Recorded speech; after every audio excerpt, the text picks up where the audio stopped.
I feel like it belongs with gothic and fantasy games. You're actually Dragon's Dogma is 100% a candle game.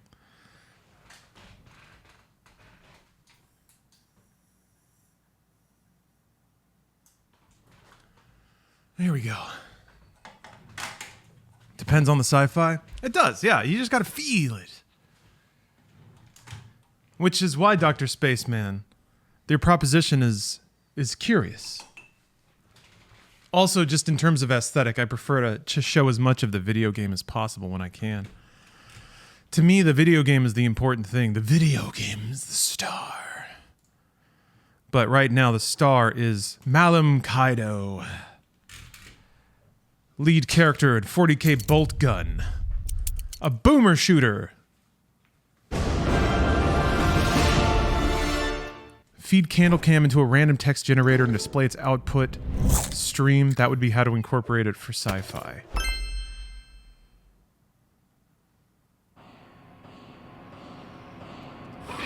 Is there a filter that like changes your display into ASCII? You know how you can make like video out of ASCII basically? That would be rad. There's got to be one for the Matrix. Yeah, you can fake the Matrix just by doing like an overlay at like half opacity. But to have it actually like warp around and make the shapes, ooh, that would be pretty intensive, I think. Anyway, listen to this music.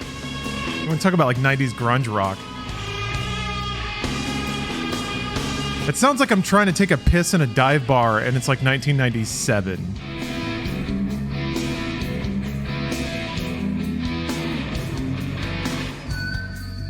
You know what I love about this game? I love it when a designer and developer fully understands the homework. You know? They get it. They get the energy and the feeling of something, and then it crosses over into other mediums. Dawn of War came out on GOG today too. Dawn of War. I can't remember which one that was. I am a fan of good old games. Oh, okay. It's like the tactical game. You play as a squad. Yeah, this one was legit. I think, actually, now that I think about it, Dawn of War might have been the first 40k game I played where I was like, oh, damn. This is really good.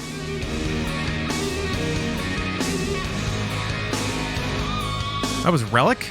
You made that? Yeah. This is a really good game. I do wonder how it would hold up. This game also came out 2006, when no one gave a shit about PC. Like, you had to... That's another reason I was very endeared to this game, because it had the audacity to be a really good PC game, and probably the darkest window of PC gaming. Ooh. Link to the ASCII camera. Looks rough. Yeah. That's not bad, but yeah, it's just putting an overlay. I mean, it doesn't look bad. The effect is good, and I think if it's really small, I wonder if I make the characters really big. I'll check that out. Honestly, I probably need to tap into developer community a little more, so I can just like commission a bunch of random functionality for OBS. All right, Boltgun. I was playing on hard. I'm entering the Bastion. Oh. Hold on. I didn't know if the menu was going to be loud. Okay. Sorry, Dragon's Dogma I was playing yesterday was just outrageously quiet. I don't know what it is. That's another thing that like is different about modern gaming, is that most games are like audio leveled. That was not a thing back in the past. Of just starting a random game and having no clue how loud it was going to be. Because who knows, man? The developers make all kinds of arbitrary decisions. Is it going to hit -10, -20? Is it just going to blow out your speakers?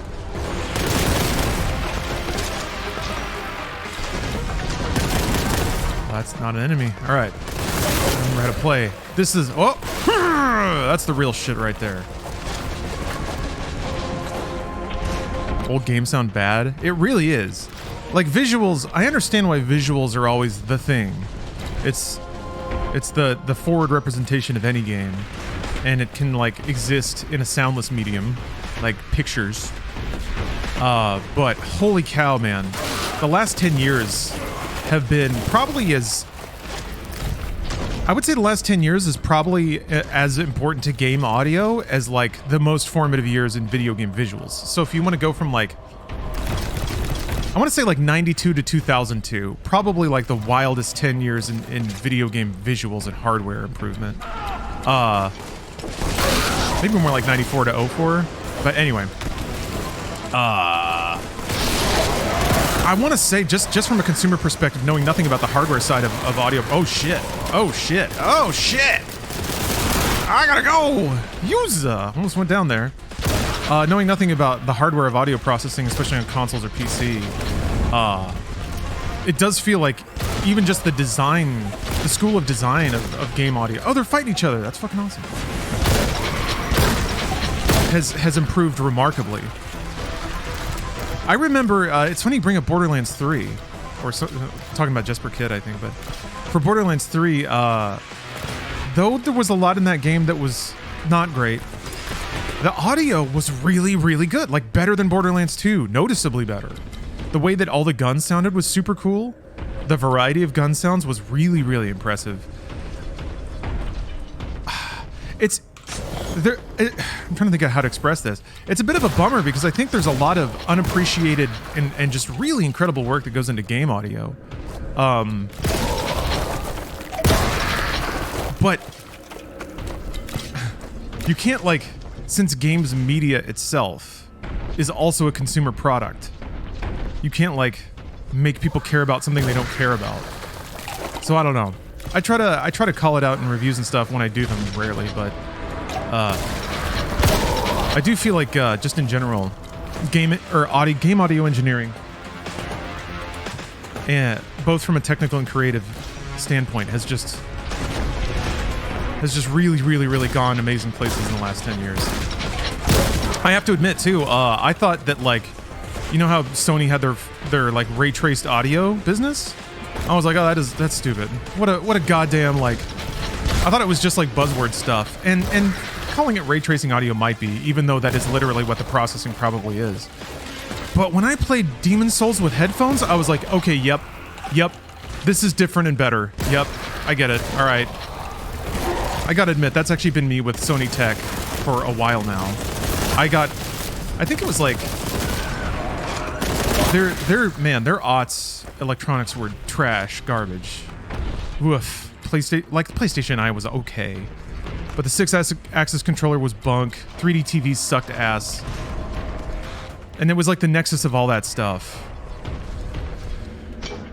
So I've been, I guess, a little biased against Sony hardware for a while, even though their games are really, really good. And I've never been a fan of their controllers, the teeny tiny batteries and whatnot. And also their like triggers are a tad too resistive. I don't know. There's just like a variety of just like, just little reactions like that. So when they started like talking about their technology for the PS4 and PS5 generations, I was pretty skeptical. PS4 stuff was good. Their PS5 stuff has been really good. So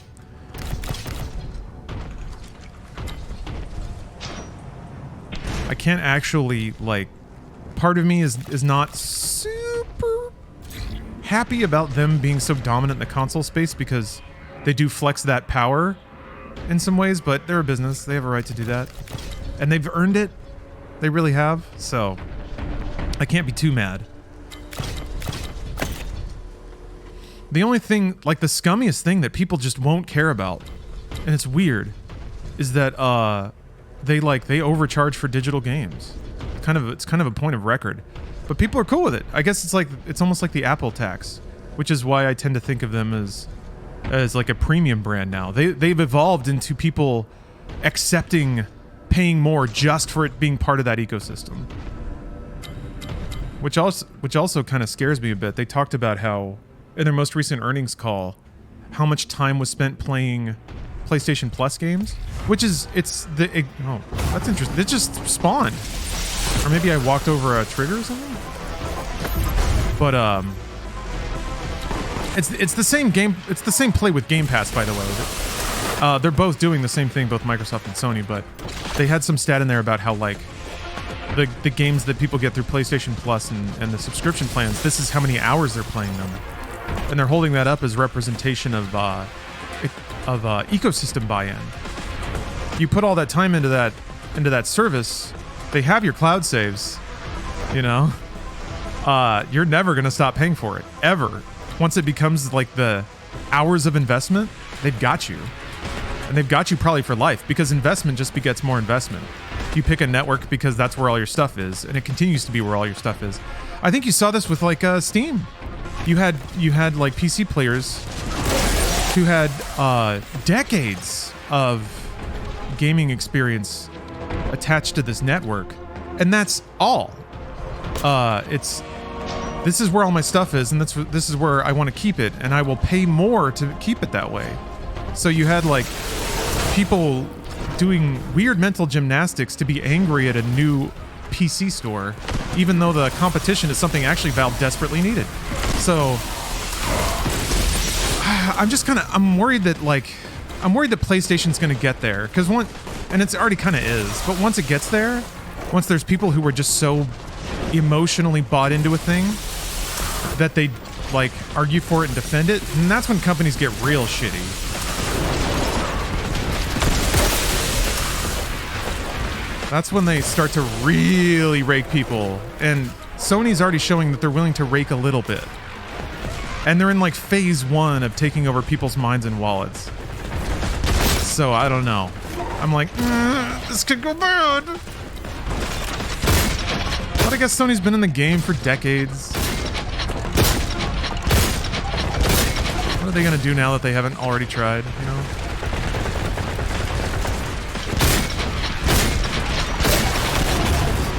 It's actually really smart to do that, because it's pretty clear the future is going to move away from your ecosystem being gated to hardware. So the sooner they get people in just the mindset of playing on PlayStation versus the hardware choice of playing on PlayStation, the better. Xbox is sprinting into that. This is why they are going so hard into Game Pass and cloud streaming early.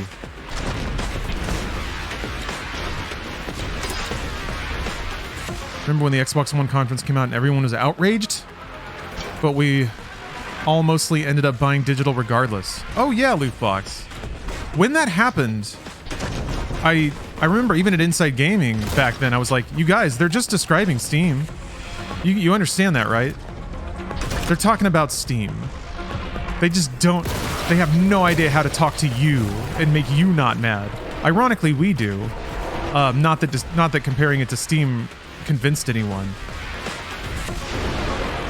So that's another thing that I've been thinking a lot about lately, kind of in regards to like Redfall and stuff. Of like, disclosure before, so hopefully my point comes across more cleanly. Redfall was not a good game. It's cool to be disappointed, frustrated, and it's also cool to vent all that online. Totally cool. It's also cool to talk to your friend and be like, man, doesn't it suck that Redfall was bad? And they're like, yeah, that sucks. All right. Where it crosses to me a philosophical line is when people like fixate on it for fun, and they don't even know that that's what they're doing. So if they just like hating things online, and here's a nice juicy thing to hate on, and they're like, all right, we're eating good tonight.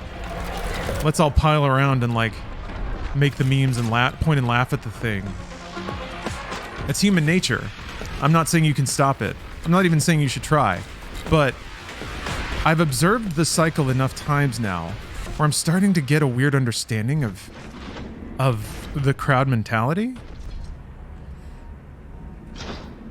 You're doing the opposite by defending Redfall for no real reason? Huh? I'm not defending anything. I'm just talking about the sociological cycles of it.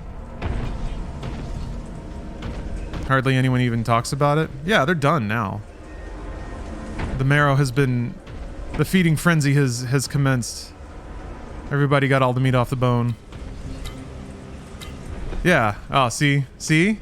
No amount of disclosure will preserve the point. What I'm wondering though is if you're in online media enough and you see these cycles enough, at what point does that cross over into like being good at corporate comms? So if you're Microsoft, and this is kind of where the thought really started, if you were Microsoft, and like if you would talk to any of the machinima dudes about how to announce a console and what to say and how to say it, boy, would that not have been anyone's recommendation. It would have been something quite a bit more strategic, but there's something very fun that happens when executives get themselves into echo chambers.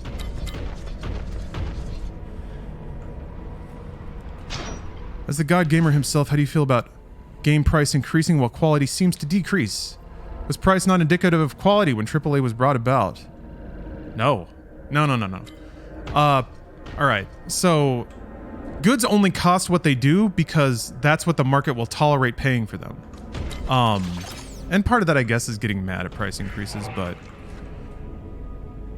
a game's not telegraphing anything to you by what it costs, aside from just that's what people expect it to cost. Quality needs to be determined by you, an educated consumer of goods.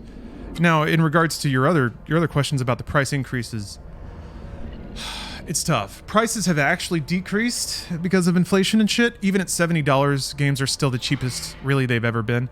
Actually, I guess technically games were the cheapest they've ever been the second before they went up to $70. But even now, actually, now that there's been waves of inflation, $70 is probably still cheaper than $60 in like 2018 now. So, technically, games have only gotten cheaper, bigger, well, better made, easier to play, with more functions and more features. Like, there's really no way at all, unless you pick the most skewed visibility on anything, to say that games have gotten more expensive and worse. That said, you can look at specific examples that make it seem like games are getting worse, but to do so, again, requires a very narrow restriction, because to me, the fundamental that drives a lot of this is that there's just way more games than ever before. Of every kind, at every layer of completeness and content scope, on every platform, for every genre, for every kind of player. So now that there's factors, exponentially more games out there, yeah, a lot of them are going to be buggy. And you can throw all those buggy games into a pile and say, look, this pile is bigger than it used to be. Technically true. But that's because there's more games than ever before. Which also means, unless you're doing that because it's fun, why would you spend your time looking at the big pile of buggy games and not playing the massive piles of cheap, amazing games that are right over there?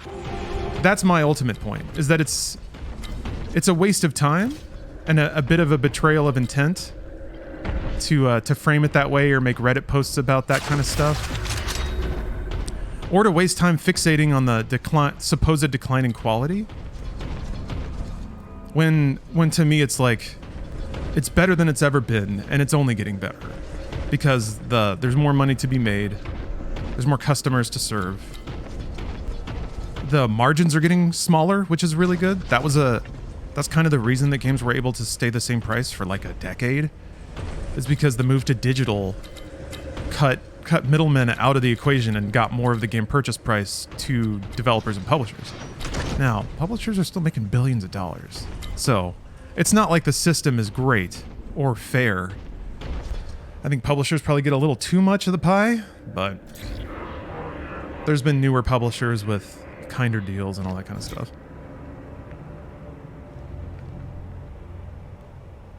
Let's see here. Wasn't that one of the selling points? Consoles going digital only. Inflation getting out of the way, games getting harder to make, etc. Biggest thing about price increases, we're willing to pay for it. Yeah. Comrade Haggis, when you talk about selling points of consoles going digital,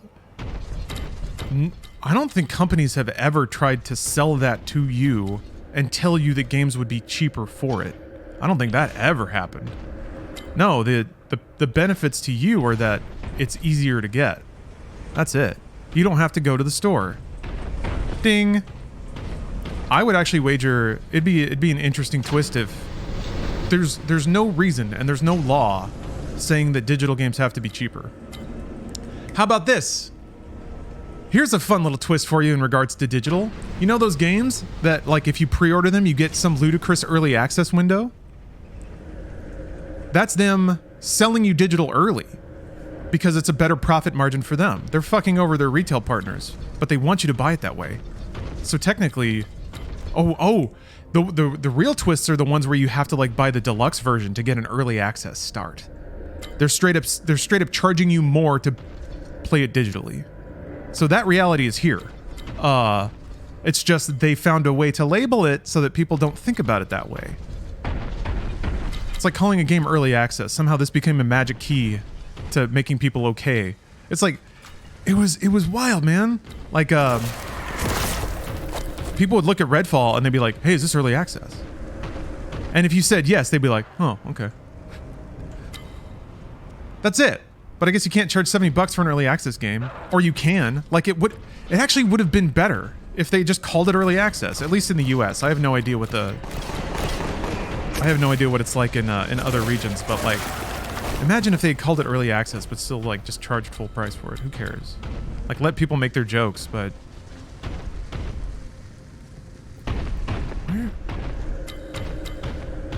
what's up, audio? I was just ranting about audio. Oh, Shivers? Outlast Trials is really fun. I actually really enjoyed that. I think this is where I came from. Yeah, there's dead people over here. There's got to be a reason, though. I bet there's annoying reasons for that whole situation that no one is allowed to talk about, which sucks. Some contract that was signed by people who aren't even at either company that now has to be fulfilled by both parties, and oh, right. My shield is disgust. I am proud to serve and proud to die. My sword is hatred. Glory for Ultramar. Death is the reward for heresy. I can't believe I was stomping around these hallways in complete silence. You are marked for death. I am the wrath of the God Emperor. I'm not convinced I've used this key. The Sigma key? I'll smash them to pieces. Because I think there was a door further back in the stage. Like down the elevator for this. For Tara and the Emperor. My love of the Imperium is matched. Anyway, I get pretty fiercely opinionated about these things, as you can tell.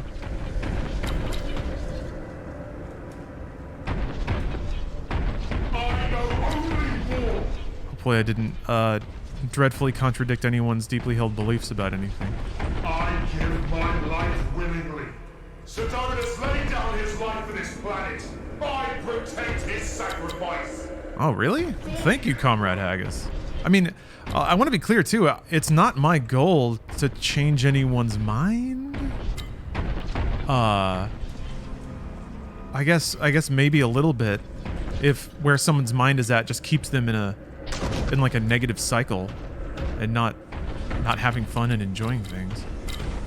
Forget nothing. But No one. man, I don't know. I don't want to make it sound like I'm out here trying to support a cause. That cause is Warhammer 40k. The point of his spear. And serving the Emperor and finding... I kind of remember seeing this door. Oh, I don't remember. I think this is where it came from, though, isn't it? Purge the Ah! It's like back... It's back one more area from here.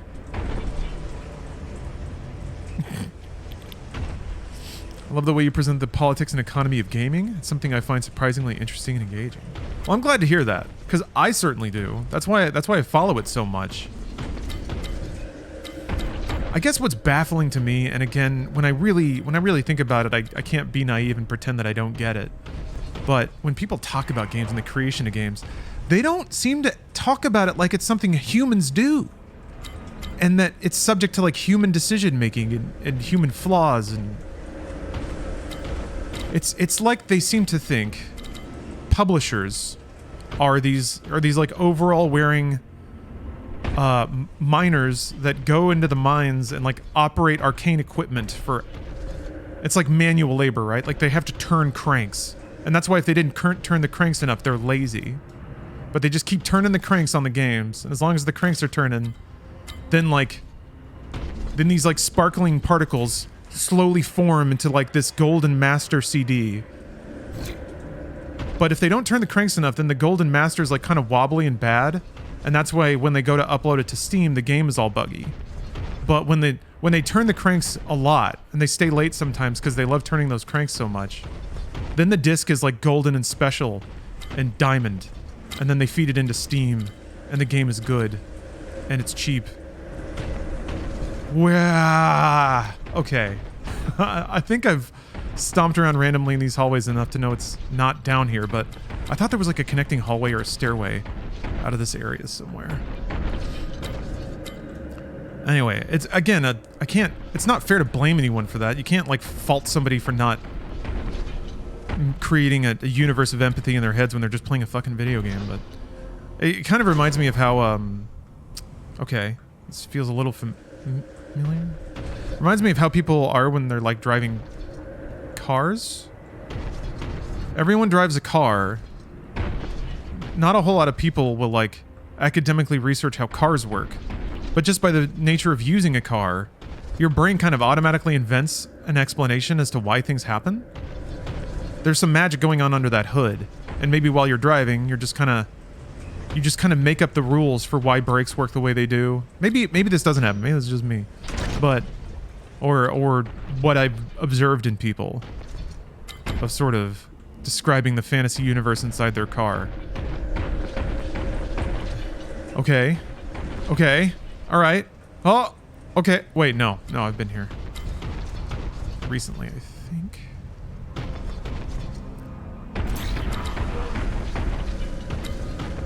Servitor says, okay, here we go. I'm back. Okay, I think the Sigma door was in this area? Left? I'll look left. Oh! Nice one. Thank you. Man, this game is unapologetically boomer shooter. I like it.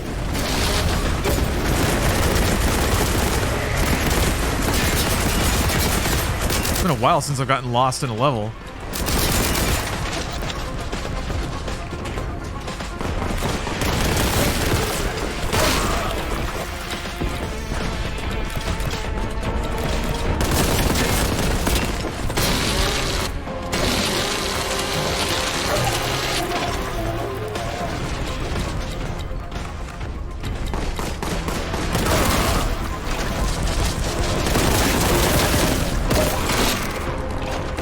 She wants Space Marine 2 so bad. Has come for you. What if I told you that Boltgun is in the Space Marine universe? I mean, alright.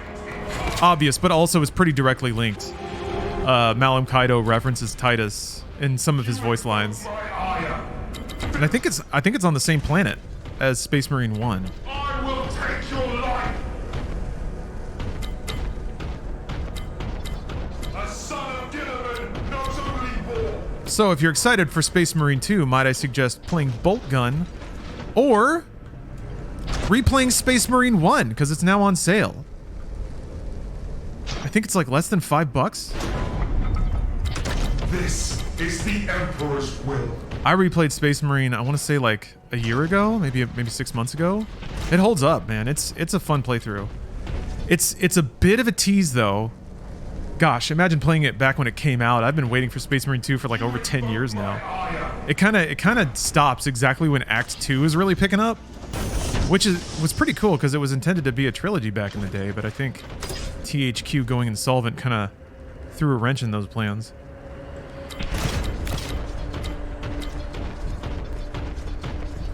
But it's back.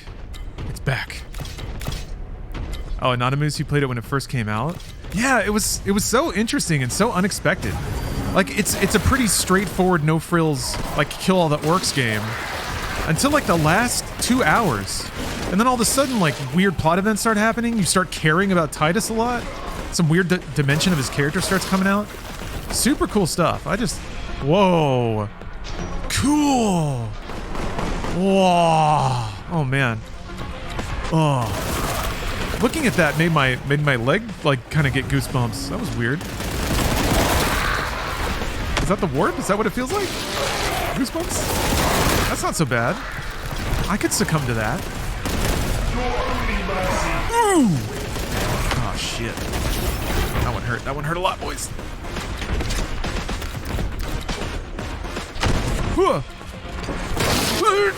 No, exalted flavor.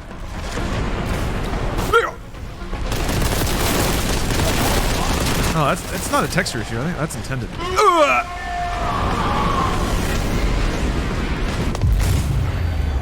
Man, generous autosaves too. God bless. That's owing to its classic sensibilities. I'm kind of surprised that it gives you a handy little autosaver. Does that hurt you to stand in? You played Proteus. Oh, of course. Holy shit, Proteus is great.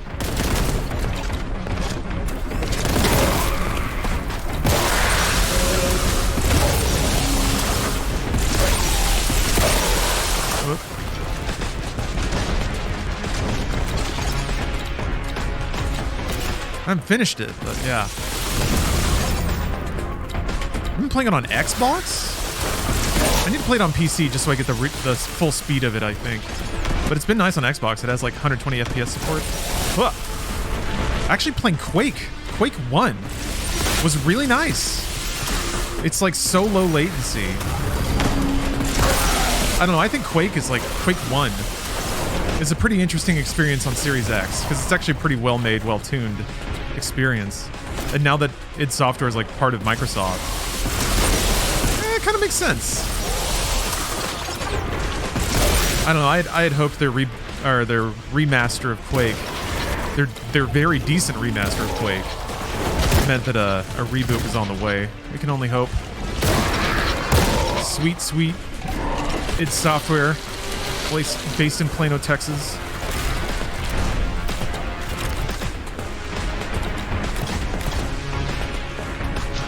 Give us the dream. I mean, I guess QuakeCon is coming up. Ow!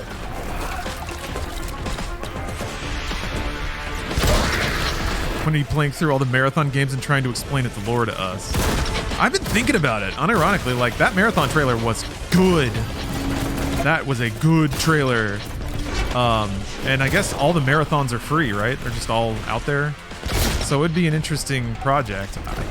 I've actually enjoyed playing System Shock 1 a lot more than I thought I would, which made me think about Marathon. Because even though System Shock's pretty seminal, Marathon kind of did a lot of that stuff a little bit earlier, didn't it?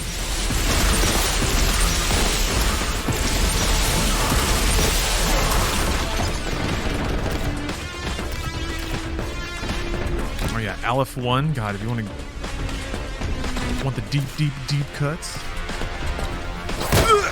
Damn it.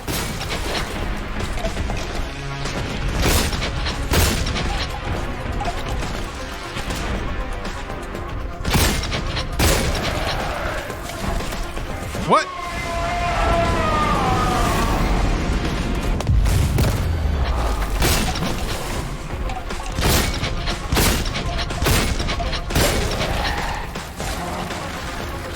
Oh, no, dude. Oh, come on. Okay. That is in fact what happened.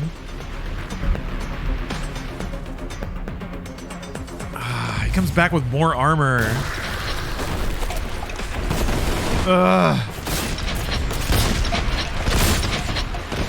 I think I missed the gun that you're supposed to use on these dudes.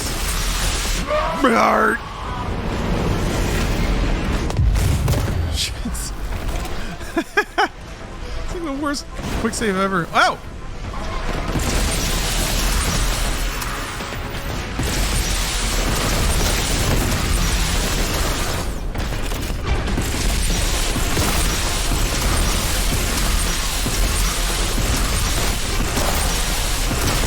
missing every shot, but I sure am trying.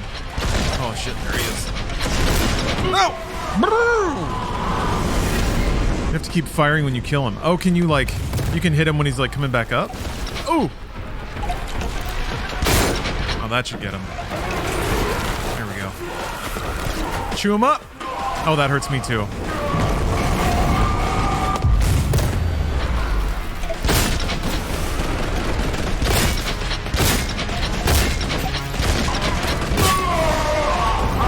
Man! Alright. Oh, well, I guess it'll take care of the dude. No, it won't. No, it doesn't. It doesn't. Okay, good. Okay, you gotta mulch him. Gotcha.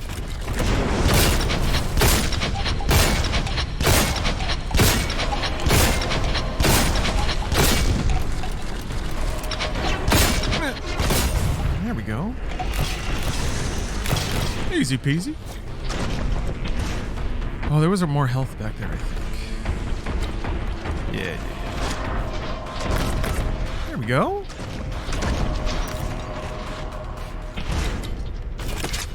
Oh yeah, Alan Wake 2. Oh baby, that looks so good.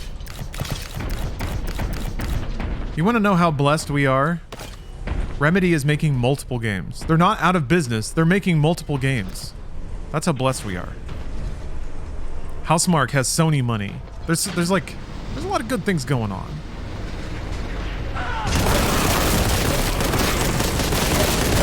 I hope, God, please do not make Housemarque a port developer. They're better than that. They're too good. That's my worry.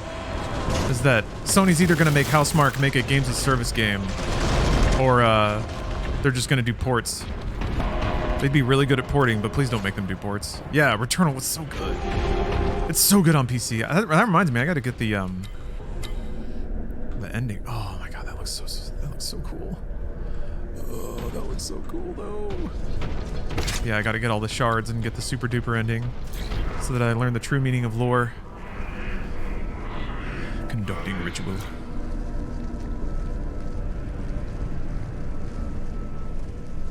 Bought Control on a whim. I enjoyed it. Yeah, Control was great. I want to play through Control before Alan Wake 2. Be a nice little lore refresher. DLC was pretty good. Connected it up. Oh man, Max Payne. Yeah, I gotta play through Max Payne 2 and 3 as well. So many good games though. Like old and new. I get so pumped thinking about all the good games that have come out in the past. Not even considering that people are making new and better ones all the time. It's been too long since I played Max Payne 3. You want to talk, like, kind of talking about the other day how Dragon's Dogma was unfortunately, like, kind of overlooked because people just weren't there for it when it came out. Max Payne 3 might be one of the biggest tragedies in gaming. Like, I think it sold, like, maybe 10 million by the end of it, but Rockstar was like, nah, never again. Sorry. Sorry, video games. Nobody buys this shit.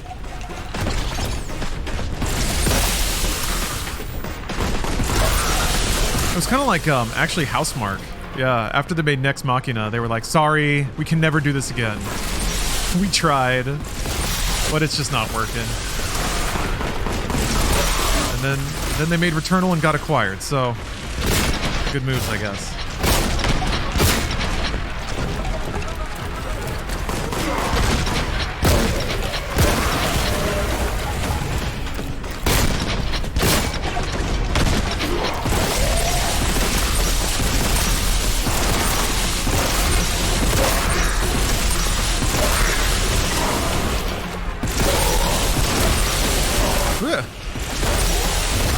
Yeah, Max Payne 3, so satisfying to play.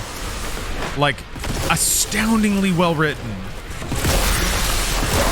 I already knew that the writers at Rockstar were kind of like on another level academically. But Max Payne 3 was really just like, wow, okay. I think y'all can do just about anything then. With how they did Max Payne 3. It's like, it's real, but it's also campy. It's gritty, but it's stupid. It's like, how did they do it, man? How did they make, like, chunky alcoholic Man on Fire, Max Payne, also just badass. There's so many, like, it almost, in a way, it makes sense, really, with Rockstar's love of movie and action cinema, but it really reminds me of, like, a lot of the action movies of the 70s. Before action hero was a thing, where it's just like, your action lead is just a dude. Just like, he's a hard ass, but he's just a fucking guy. He's a guy who's lived a fucked up life, and he knows how to take care of shit. That doesn't make him a good dude. Yeah, Death Wish, a little bit.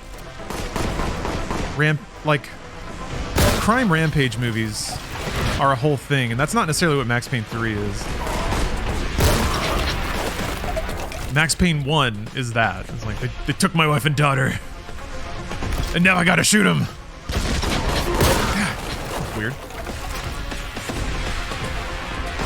What a fun mix of, like, noir and Hong Kong gun ballet. Ugh. Max Payne 1 is pretty seminal in a lot of ways, but Max Payne 3 was like, it was like Hong Kong gun action plus, I guess that was the more modern flavor, the like Central American shooting. It's like plus Expendables. I guess that was kind of where action was at that current time. And there was the Man on Fire remake too.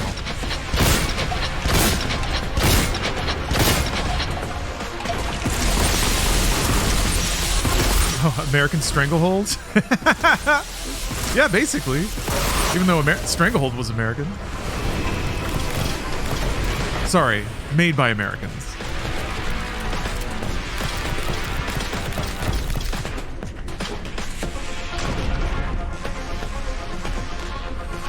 Max Payne 3 had the annoying Rockstar trend of your character having a ton of weight and heft. You mean just in terms of controls? They kind of have to do that with the way that they do animation. That's to, like, hide animation blending. That's been another thing in games, is like games that they found a way to make games really responsive but also animate well, which was like almost a direct contradiction for a long time. I remember Assassin's Creed 1, like the controls were soupy as hell because it was essentially Prince of Persia.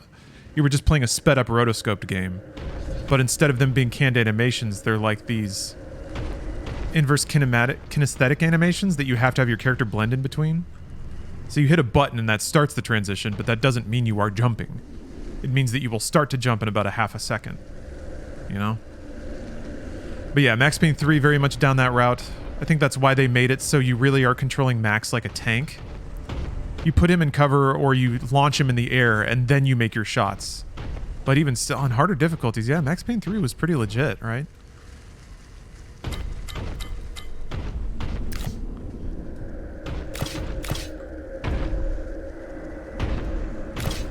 I did like, too, that Max Payne 3 kind of had QTE sections, but they weren't.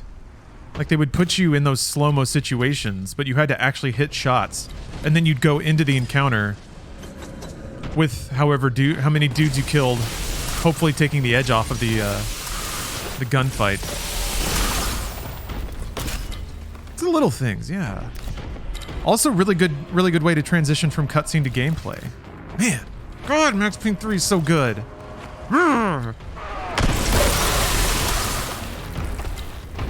Again, like Dragon's Dogma, it just wasn't what anyone cared about. It wasn't like a tactical multiplayer military shooter. Could simp over Max Payne 3 all day. It'd be a good day. Day well spent, as far as I'm concerned.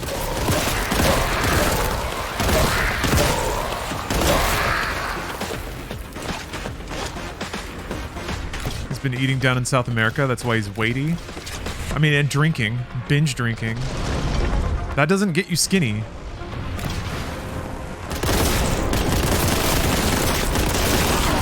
I think the portrayal of alcoholism in Max Payne 3 might be the most real.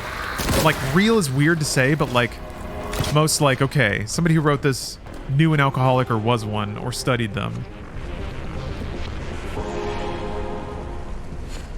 Fun fact, you're actually controlling Max from the belly. Oh, like from his center of gravity? That kind of makes sense. All of his like arms and legs pivot around that point. Yeah, alcohol is a lot of calories. Oh, you're kidding? It kind of controls that way, though. It feels like you're kind of yanking Max around from like the center of his chest, and then his legs just sort of wobble into place to keep him upright. It does feel that way. And yeah, Lempause. Boy, does alcohol have a lot of calories. It's pretty much nothing but calories, really.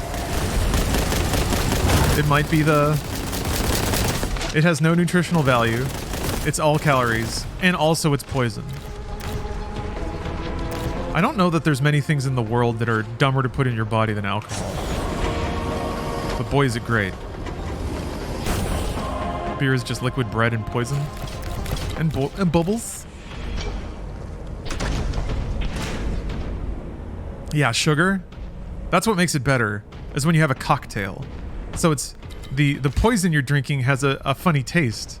So you have to douse it in simple carbohydrates so that you don't taste it anymore. Holy fuck! Oh no. Oh god. I could use a drink right now, actually. Ooh, what is that? Yeah. All right, chat. What do we do? Oh, thank God. Yes! I've been waiting for this.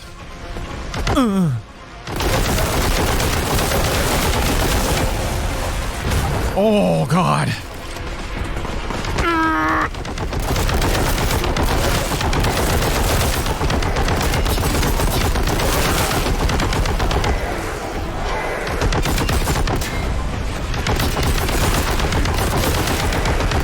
Jeez.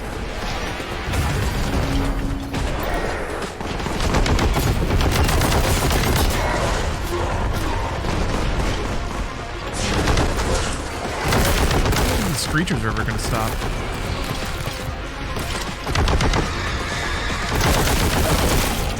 Maybe?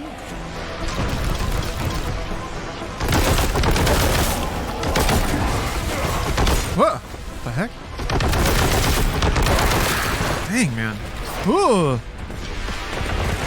Oh shit.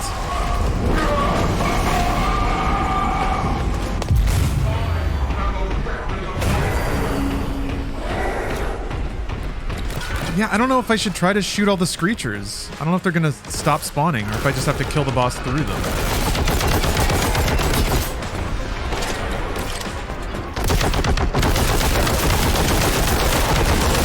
Maybe they spawn slowly, so if you clear out a wave, it gives you some damage time. What the? Oh! Oh, he's sizzling me. I got sizzled. Ow, ow, ow, ow, ow! Ow! Ow, that hurt. Ow, ow, ow. Okay, there's health over here. Good.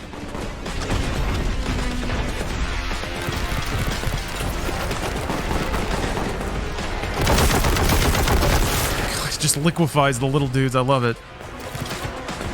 Meaty.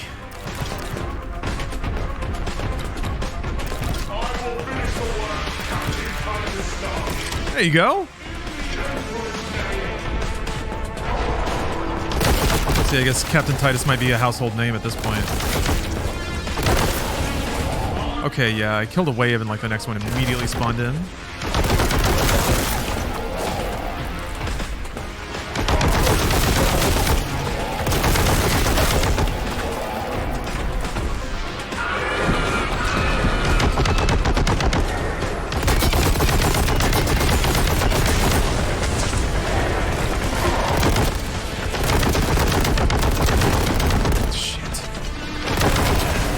Sucks. What are you doing down here? Hey. Hey. I'm forgetting about the dash. It might help me get around a little bit.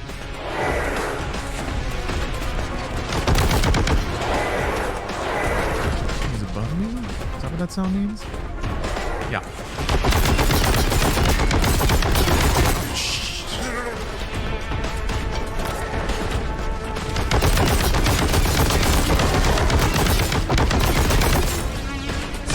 Lord of Change, more like Lord of Cringe. Got him.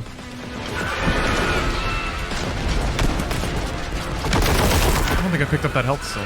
No, I did. Okay.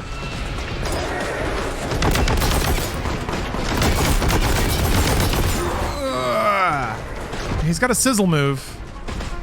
Sizzler. Finally. a use for the Sizzler button. I knew it would be a good thing to have.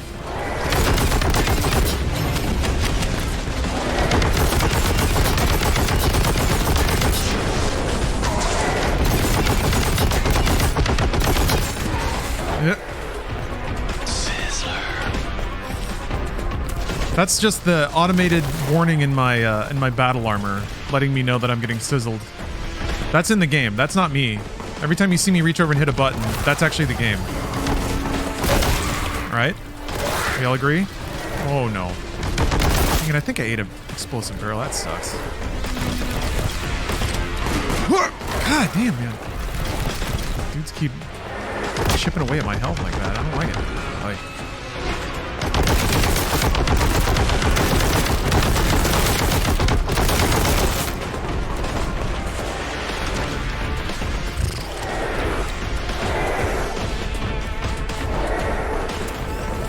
Duh! Damn, man. Stop it.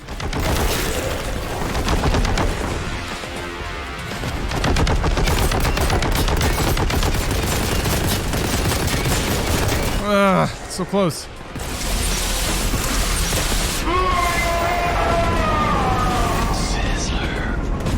I did drop a save. I dropped a cowardly save.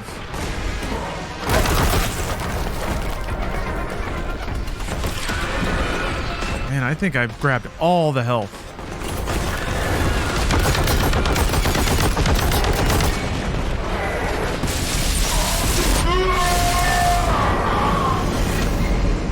Twitch Turbo's going up by 33%. Twitch Turbo is actually amazingly cheap for what it is and how much I watch Twitch. So that sucks, but also I think it's still worth it. Yeah.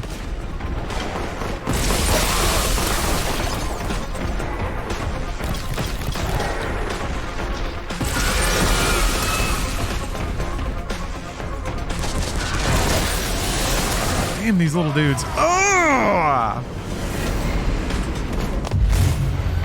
But yeah, who knew that Twitch remembered they had Twitch Turbo? I guess when they were like going over their ledger, they're like, how can we earn more money?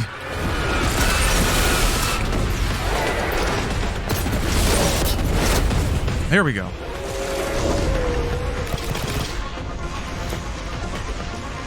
Well, we've already taken money from streamers. What else do we do?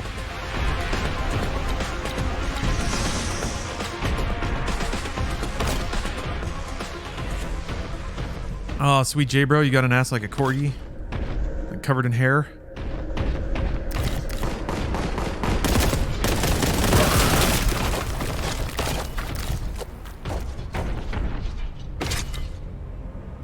I got an email with a resubscribe button, but it doesn't say either the current price or the new price. Yeah, what's going on with that?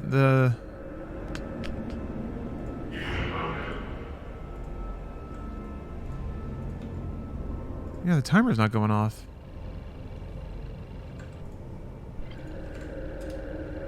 I didn't mistype it. I love that. I love that he pulls out the book. That's a bummer. Yeah, good time to call out that this is Warhammer 40k Gold. Warhammer 40k Boltgun. I almost said Golt Bun, which is pretty cool too. This is a boomer shooter, loud and proud about that. You play as Malum Kaido. It's kind of a connecting game between Space Marine and Space Marine 2. I think it takes place like halfway between the two games. And you sure do shoot a lot of enemies of the Imperium. Here's the dynamite feature though. This is the one that's going to move some units. None can stand against our hatred. There is a taunt button Smite the enemies of the Emperor. where Filth. every time you hit it, Hail to the Emperor, heretic. you get to hear sterling Hollywood talent Rahul Kohli Traitor scum. scream a variety of supportive phrases for the Emperor. Oh yeah! Yeah, there are hundreds of them. I think Rahul said there's 4 hours of voice lines. And each one is like 5 seconds long. Yes, that is Rahul Kohli as Malam Kaido. And now that we've cleared a level, I'm going to give a copy of the game away. I got Steam codes here to give away, so...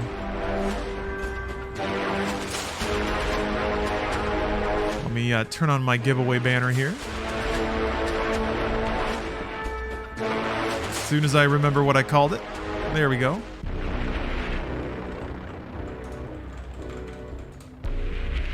Powered by streamergiveaway.org. That's actually vital because that's how I remember where to go for the back end. All right. If you want a copy of Boltgun, all you got to do is type in skulls into chat. The word skulls. Sanctum Magistratum. Is there no end to the heresy that pervades this place? The information we seek is here. Be the very walls themselves, be the very walls themselves seem to turn against us. Find what we need before chaos claims it. Okay, yeah, look at that. Load tip. Tell me that I gotta grind up the demons. Gotta destroy the physical body.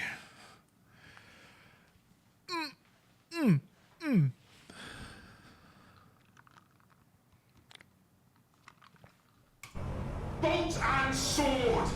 Stab them into the dirt! The guilty shall be punished. Emperor be praised! The enemies of the Imperium will taste death this day. Glory to mankind! I am cleansed in the blood of my enemies. I smell demon filth. I will purge them for the Imperium. The blood of martyrs is the seed of the Imperium. Oh, sorry, sweet J bro. You're gonna have to seduce Rahul directly on the internet. I suggest you go on his Instagram posts and just make your affection for him known directly in the comments. Scour the stars of the heretic. Surely he will invite you to an illicit rendezvous. Suffer not the heretics to live. Nice. The Emperor's will be done. All right, 5 more Rahul lines, and then we're drawing a winner. I know no fear. It's 1. The Emperor protects. 2. Mine is the work of the righteous. 3. The Emperor guides my sword. 4.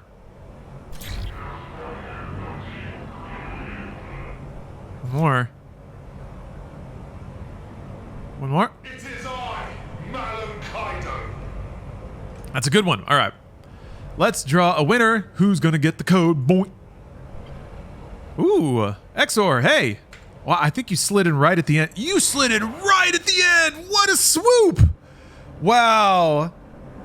Holy cow. I clicked the thing right as I saw it in chat. I'm surprised it counted it that late, to be honest, but congratulations. That's extra rigged. The good news is I have 2 more codes, so don't worry.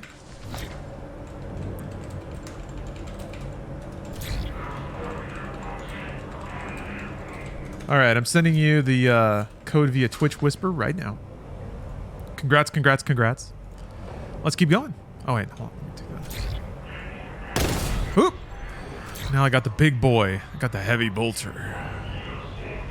Real space integrity compromised. Oh. That's getting worse, huh? Do you get to fight in the warp? Is that possible? Ooh. That's gonna be a problem.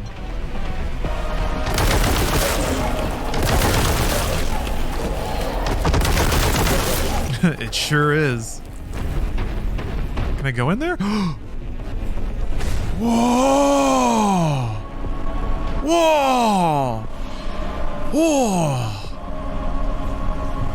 Now it's a full boomer shooter.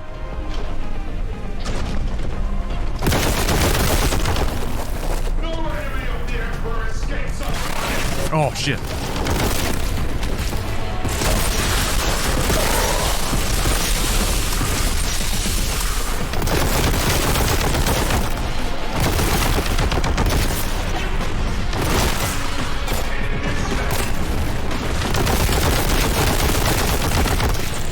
should have backed up. I don't think that's what they wanted this encounter to be.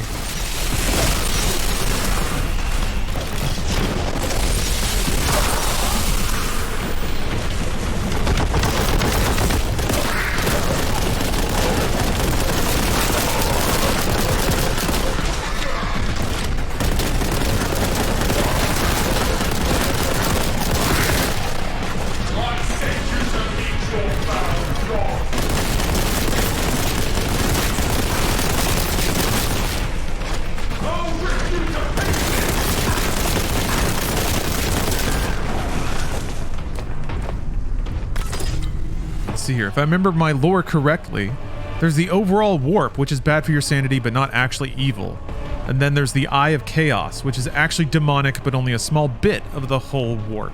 Oh, okay, cool. Ah!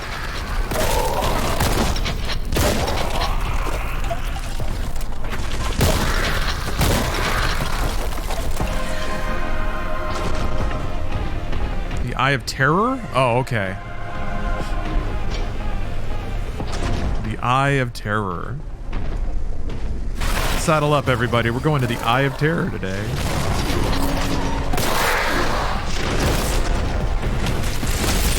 Damn it.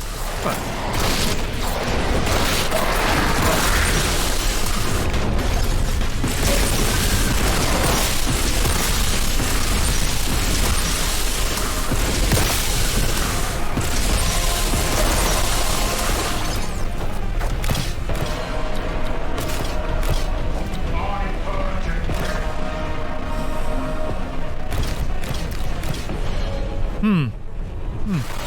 Huh. The fuck?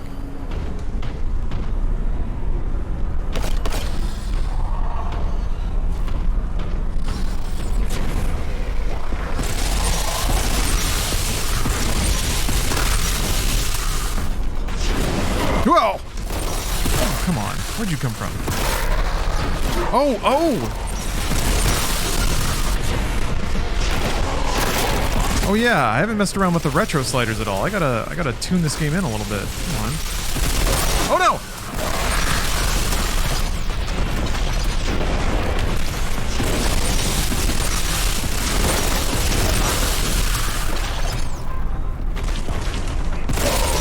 Weird. Alright, hold on a second. Ah, Headless Music. Thank you for the sub. You think I'm scrumtrolescent, eh? Well, thank you. That means a lot. Let me pixelify it a little more. Retrofy the colors a little more. Yeah. You can decide exactly how crunchy to make the visuals, and I like that. I don't know why the alert didn't play. Maybe, man, maybe just Twitch tools are all scuffed today.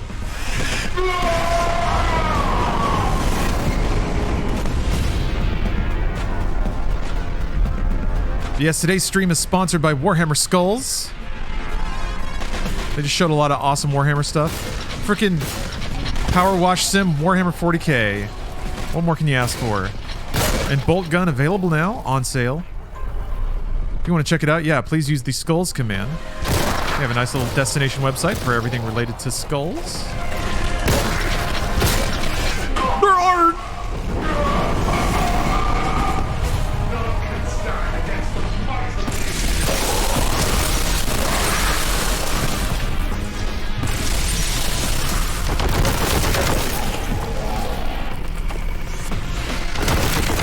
Yeah, Anonymous. They did show a teaser for Power Wash Sim Warhammer 40k crossover, which is magnificent. Splendiferous. That's awesome. That's so cool. I love that they have warp sections. Gives them more license to get wackier with their level geometry too.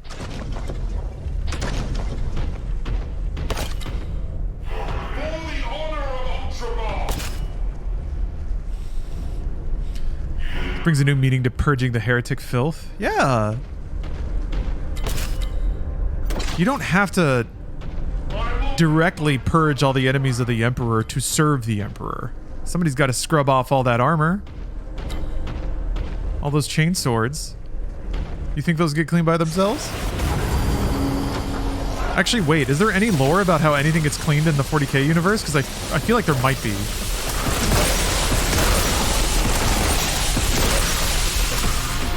Jeez, you got me. Servitors do it? Aw, okay. That's what servitors are for? Okay. That makes sense, actually.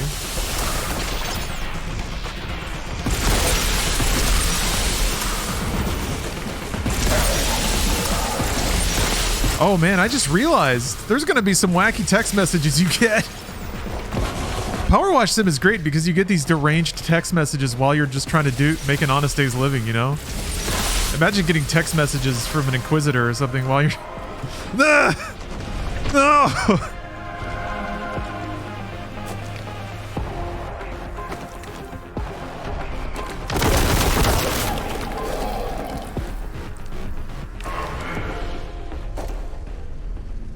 Texts are the Chaos Gods trying to seduce you? Oh, that'd be nice, yeah. Hey, why don't you come clean our stuff? We have benefits. Free snacks in the break room. What if the Chaos Gods tempt you with like the new top of the line power washer?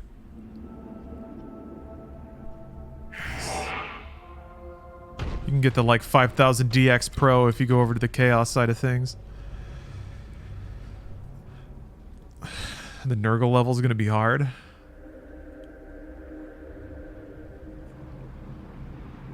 Man, this is cool. I'm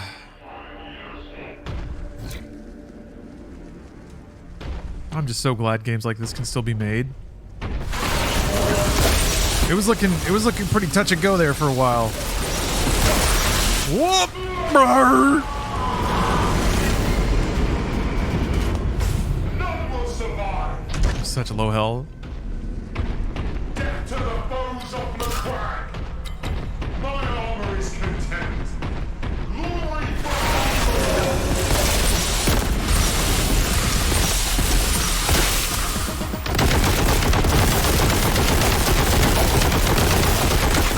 You will not live another day.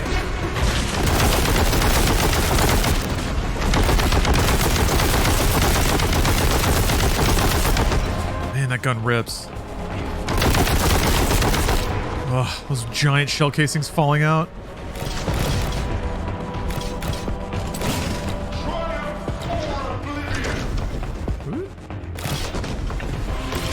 I do like the all the enemies basically dropping little bits of armor and health and stuff.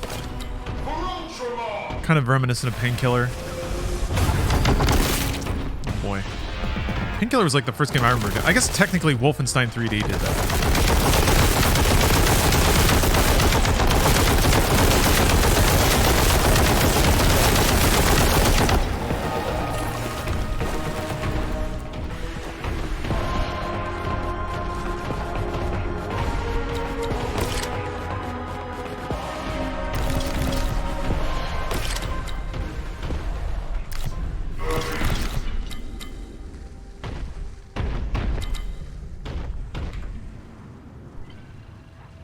Oh yeah, thank you, Chaim. Yeah, the Skull Showcase today showed off a ton of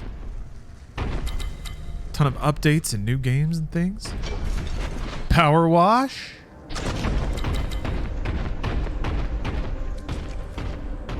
Cross over the millennium. I said this at the time, but boy am I pleased that out of all the games, it's Power Wash Sim that is becoming this like connected gaming universe. There we go.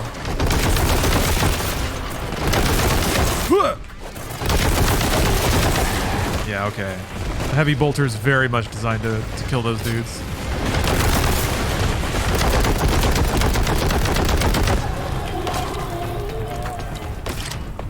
I do love that you can't reload the heavy bolter either. Very happy to see more FPS games for 40k rather than just RTS XCOM types. Yeah, it makes sense, you know? That's like the most obvious application of a tabletop strategy game. But yeah, I've felt for a long time that 40K universe is like, it's so ripe for all kinds of video games. Its very universe is basically a video game. It's like the rules and the scale of it, the factions.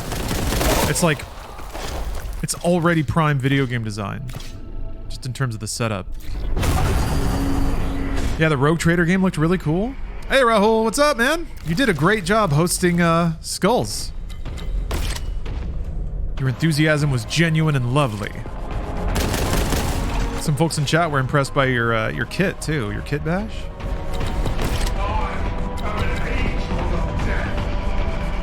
Good times. Good times for Warhammer.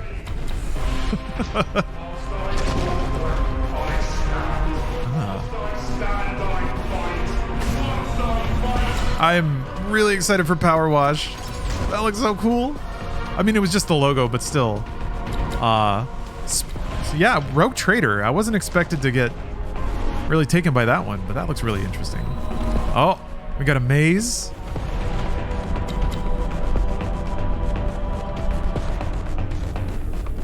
Gonna see if you can get into the Texas Chainsaw Tech Test today. Is there anything about that that's not just Dead by Daylight? What? That's what Alana got hyped for? Oh, what? Power Wash? It's gonna be so good! I was just thinking about this. I'm excited for whatever deranged text messages you get while you're trying to wash off some chainswords. Somebody in chat said that it's the chaos texting you. Hey. Hey. Aren't you tired of washing shit? Uh-oh. Oh dear.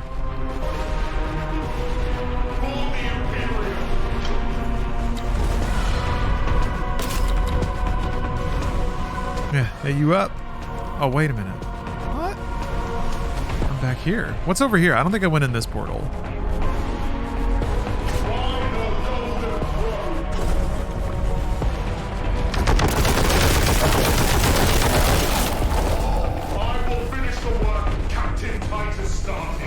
Ah, I love that line. Alright, that one just launches you. So yes, gotta go up here and not fall off. Take an orc-based game just for the shits and giggles. I guess there's Blood Bowl, right? That's kind of orcish. A game where you play as the orcs, though. I wonder what that would be. I could see like a Pikmin style game where like you're the war band leader or whatever, and you just have this gang of different orcs that you control around in like a 3D environment. And then there's like innate comedy and just how chomped up they get when they go into battle. I can see like a bunch of little doughy orc dudes getting flipped around and bopping around in the air. There's that 2D game where they steal your hair. Oh, it's just really quiet. Okay. Big Almazing. Thank you very much for the sub. Ooh.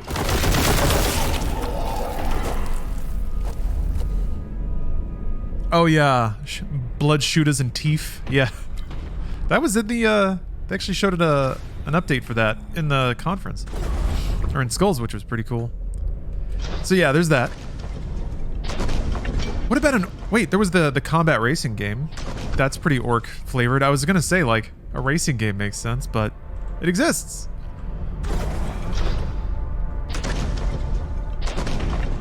What about like a Gran Turismo game where you're an orc and you have to like soup up your car in the orc races, and there's like a story, like a Need for Speed style story. Just make it the movie Grease, but Danny is an orc and everyone else is an orc too.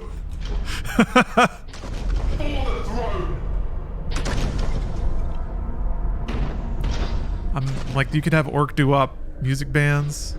You could have an orc with a pompadour and sunglasses.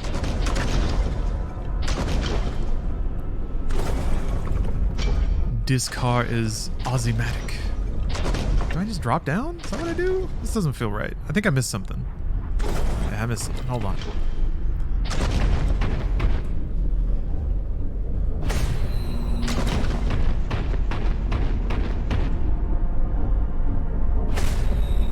surprised you're not playing Zelda unless you've already beat it. I have not already beat it. I am playing Zelda, just not streaming it right now. Forget nothing. Forgive no one. Alright, so this gets me here. Wait a minute. I don't think I'm supposed to be here.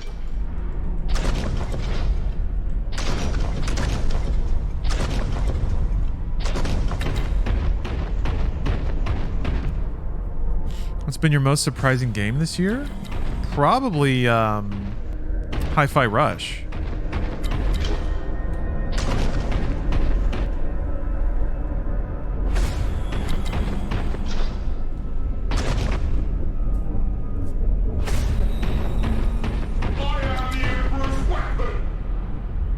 Somebody built a functioning Metal Gear in Zelda. Yeah, the mechs are pretty great, aren't they?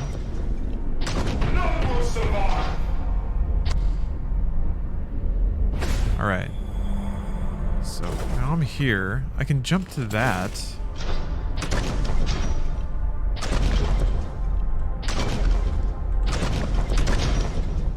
Bridge, but I don't want to jump to that. I want to jump to this.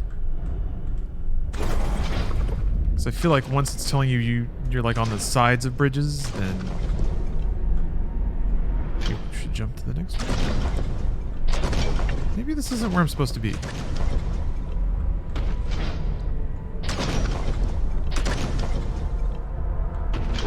Smite the enemies of the Emperor. That's just where I came from.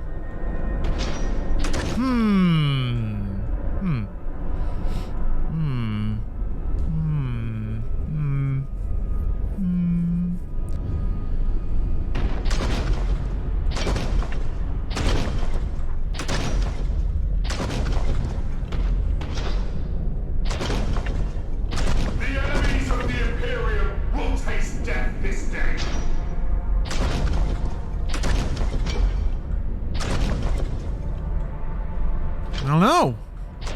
We got us a little maze on our hands. My armor is content. I wonder if I can I slip in there? Yeah. Okay. So they're not like connected end to end.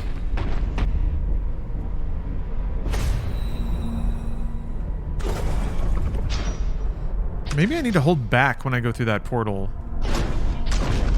so that I can stand on... Is there like a... So this kind of launches you out.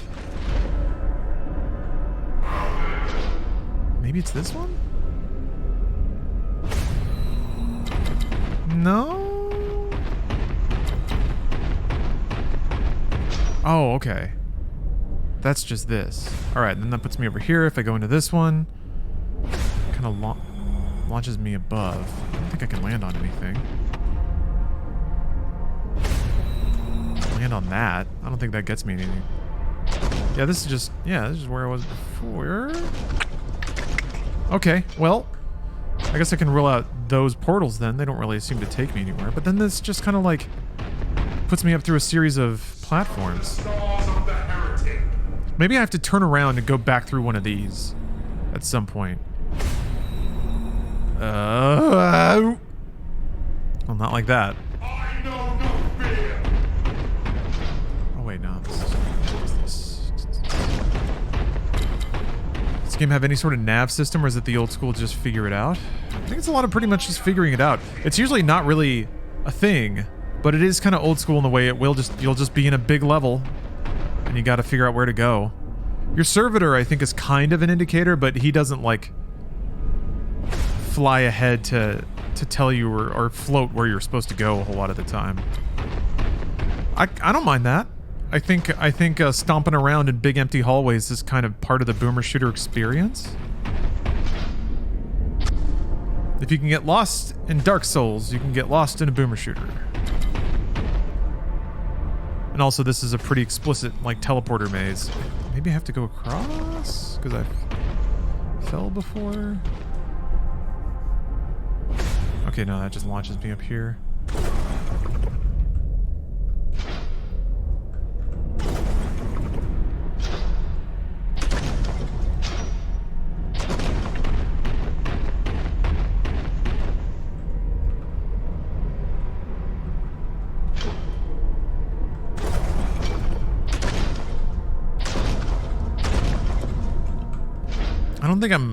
I don't know if it's intended for me to be crawling around on this part of the map. Do I need to go into one of those sideways doors?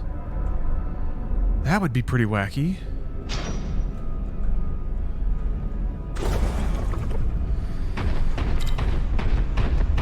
Boy, if I have to start, like, trying to catalog all the doors on the walls and jumping into them. That seems a little esoteric, though. I'd be surprised if that were the intended path forward. I don't think I've turned around back into the one with the broken bridge, which is this, so. Wait, okay, this is just back down to the first area. Yeah. The guilty shall be punished. Oh, you hope Tears of the Kingdom gets kids interested in engineering? Yeah, so I was like... I was just jotting down some notes about Tears of the Kingdom. I'll probably just make some kind of editorial commentary video about it. Nothing that, not necessarily a review, but just like, here's some really cool things about this game that make it kind of special.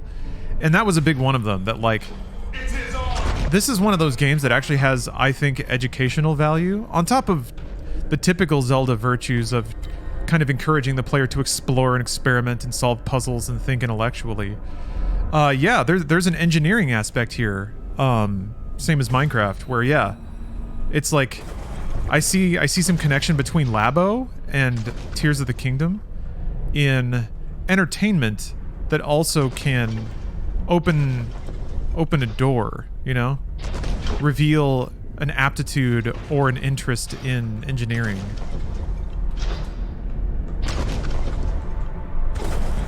Or like SimCity. It's a game, but, you know, it's got aspects that are...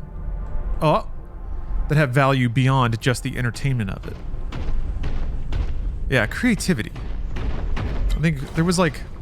I think Nintendo has like a tips page of how to play Breath of the Wild, and one of them is pretty eloquent in saying like, you shouldn't let fear of failure prevent you from trying an idea, because even if you try the idea and it doesn't work, you've still learned something and like had fun in the process.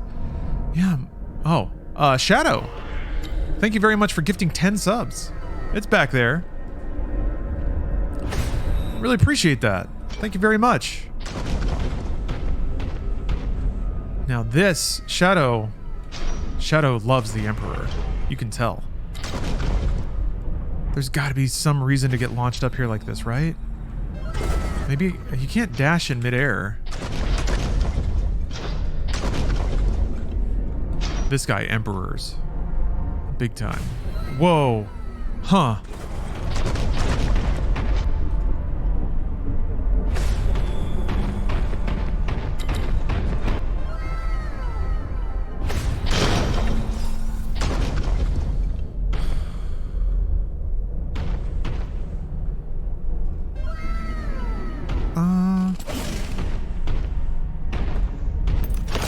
Whoops.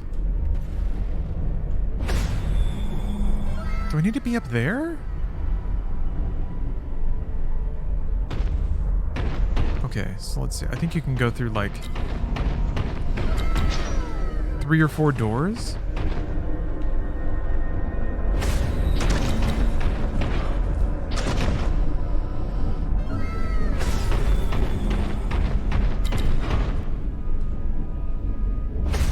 Okay, so this is the last one before it vomits me out.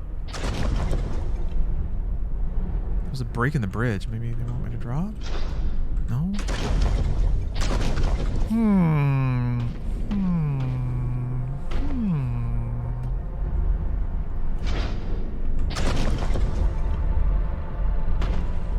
For Terra and the Emperor!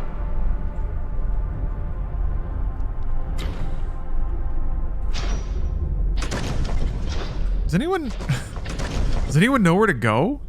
Has anyone played this? All the way through the blood of our enemies.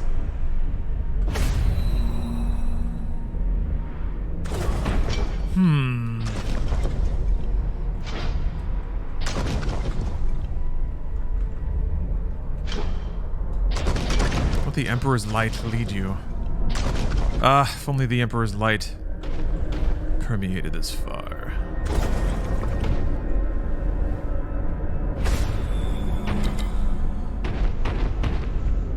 Maybe you need to follow these symbols?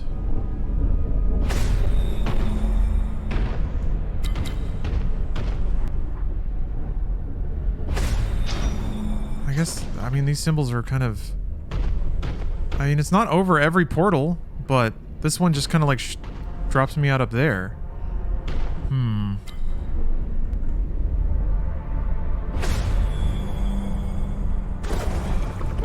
It seems like you're supposed to land here.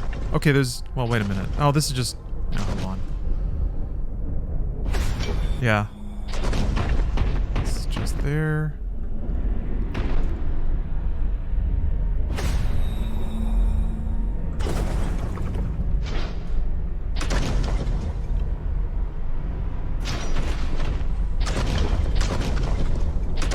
When you hit that sideways platform, go right. There might be more red symbol. Oh, you mean this way?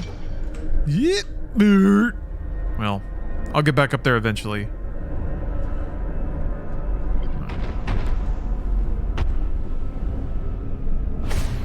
There was like a gravity loop looking bridge at the end of that pillar you walked across. Gravity loop looking bridge. Like something that would let me walk along a different plane.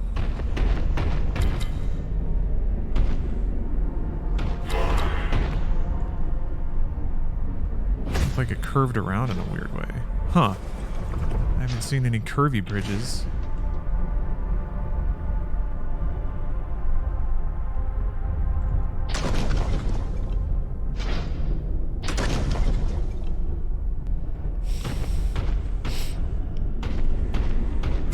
I'm not using my grippy toes. That's part of the problem here. Alright.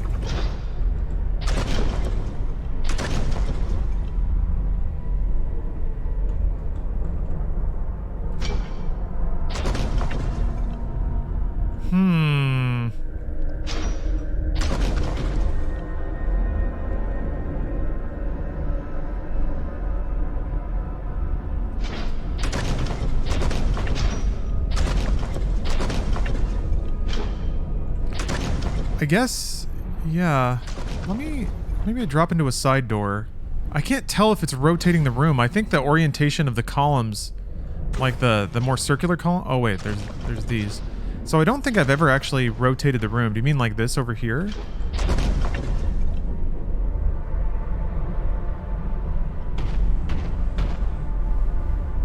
I mean, It just goes down into purple though. That was a weird sound.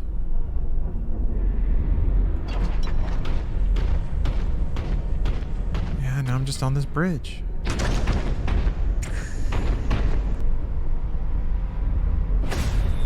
You go right, there's a broken pathway, you can drop down and hop across.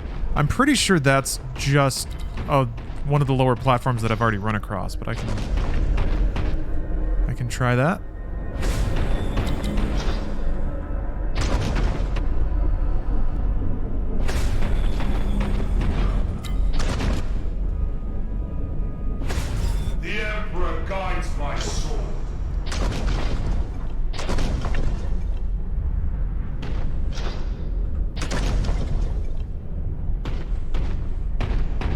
Okay, this will be the drop here.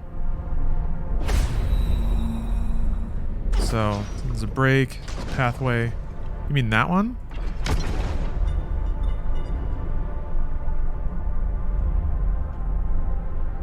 Okay.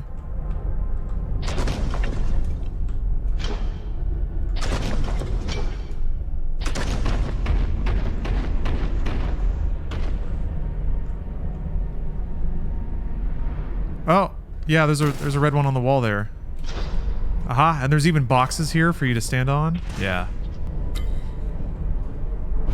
Nope. Shit.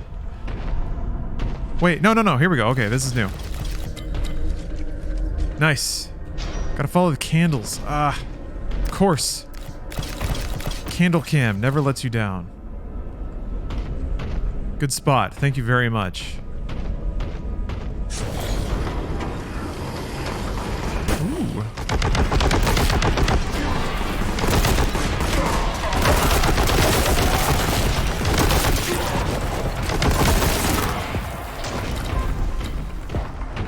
Yeah. Gaming. Real collaborative gaming there. Yeah, the heavy bolter is great. What a revelation. Oh wait, this is back where I was before? It's just all warp tainted now? I am an executioner of the Emperor. I purge again. I purge. I die. I purge again.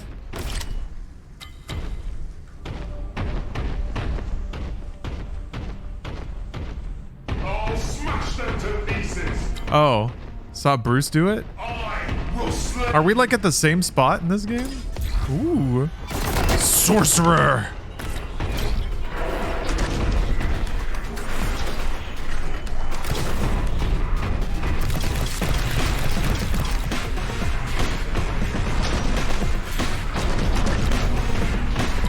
Traitor Psyker. Fool, only death. Only in death will your ignorance be rectified. Let's see about that.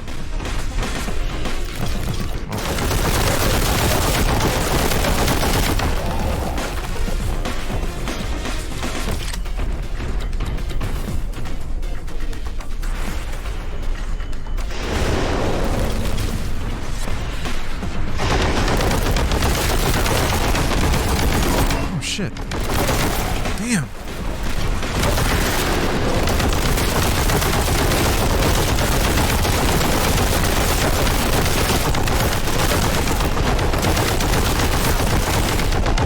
Ah. Jeez.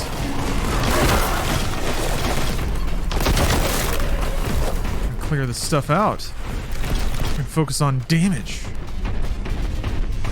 Still around? Still around, wizard? Oh.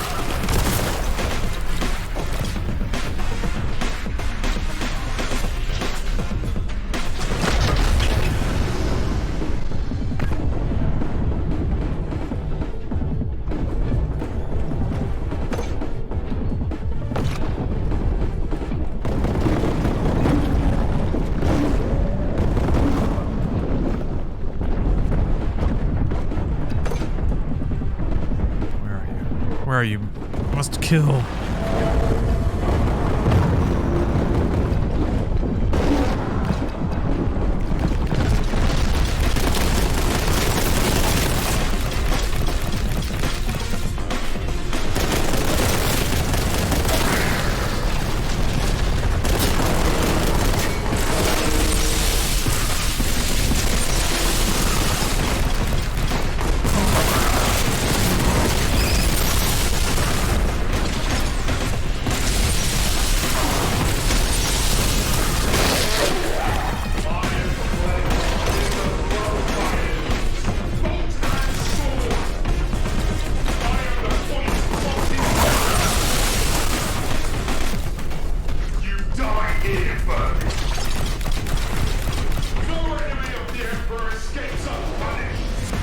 Hey, the timer finally works. Good job. Good job, Nightbot. Finally woke up, huh?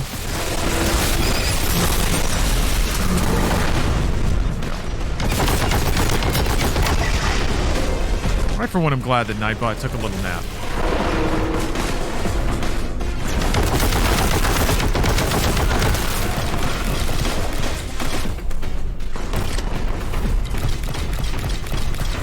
Where the heck did he go? That's the problem with wizards, they're always teleporting away. Maybe he's upstairs.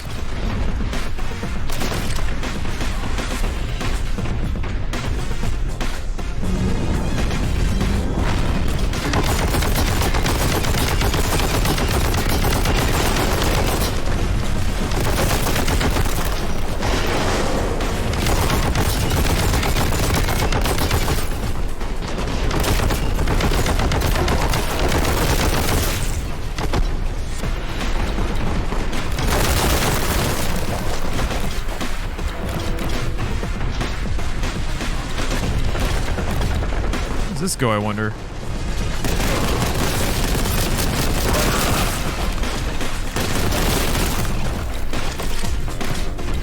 It's about being a muscle wizard. That's like the dream, to be an old wizard who can command like magical energies and shit, except you're also jacked. I talked about this before, about how being a jacked wizard is like the best thing you can be.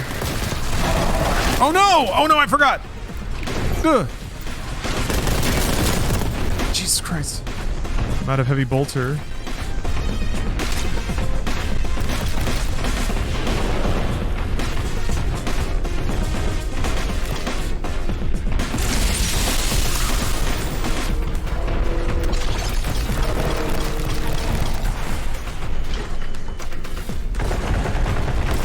There we go.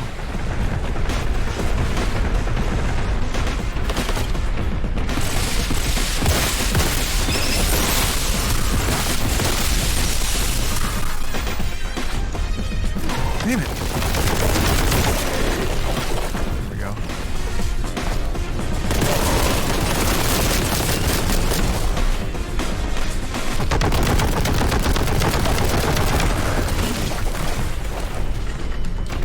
Get those losers out of here. Get them out.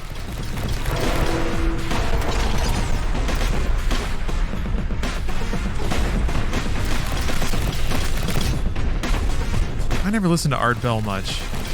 My exposure to Art Bell primarily comes from Prey, which is sad growing up in Texas. There's so much weird Texas shit that I was just totally ignorant of growing up. Would have been super into.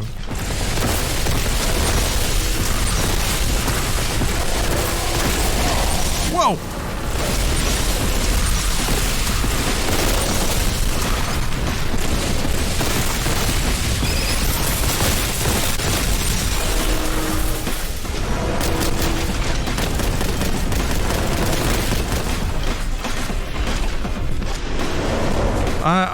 I am from a small town kind of northwest of Fort Worth called Azle, but I moved to the Richardson area to go to college at University of Texas at Dallas.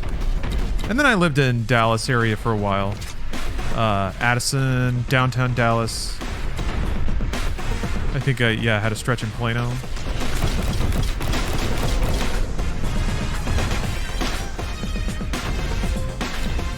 Where are you, dude? Oh, there you are. Wizard. Begone, foul sorcerer.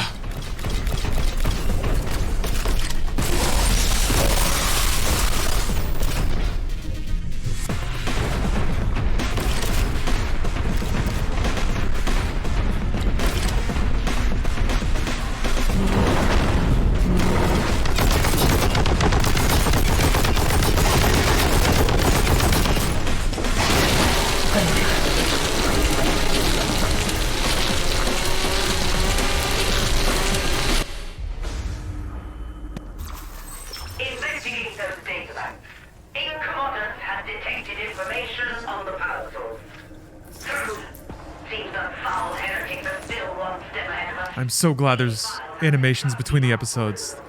It's great. You'll have to move quickly if you're to get there before that infernal sorcerer. Excellent.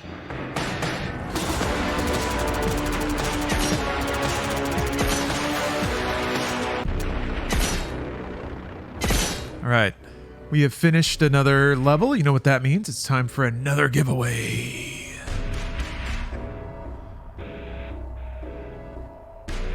Here. All right. To win a copy of Boltgun on Steam, just type skulls into chat. Type skulls into chat to be entered to win a Steam code for Boltgun. And good luck.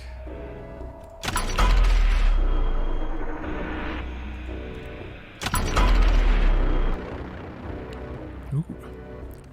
The Corrupted Canyon. The shard is inside some kind of vault in these canyons. Seek out any signs of Imperial presence and search for means of ingress. Beware, the heretics will not be far behind. Emperor be praised! They never are. All right. I smell demon. We got Orange Planet now. Whilst I draw breath, I stand. Whilst I stand, I fight. Whilst I fight, I prevail. My shield. Tumbleweeds? Excellent. Scooty Puff Jr. Scooty Puff Jr. Thanks very much for the sub. Stamp them into the dirt. For the Emperor. None can stand against the might of the Imperium. It is I, Malum Kaido. Oh, it's same world, just outside? Oh, okay. For the Imperium. The blood of martyrs is the seed of the Imperium. Yeah, my shield is disgust. There's another line that says my shield is contempt, but when you pick up armor in the game, it's just called contempt. So it's like, I like that one too because it's a literal reference to the game mechanics. Or that's just what they called it. It's good stuff. All right. 5 more lines from Rahul. The enemies of the Imperium will taste death this day. The Emperor protects. Death to the foes of McCrag. Glory to mankind. And? A son of Gilliman knows only war. Perfect. All right. Who wins this copy? Glazed Donut 7. Delicious. Congratulations.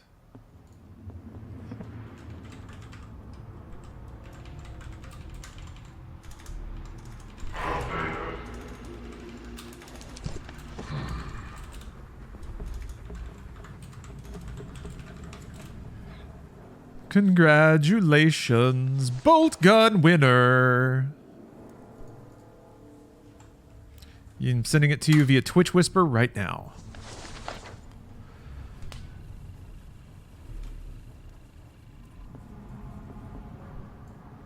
Cool. Ooh. And in general, want to shout out Games Workshop for sponsoring the stream and providing codes for giveaway. And also licensing Warhammer to awesome developers who make rad games with it. Oh, okay. Traditional new episode rules. There's so many weapon slots. I've only found 4 of the guns. Oh, it tells you the strength. Strength 4. Oh my gosh. I was wondering so long what the STR meant. So I guess there is some reference to like the tabletop rule set in the guns and damage of this game. I am proud to serve and proud to die. All right, we on to Nurgle now? We about to Nurgle? I actually got to take a quick food break. I didn't eat my breakfast as scheduled, so I've been cruising on a nanner. I've been on nanner fuel so far this morning. They announced a sequel to Space Marine at the event. Very hyped. Ben, Space Marine 2 has been announced for a while, but that should not influence your hype at all. Stand against our hatred. Because I'm very excited for Space Marine as well. And we are tiptoeing ever closer to it. It only increases it. Yes! Only get more hyped. Space Marine 2 out of nowhere. We got to see Dragon's Dogma 2 again. They're making a Helldivers 2, which is also pretty Warhammer adjacent. We're not going to worry about that though, since 40K is sponsoring the stream right now. Oh, the frog-looking things are Nurgles. Gotcha. Okay. The little Nurgle boys showed up a couple of missions ago. The frogs are annoying, man. They have a lot of health. Oh yeah, I was saying I got to take a quick food break because, like I said, I've been cruising on nannercals, so I got a bagel waiting for me. I'm gonna go bagel up, and then I'll be right back with Boltgun. I want to keep playing. This game rules. See you in a minute. Thanks for watching so far, by the way. Woo! Okay. Sorry to leave y'all for so long, but made a thumbnail, uploaded multiple versions of a YouTube video, had to add in sponsorship. And I'm not even done. I'm going to have to check that in about 15 minutes. But in the meantime, oh, right, I had to mute this. Look at all this. Well, I guess I closed it all. I was going to point to all the instances of Photoshop and Premiere I had running. Trying to hustle, man. It's tough. It's tough out here streaming and making YouTube content. Keeping to a schedule. Sheesh. Sheesh. Anyway, in about 15 minutes, the edit down of me and Bruce screaming at the PlayStation conference will be up on Inside Games.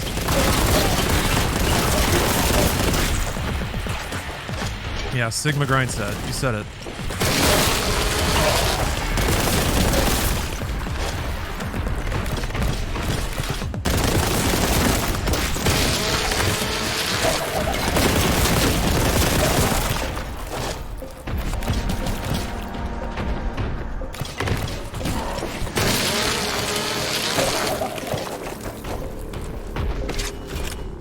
I'm hoping that, like, splitting my attentions isn't ultimately a losing proposition, but who cares? Making video game shit is fun. It also turns out that there's not just a wealth of clean pics of the Insomniac Spider-Man black suit. I ended up having to use one from Spider-Man 1, but I don't know if anyone's going to tell the difference immediately. Is it just me, or does it really just look like he's wearing a backpack? Like, to me, when I see Insomniac's black suit Spider-Man, I'm just like, just looks like a teenager wearing a backpack. Like the little strappies going over, and then it's like all gristly underneath. This is an official Warhammer game, Uncle Oka. It sure is. Featuring the voice talents of one, Rahul Kohli. Suffer not the heretics to live. I will finish the work Captain Titus started. It is exceptional because there's a dedicated button where you can have Hollywood talent Rahul Kohli screaming Warhammer 40k things in your ear. My sword is hatred. Isn't that awesome? Mine is the work of the righteous. It's currently on special. This is actually a sponsored stream before I influence you too much. I will wade through the blood of our enemies. But Warhammer Skulls just happened. It's basically their big gaming event for Games Workshop. And wouldn't you know it, there's a fresh release waiting right for you.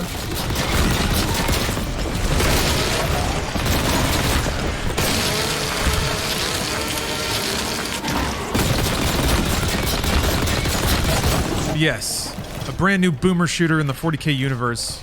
It's actually kind of connected to the events of Space Marine 1 and 2. There was that voice line earlier where Malum Kado, who we're playing as now, referenced Captain Titus from Space Marine. Bloat drone. All right.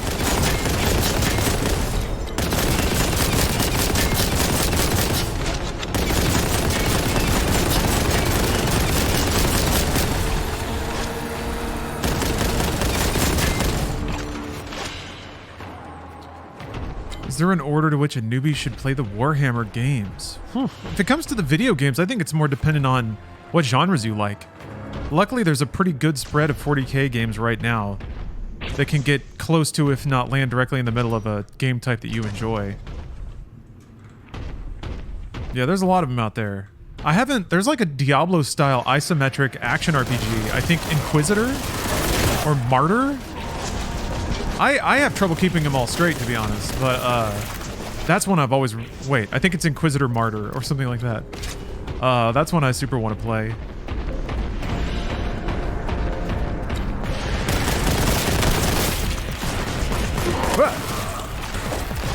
Only played Space Marine. It was a good time. Yeah, Space Marine's a pretty easy recommendation to anyone who likes action games. But if you like the strategy layer a lot more, than like Dawn of War is a really good starting point. Maybe Dawn of War 2.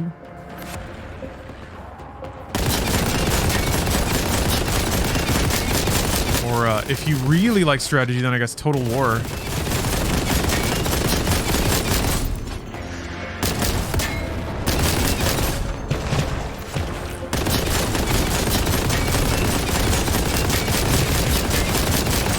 at how much health these idiots have. Come on, man. Who's shooting at me? Who did that?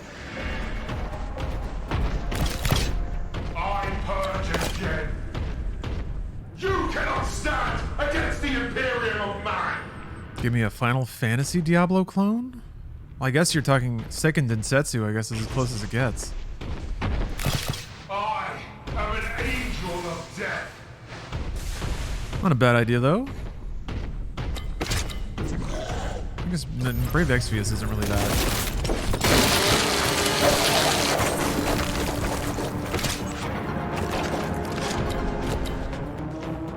Oops.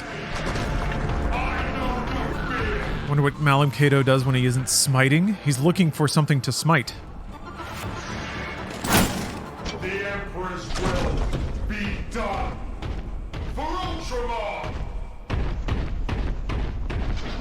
will die. Rejoice, your salvation is here. Triumph or oblivion. I'll purge the galaxy of your taint. Malum Kaido hates taints. Darn it. Here we go. Here we go. Oh no! Ah.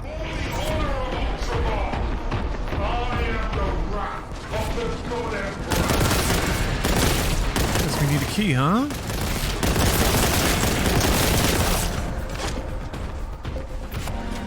Yes. Malum, never fear. My taint has been scrubbed by the light of the Emperor.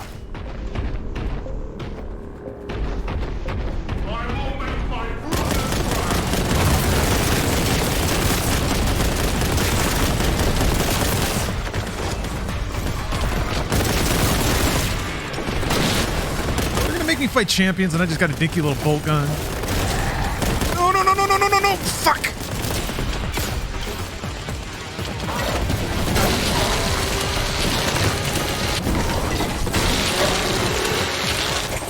There, shit. Wow, I am straight up out of ammo. Ugh. This is the first time in this game that has ever happened. Damn.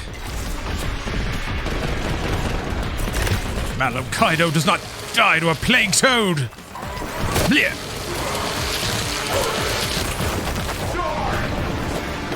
Effective.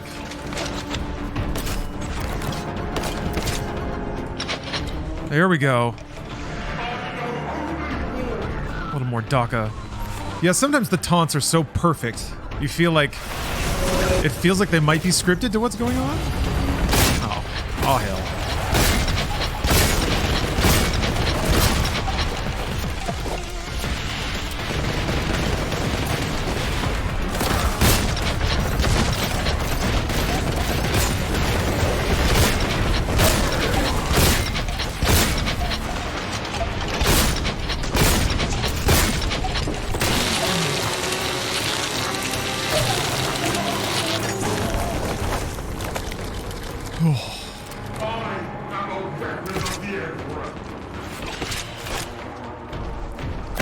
I feel like you can even do a bit of character directing sometimes.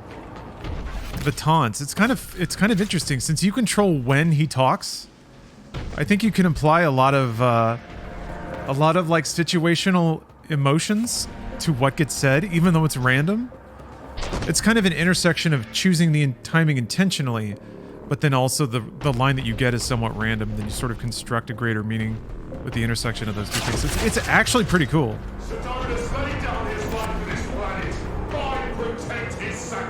Okay, I see, yeah. The upgraded rounds have upgraded the gun to strength of 5. How did I not notice that before? What a cool little touch. You got a link for me? Come on, Sam. What is this? What is this? Oh.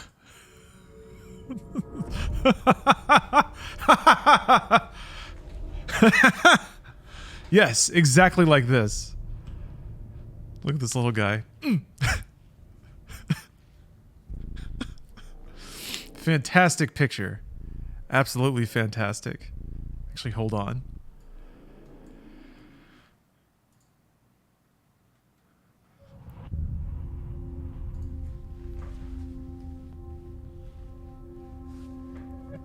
I'm sending that to... I'm gonna send that to Rahul. That's good-ass memery right there.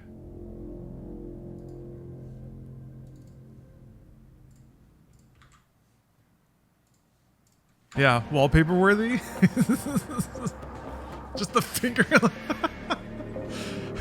I am the point of his spear. Ah, beautiful. Your death is my glory. I think what I really like about that whole system, that whole getup, is that like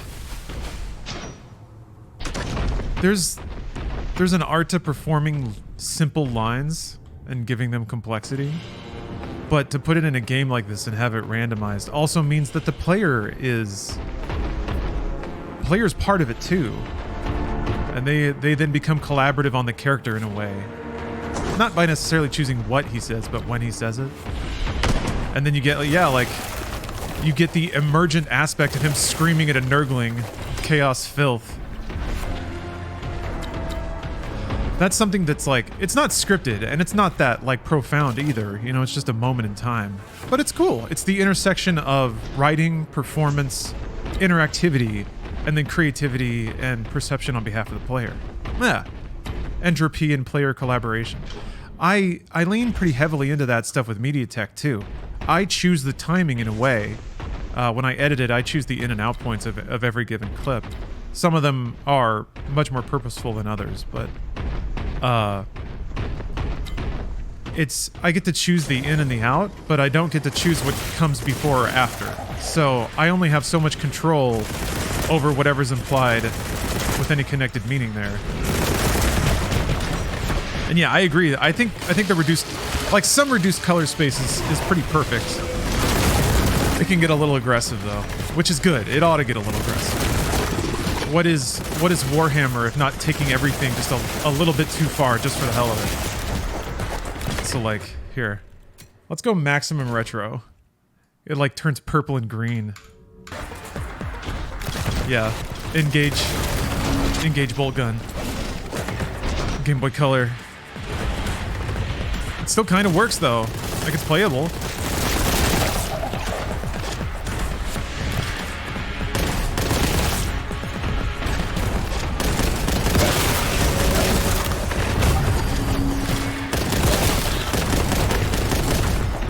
That's a tree.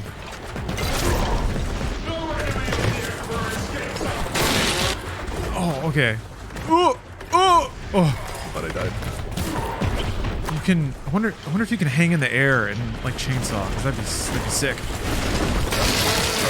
Sort of. Okay, you fall, but you can kind of aim up as you're going. Oops.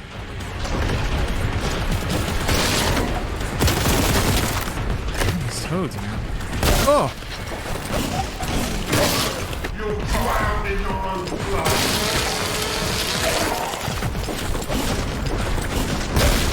Whatever.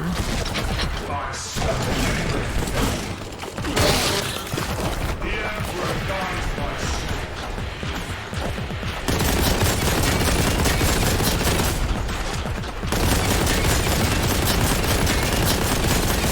This kind of reminds me of like playing old games, and they would just be a mess of pixels basically. And you just imagine what they actually look like what their artwork might have been. And then you actually see it and you're like, what the hell is that thing?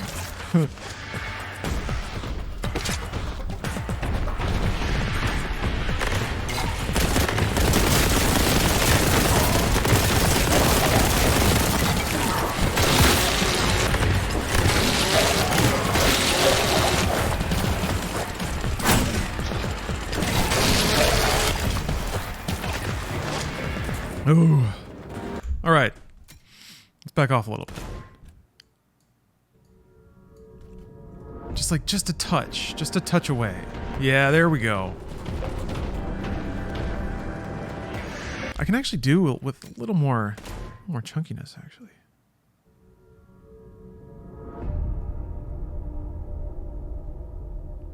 Bigger pixels, please the Emperor.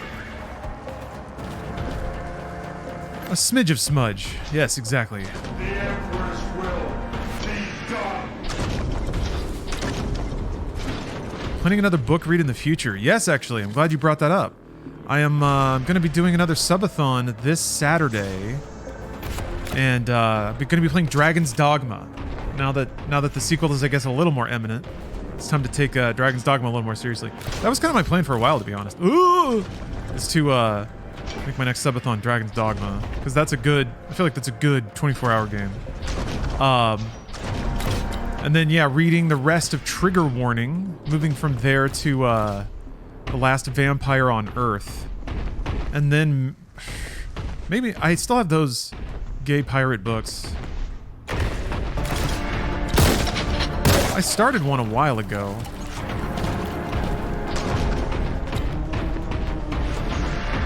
Those are probably pretty quick reads. So wait a minute, did I get another key in here? I don't think I did. I used to have Commodore 64, and getting games at the time was like this. Graphics on cassette, give you an idea how the game want to look, and then you just played with... Oh, yeah. The cover art give you an idea of how the game was supposed to look, and then it's just like 3 sticks and a ball. I remember that. Well, sort of. My parents didn't have a whole lot of home PCs. Despite being an engineer, my dad just wasn't really into computers, which I always thought was weird and frustrating because I super wanted one. Anyway, we had a Texas Instruments home PC, I guess, the TI-99, and there was a lot of knockoff software for it. I remember looking through the catalog and all kinds of like psychedelic 70s sci-fi cover arts. Dudes in like silver jumpsuits surfing on galactic plains filled with chromed enemies, all firing lasers at each other. And I'm like, fuck yeah, dude! Give me that! And then I'd flip the page and there'd be an actual screenshot from something, and yes, it's like 2 squares. 2 squares and a question mark, and you're like, ah. Or, oh. Frankly, that's what I find so breathtaking about Destiny sometimes, is it is that cover art. It's all that stuff from old games that lied through their teeth and tried to sell the mystique of moving the stick into the ball. Destiny's just that game. You get to run around in crazy space environments shooting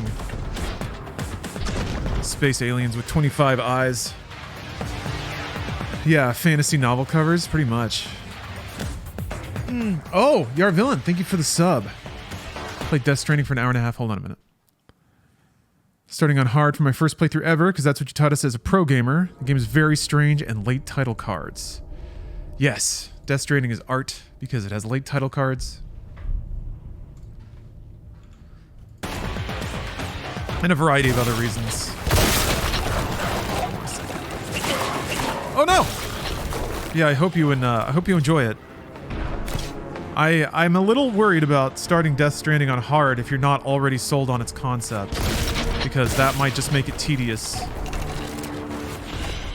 There's a video game system involved with Death Stranding that makes it an actual literal walking simulator. Sandsbach, thank you very much for the Prime, for the sub.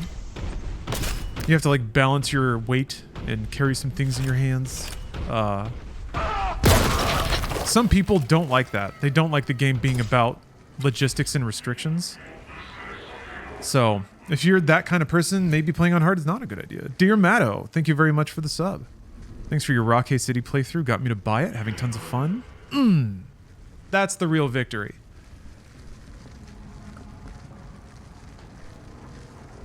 Whenever I can act as a conduit between somebody in a game that they love but never would have thought of otherwise, that's when I get real points for Gaming Valhalla. But I'm glad you're enjoying it. It's got a lot to offer, and I hope that it finds a cult following, because that's kind of, I think, what it deserves. You ever played the Conduit on the Wii? You know what? I did. I was so desperate for a Wii game worth playing that I did play the Conduit on the Wii. It was alright. It was okay. If the Wii launched with games like that, I think it probably would have been pretty good. Whoops! Ha!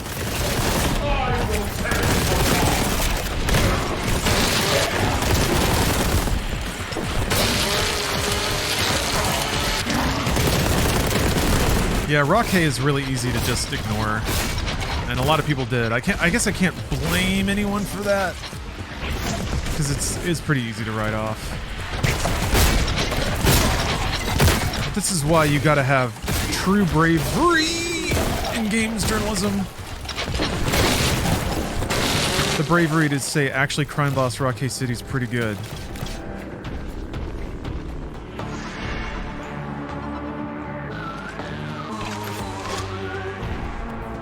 Best Wii shooter? I don't know, Red Steel 2 is real good. But yeah, it's up there. Wasn't Kevin Sorbo in that? In the Conduit? Wait. Somebody was.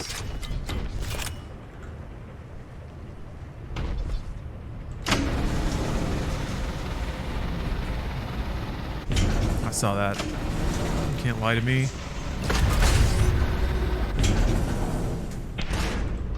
Did you ever play the Mario and Luigi games? Oh yes.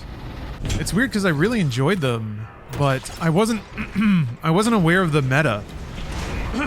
So I always liked Super Mario RPG growing up. I think pretty much anyone who played it did.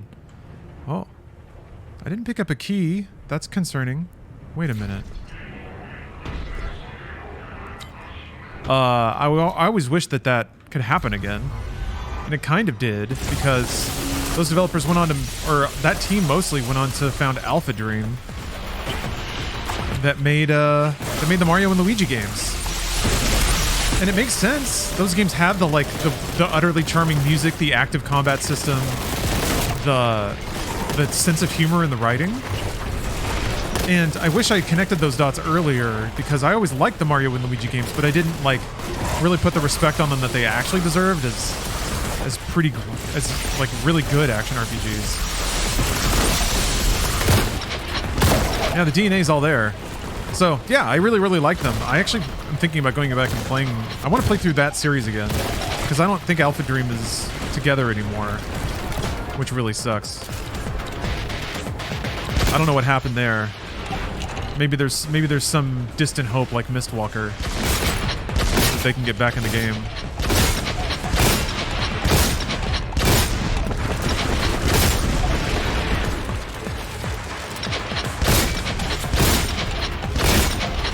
Yeah, Bowser's Inside Story was really fun. Dream Team's really fun. Let's see here. It's Superstar Saga, Inside Story, and Dream Team.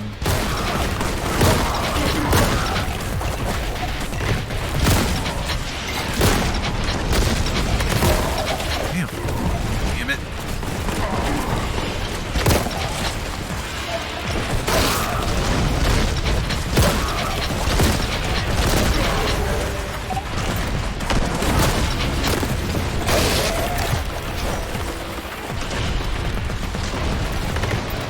Yeah, Paper Mario is still good, but it's kind of different.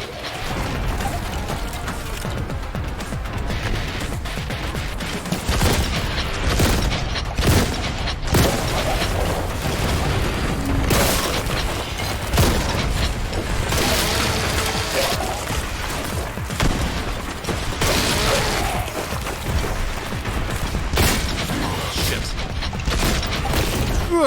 I never remember which grenade I'm holding. Aw, oh, crap. Crap.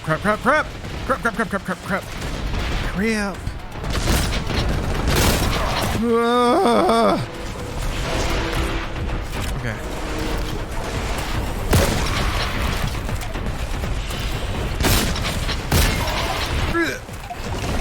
Jeez.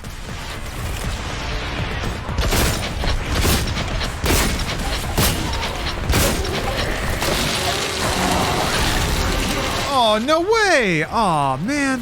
I thought for sure that that's exactly what the chainsword was for. I thought you could just go in and chew them up, but I guess you just gotta keep shooting. Damn, man.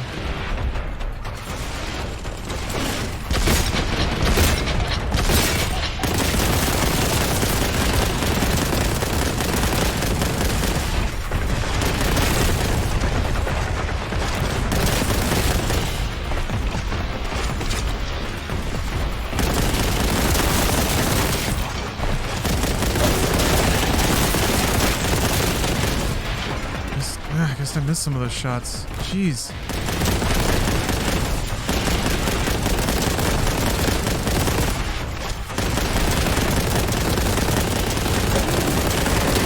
Duh, Jesus. Yeah, chainsword had a lunge, yes. If you hold the chainsword, it'll highlight somebody, and then when you let go, you zoom on over to them. Ah, the video's up. Fantastic. Let me double check that. I got a couple things to post. I'll be right back. Okay, alright. Looks like we're good. Good to go. Inside Games is live for your viewing pleasure.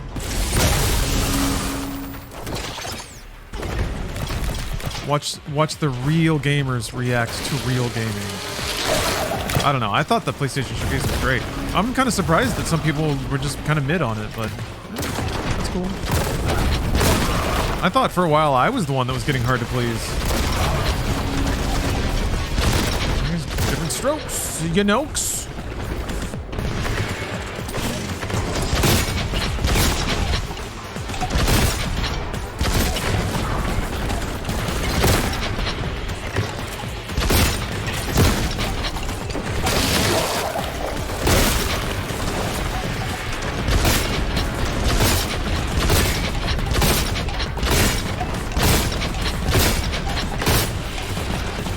I can see a little man sitting in there.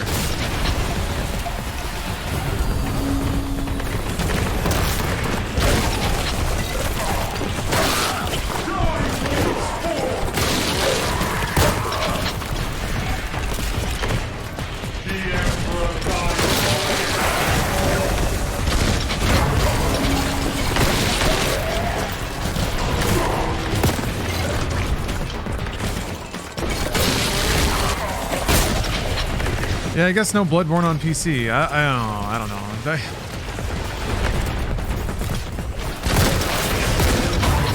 I wish I believed that there was more of a reason for Sony to care about Bloodborne.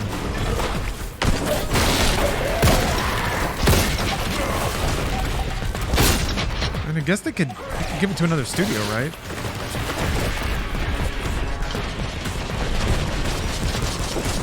It just doesn't seem like it fits into any of the buckets of like games that they want to develop, you know? They like prestige, art house, single player games. And God bless that, by the way. I'm not trying to sound too smarmy about it. I'm very glad that they are far and away the like world's best producers of those kinds of games. It's either that, which give them brand lift, or it's service. Stuff that makes money.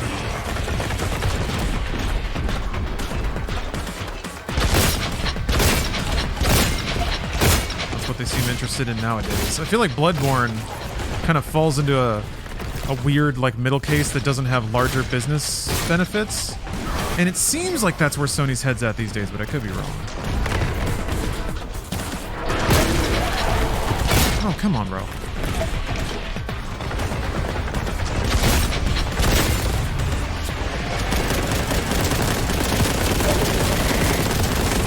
There we go. To receive a Skulls box. I think I was supposed to, but one never arrived. So maybe it's still shipping, or it's stuck under somebody's car.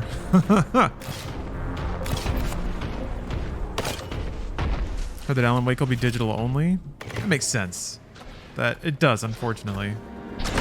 There's a lot of like, and I wonder if they're self-publishing Alan Wake 2.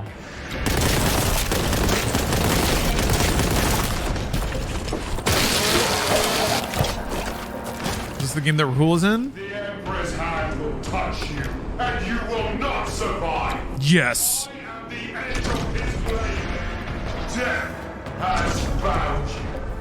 Is Remedy technically an indie? Yeah, they're not owned by anybody, so they're independent. I wouldn't call them indie though. That usually implies that they're working with smaller budgets, or it implies more about the like creative intent of what's being made and the market positioning of it. I am proud to serve and proud to die. I'm gonna look it up now. Hold on. Oh, Epic is publishing it. Okay. All right. So, Epic probably gave them a sweet deal, but yeah, there's no reason for Epic to want to physically publish anything, because they have their own digital store. That makes total sense. I guarantee, like, yeah, there's no reason for Epic as a publisher to start spinning up, like, physical publishing. Unless their client... Unless the developer studio just really, really wants it as part of the publishing deal. I'm gonna guess that Epic probably gave them very nice terms, and that's why Alan Wake 2 is happening at all.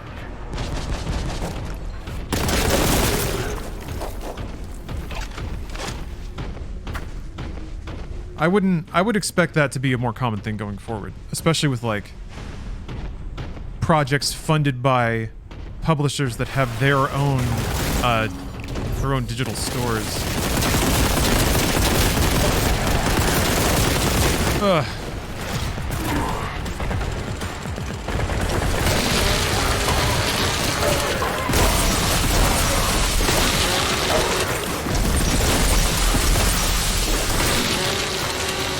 What is currently the most successful or largest indie developer? I guess largest company that isn't owned by another. I guess you'd have to draw the line at some point. CD Projekt? Mojang? They're owned by Microsoft.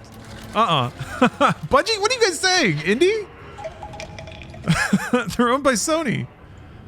Oh, before Microsoft. Yeah, maybe?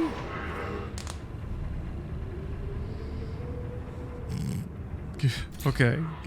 Giving examples of the, like, studios owned by the biggest corporations on the planet. Little indie studio. Yeah, Jagex. I don't know, there's probably some, like, whatever studio makes Oregon Trail or something. There's gonna be some probably weird answer. And I guess then it's just like, what do you gauge that on? Like, market cap? Oh, baby. All right. Sunsoft, yeah. Data East.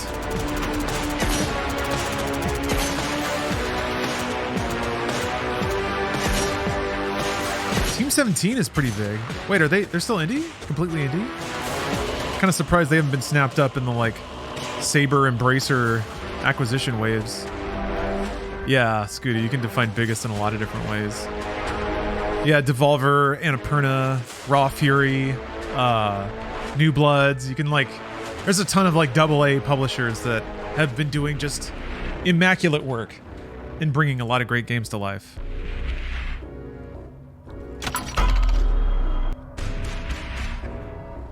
Canyon mag rails. Maglev freight train rails connect the Imperium's outposts in this area. Make use of them to find the vault entrance. You must move quickly. Chaos forces are already searching the valley. But wait. Hold on a minute.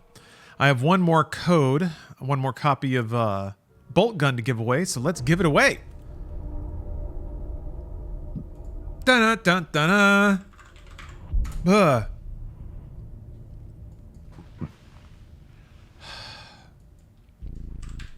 I don't know why I'm so burpy today. It's weird. All right, if you want to enter a code and to win a code for Boltgun, brain's falling apart.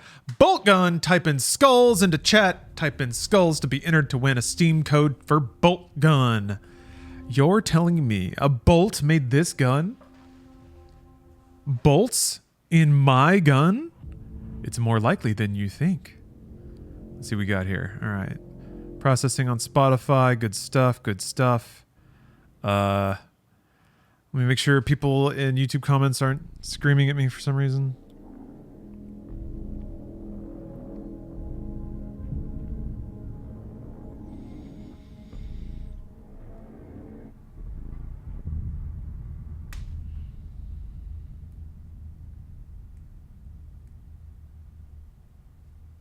Interesting. All right. Nope, no problem.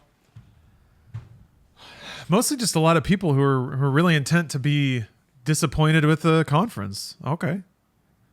Geez, man, if that doesn't make people happy, you just kind of can't, I guess. Unless it's everything. It has to be everything. It's got to be absolutely everything. Oh well, it's just marketing. You don't have to win marketing. You just have to make people want to buy your shit. So, if people are just like, meh, but they still buy your stuff, guess what? You won. Yeah, Dragon's Dogma 2. I guess no one gives a shit. I can't really... So all the games that I popped off hard on, that I pogged out on, I have to admit, those were all kind of deep cuts. So for people wanting the absolute big stuff, aside from Spider-Man, yeah, okay. But, like, Spider-Man was there. It was like a whole thing. I guess, you know, like a whole QTE sequence. Vic Rattler. Hoppies arisen! I've learned more about this quest.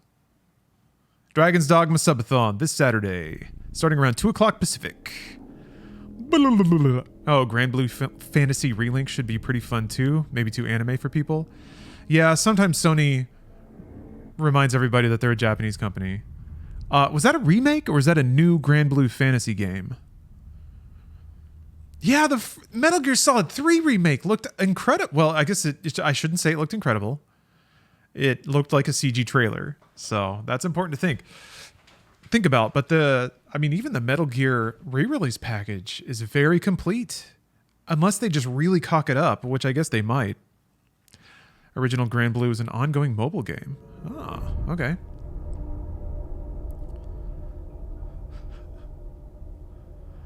Fuck Konami, those bandits. I have a feeling if Snake Eater remake is good, people will get over it quickly.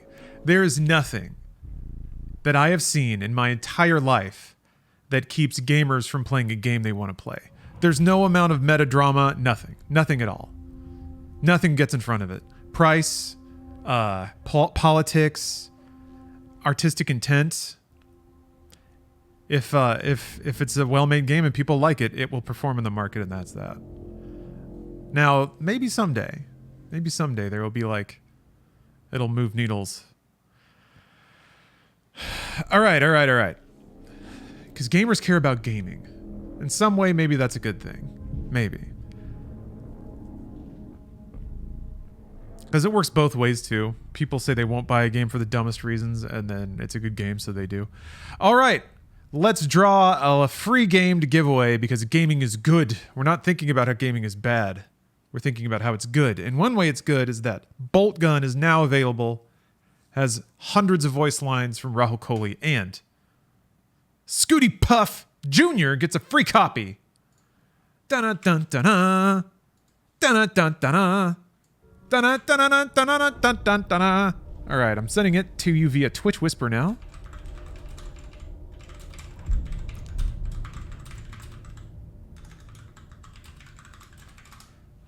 Big W's in chat.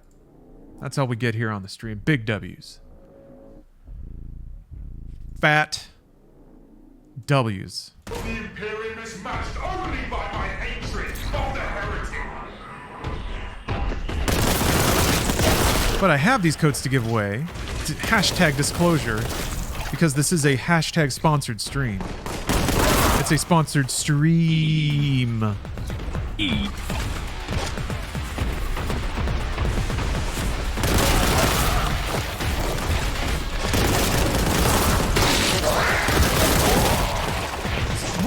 Shoot those little orbs before they spawn, maybe? So far, I've just been waiting for them to hit the ground and like, warp in, but maybe I can stop it from happening. I'm a pretty big fan of that, of like, little flyaway skill shots you can make to either do bonus damage or prevent enemies from spawning.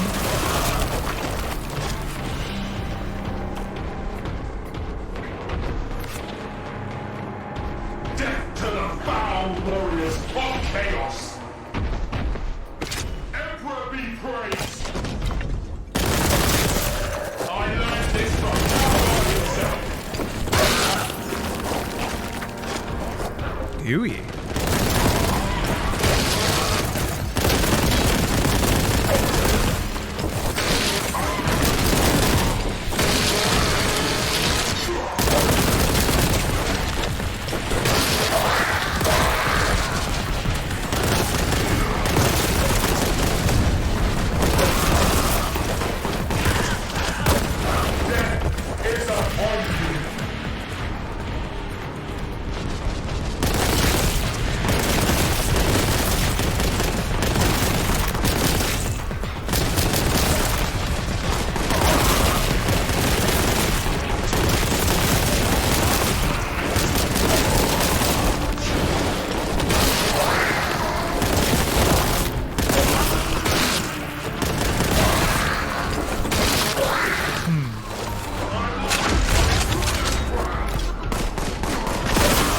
I guess I can, like, you can shoot them a little bit earlier than I thought, but it doesn't seem like you can just shoot the little orbs.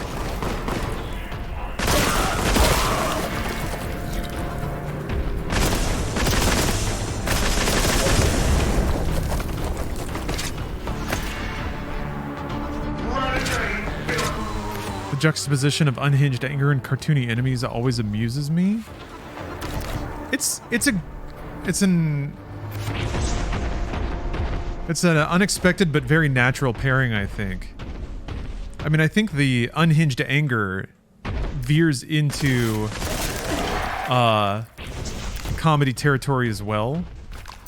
But that's kind of part of it because it's all, I think, commentary on the fantasy.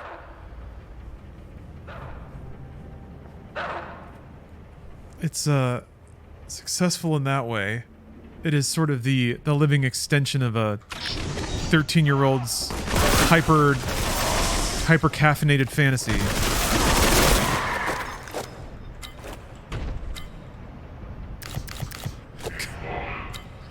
Kind of reminded me of like, so I took Steph to the industrial show and she was sort of commenting on the music and she was like, God, this is so doodly because it has 2 speeds. It's angry and sad, and that's it. Now I'm sad. Now I'm angry. Now I'm sad. Those are like the 2 feelings.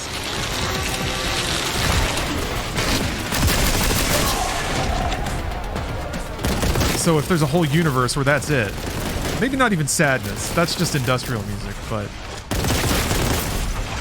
if it's just a whole universe bent around like celebration of might and conquest, xenophobia, combativeness. I guess it's just like, I think if I were to guess, I haven't done any of this research, but I'm going to guess that a lot of Warhammer is sort of inspired by Thatcher era England. It just has that like Judge Dredd feeling around it. Although I guess Judge Dredd started before that era and then became a commentary on it. What other feelings are there? Amen. But yeah, KMFDM is really good for that. KMFDM is weird because they're also kind of in on their own joke a little bit. They make angry music, but then again, their lyrical content is often a lot more constructive and thought-provoking. Well, thought-provoking may be a bit strong, but at least there's a little more concept there than just giving voice and outlet to teen anger. They put out a reggae album, or excuse me, a dub reggae album, just full of inspirational lyrics.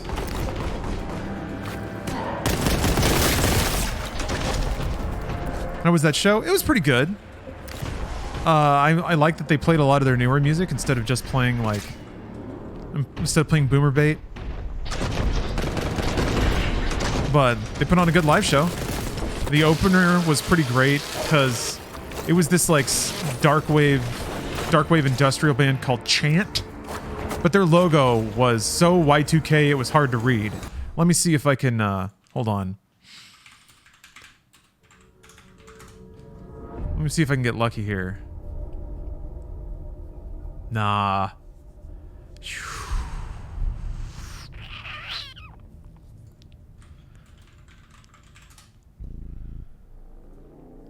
Well, there's... Oh, here we go. Okay. Perfect. All right, here it is. Look at that. Let your eyes wash over that. Yep. I kind of got it right away, but Steph just stared at it and she was like, what the fuck does that say? Ooh, from Austin, Texas. All right. Yeah, Y2K logos. Oh, it has to happen. It's all part of the cycle. People that grew up with this are nostalgic to see it now. Which I guess was me. Oh, Sandsbach. Yeah, a couple of people told me about myhouse.wad. I haven't played it yet, but it sounds awesome.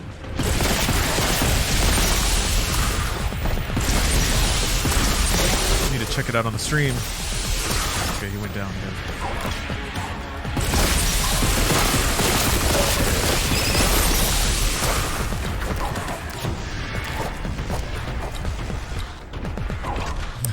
Yeah, it's Chant. C-H-A-N-T. This one first.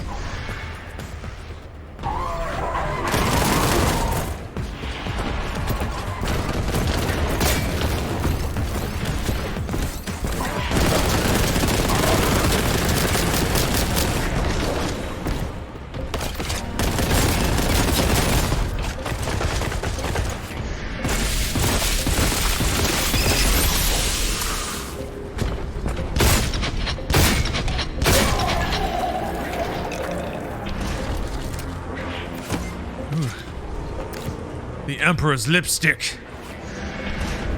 It heals you, warrior. My inner graphic designer died looking at that, but my inner artist liked it.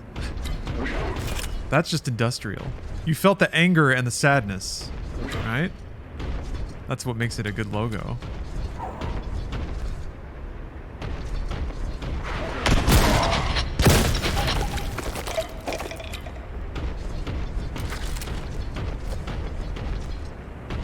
Blore should be a summon in this game. Oh man. I summon Blore and he just pops out of, he rockets down onto the planet, pops out of a little like little pod thing. Then he just goes wild for like a minute, waves at you and fades away.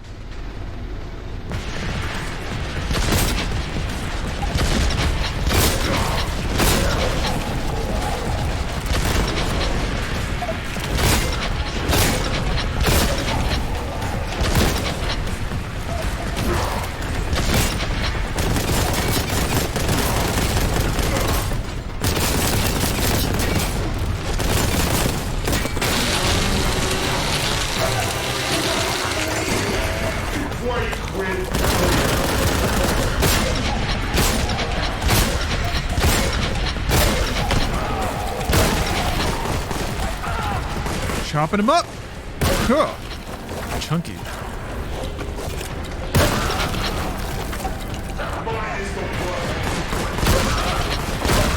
Want that Rahul button?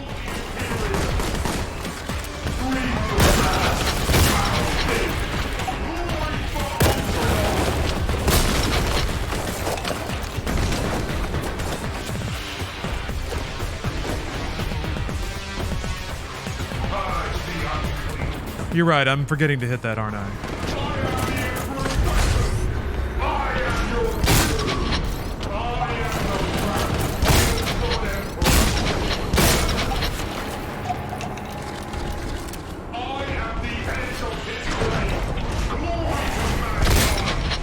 Shit. Ugh. Got out of that a little clean, I think. Ooh. Death to the foes of the clan! None will survive! International superstar Rahul Kohli. Don't you love it when games finally get a little star power? Makes you feel like you're in the room with Rahul Kohli as he's painting his miniatures and screaming at them. Oh, heck. Oh, no. Bro. What the heck? No! Bad time to reload!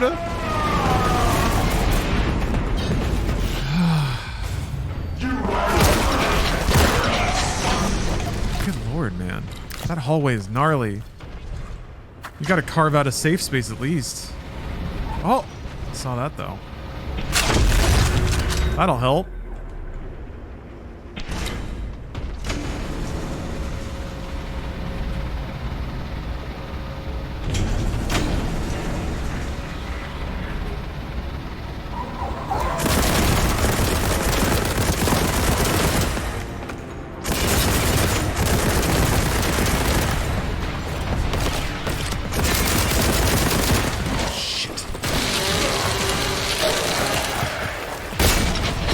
Oh, man.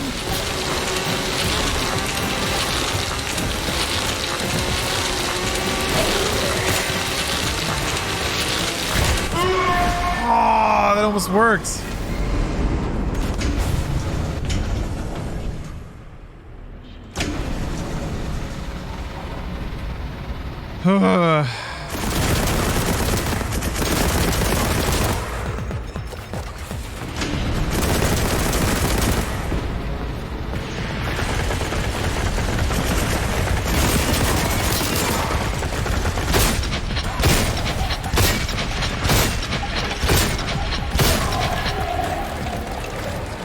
Oh no!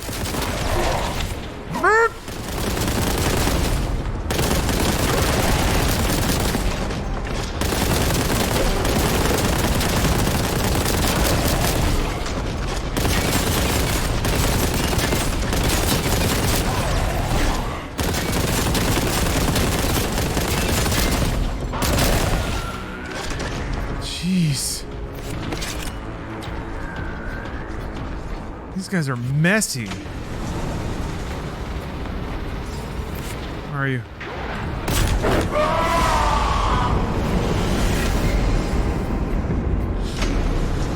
Oh, he was having none of it. Huh. Oh, wait. Yeah, Chaos Marines are rough. It's the champions specifically, the melee units that run at you. Yeah, they have just tons and tons of armor, and I don't have the heavy bolter yet. Although there's heavy bolter ammo right there. So yet again, I feel like there's probably a heavy bolter hidden around here somewhere.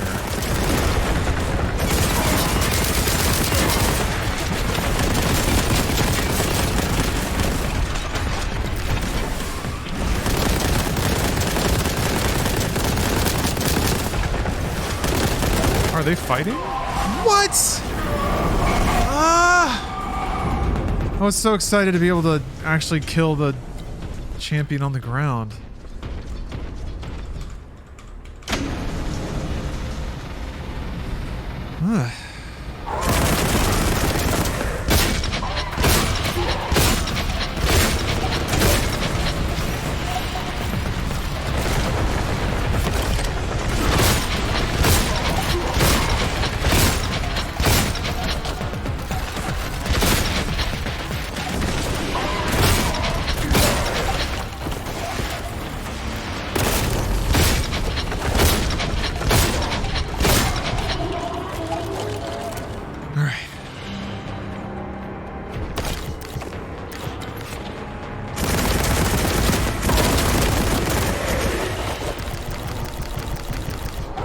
Save my ammo for that dude. This is gonna be a long... Oh, here we go. Okay, jeez. Now we're in business.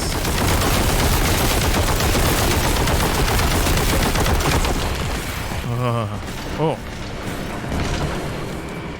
Phantom, I'm playing on hard. You gotta be gamer!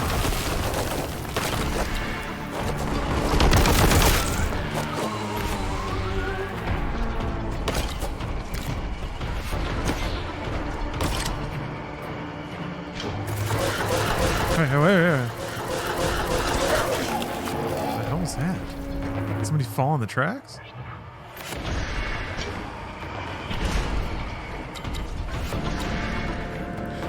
How angry are you going to be if Nintendo doesn't name their next console Switch U? Swooch.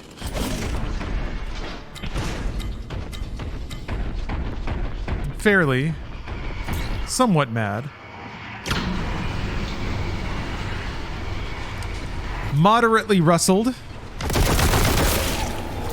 It is kind of interesting. I'm just most fascinated to see if/how they decide to try to retain all their Switch momentum. Is it going to be just naming it Switch U? That's what they tried with Wii U. They had so much just brand built up in Wii. And then it all evaporated when they put out a weird tablet thingy. But now they've got it all built up in Switch. Yeah. Super Switch works in the United States. I don't know if Super is like something that can be adapted into a lot of markets. Is like Switch? Is that what it's called in all territories? I think it is. That's kind of interesting because I would think Switch would not be something that would be a phonetic that Nintendo would lean into.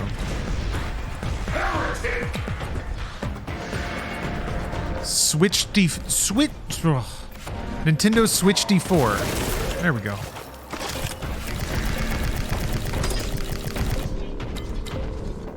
That's got it. That's the one. Super works because Super Nintendo did. Yeah, that was a long time ago, though. There might be awareness of that. I mean, ever since Super Nintendo, they haven't really called anything that again, have they?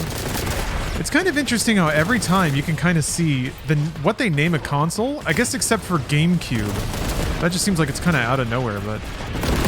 And I guess Wii is also just kind of like... different.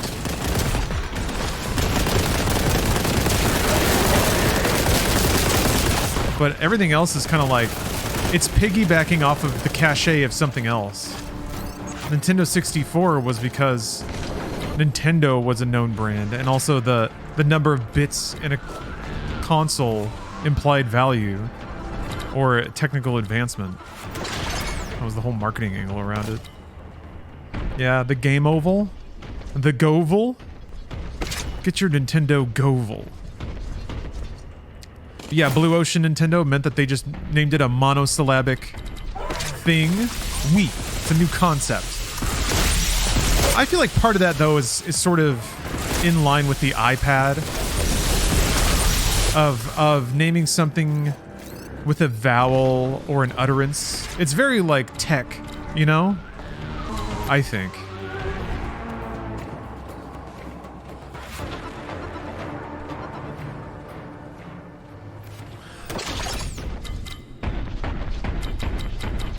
Switch is pretty logistic now that I think about it.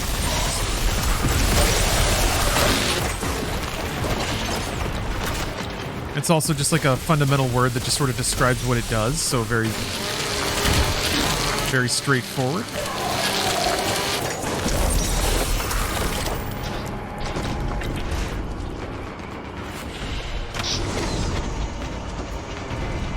What's interesting with the Switch is I think that it was still flowing from their strategy for the Wii in terms of naming and product design. But not literally. Like, it's taking the philosophical aspects of the Wii, the Blue Ocean aspects. Whereas the Wii U was like, let's just try to, like, literally port over what people remember or associate with the Wii. Functionally, man, that's cool. It's like sparkling the whole way down. Functionally, one of the things that, okay, I reused it. One of the things I think is pretty good is that they ensured backwards compatibility with the Wii generation because they had sold so many Wiis and sold so many games. They wanted to make sure that the ability to use that software was still perceived as a platform benefit. So you had your, like, 3 Wii games that you bought. Guess what? You don't have to throw them out. And that way you capitalize on the sales penetration you got with the Wii. So, from that, it seems like it's a slam dunk to assume that the next Nintendo hardware platform will have total backwards compatibility with the Switch. Just given the value of people's Switch libraries. And now that it's all digital, that's like... That's even more important. Oh yeah, the Nintendo Link. That's actually a really good... That's a really good name.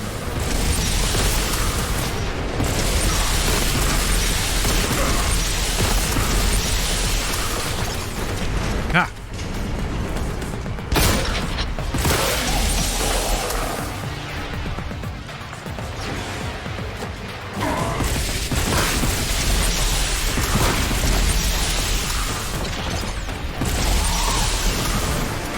Ah, jeez.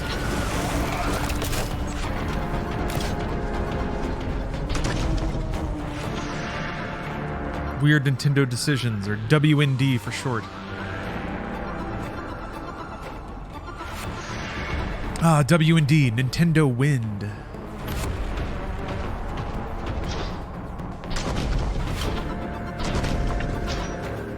Whoa.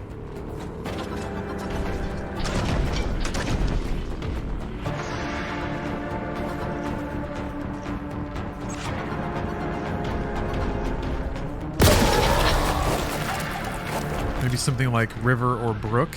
Possibly next gen would be streaming only.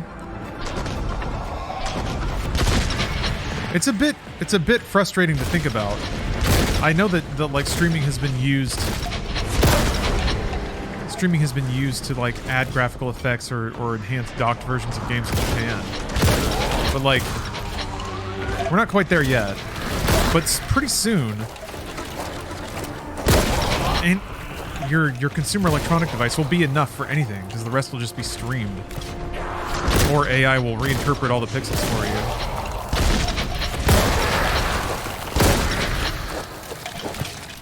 I guess then it'll just be like battery life and form factor.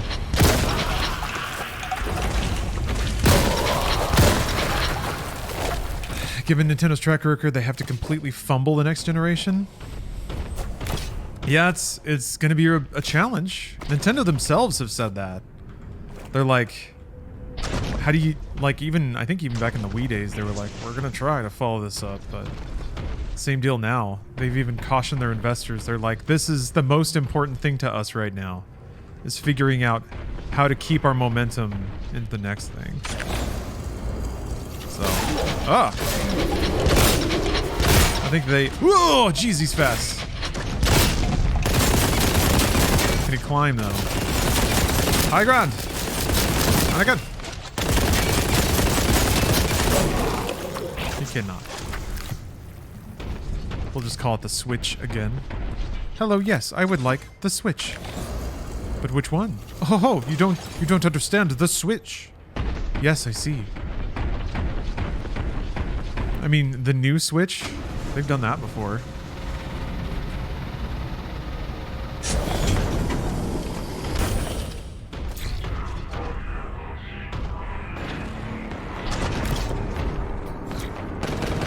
Hey, hey, hey, hey, hey, hey!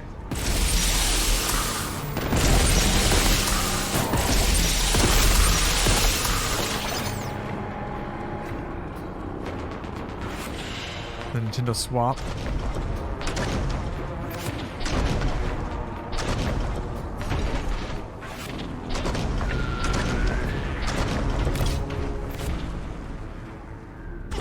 Nintendo Slorp. By the golden throne. For the honor of Ultramar. Wait, no, I don't want to go there. A son of Gilliman, not only born. I care not if this planet stands, so long as you die. Just got back from work. How did you like the Lord of Change and Sorcerer fights? Oh, they were awesome. Quite awesome. I'm looking forward to more huge-scale boss fights. Oh, man. What kind of last boss do you think this game's gonna have? It's gotta have a real humdinger.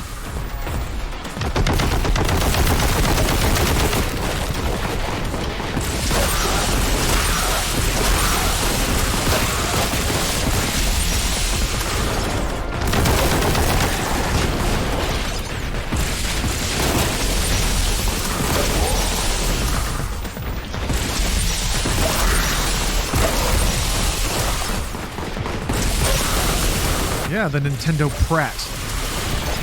You got him for the movie. Might as well extend your license a little bit.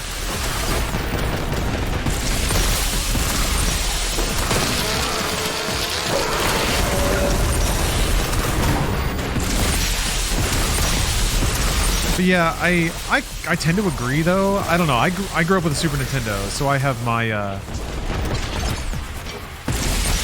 my particular biases. But I think Super Switch works. I think it does. I think it says everything that you need to say. I think it means the same thing now that it meant then, which is that there's a very successful platform. It's just been upgraded. You can expect more like quality software at a higher technical level.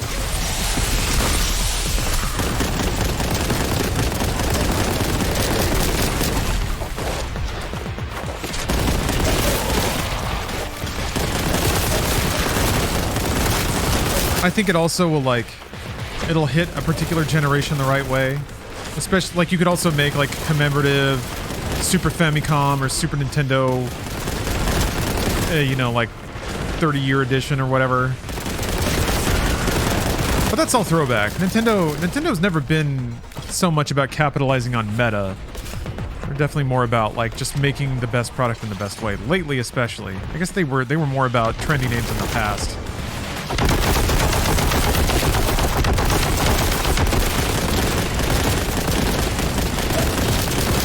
That would be cool, though. Also, I think, like, it's kind of, I feel like it's been long enough that the people who remember it, it would be a positive memory for them and a positive selling point.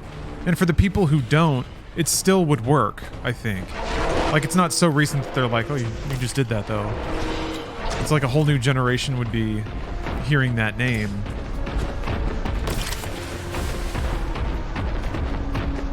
The only thing that gets in the way of that, I think, is if there's still a dedication to the blue ocean strategy that Iwata pioneered. If there's like almost like a duty, given how successful that was for the company, there might, and given that I imply some sentimentality to Japanese business decisions sometimes, but there might be a feeling of like owing it to Iwata to keep that blue ocean strategy going, and there might be like the new president might have a dedication to that. So the next thing might actually just be a blue sky device. Or like a blue ocean device. Which I don't want, kinda, I don't. But if I'm honest with myself... Oh no! I feel like the niche that Nintendo enjoyed is now getting filled by Valve and by Asus. I pre-ordered a ROG Ally, and I don't need a Switch when I have one of those. It's also more functional than a Switch because I can use it for work. So instead of bringing like a laptop and a Switch somewhere, I can just take that. And I don't expect Nintendo to beat that functionality.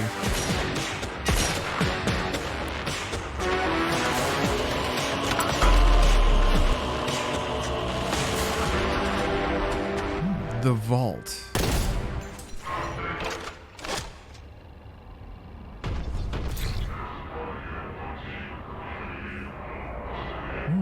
Cogitating. Expansion is of Xenos origin. Those frickin' Xenos, man. What's with those Xenos? That's what I keep saying. Huh? What's the deal? I love Linux. Or I love the Steam Deck. It's a psyop to get gamers to use Linux. It's the only thing that's worked so far, huh?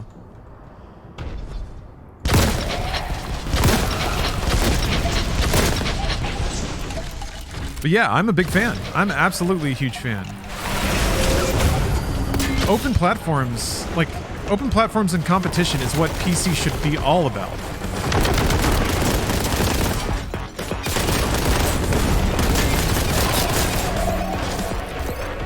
Valve is out there, like, pushing out free OSs, making the viability of them a little more known. Microsoft hopefully has been jolted out of not giving a shit. I got Game Pass and stuff working on a Steam Deck, which, by the way, massive shoutouts to Valve for being chill enough to allow that, and even like posting Windows drivers for free and all that stuff. That they don't have to do any of that. It's one thing to not explicitly block something. It's another to even go a little bit further and post tools to help with it that were used internally. So, yeah, Valve being a real solid homie in that regard. Very much appreciate that. Ugh.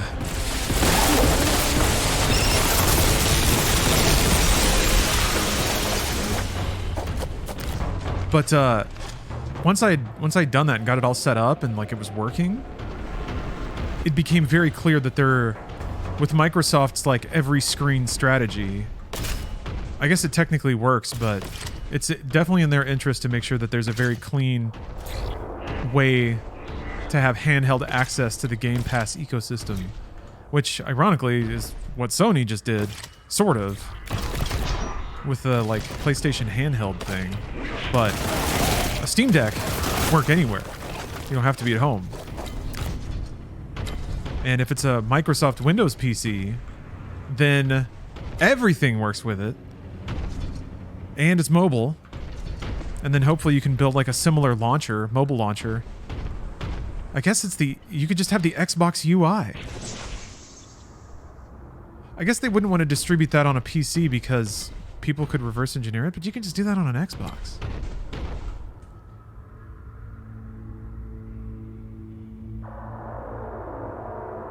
I mean, Steam has big picture mode. Why doesn't Microsoft just have an Xbox interface for PC?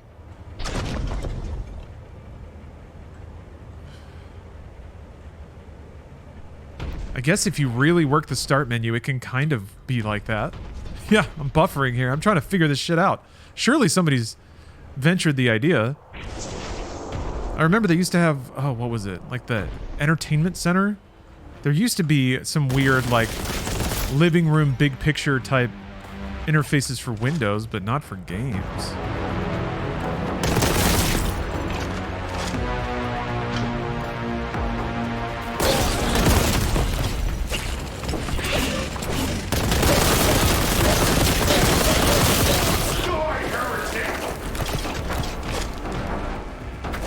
Does Vista have that? Yeah, the Windows Media Center. I remember because I used it. You could launch the Windows Media Center on an Xbox 360, and that's how I would stream videos from my PC to my living room. Is it would actually connect into Windows, and then you could stream media through that way. Pretty neat little feature. Actually, the Xbox would let you stream MP3s from your networked PC.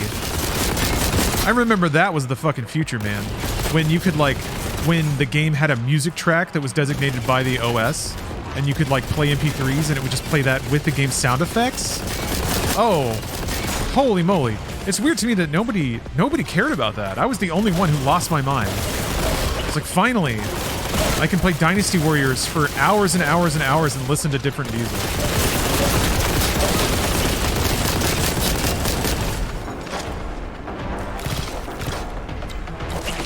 Wish there was more of that. Yeah, I guess the Xbox One originally let you snap apps. Snap app.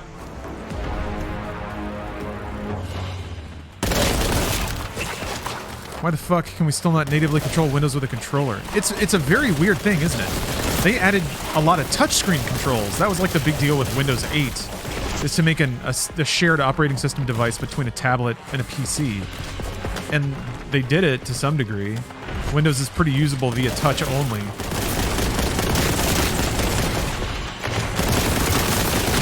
But it really wouldn't be that hard, I don't think. I guess if you really wanted to, you could map some, like, keyboard shortcuts to the buttons. The stick is the mouse, the triggers are the clicks. You can, sort of, but it's awkward as hell. Yeah, the Surface products drove the touch stuff. Yeah, and it was an it was a good line. When it comes to mobile computing, I was pretty happy that there were finally like full desktop PC architecture and a system on a chip.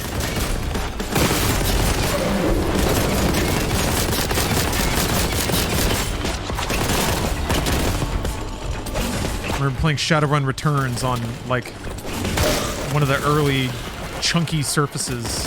I thought it was a cool moment.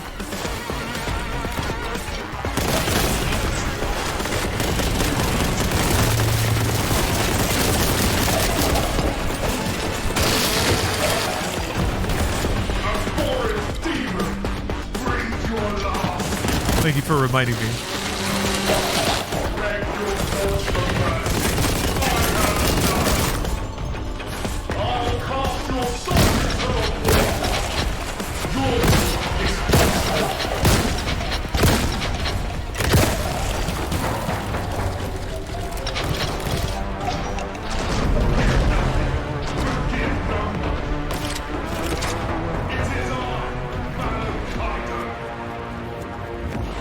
If I had one complaint, it's that Rahul could be louder. I mean, I'm sure that you can adjust that. Like if I just turn the music down and the sound effects up. Your life is forfeit. But yeah, and the pitch of battle. None can stand against the might of the Imperial.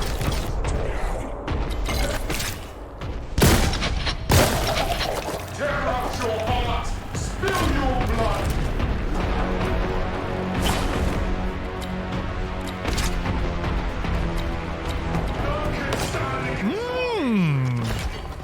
Whoa, the Vengeance Launcher. Alright.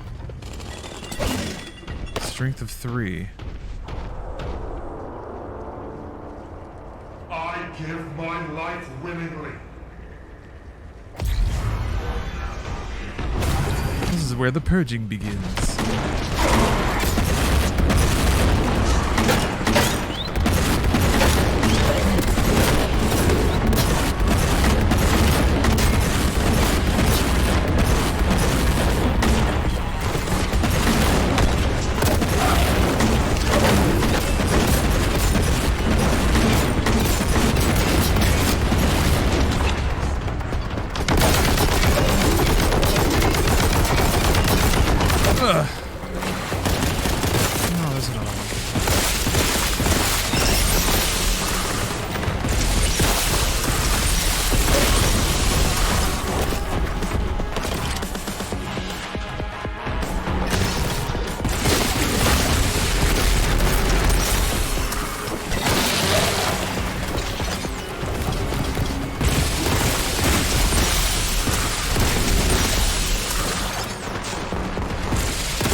Man, so many little dudes.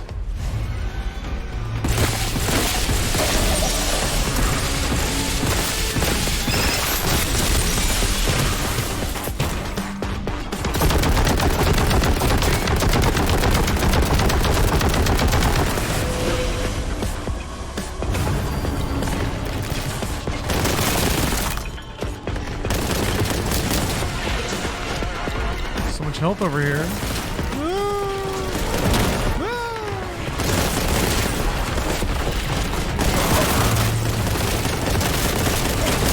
Dude! Dude!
Ancient Amble.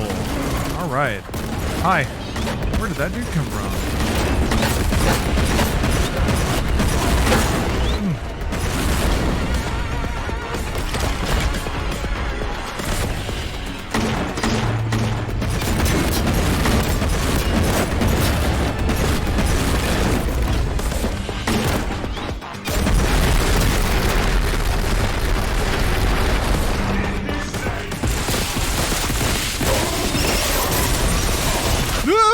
No!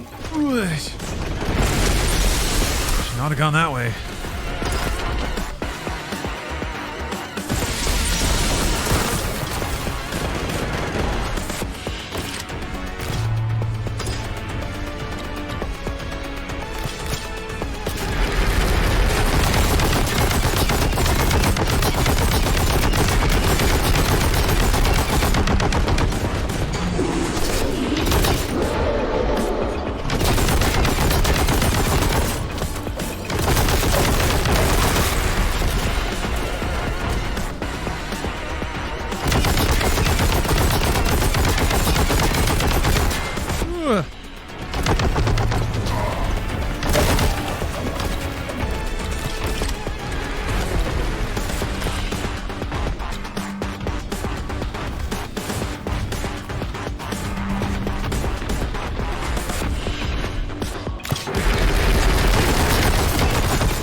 What a day. Smash the enemies on the Emperor. I will finish the work Captain Titus started. The guilty shall be punished. Whoa. Oh, this looks like a hole, huh? What? Now that's a hole. And bull am dead. Exactly. Hi, Taka. Thank you very much. You cannot escape the reach of my hatred. Got some good one-liners coming out of chat. You'll never top the indomitable Rahul Kohli, but only in tribute to him do we one-liner. Bolt and sword. Woo.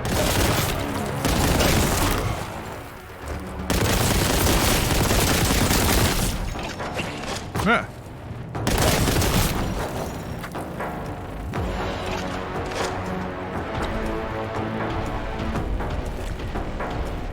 I have a converted Ambul into a demon prince of Nurgle, so it's nice seeing them in a game. Ah. Yeah, I'm certainly not familiar with Ambuls. All these hoppy boys.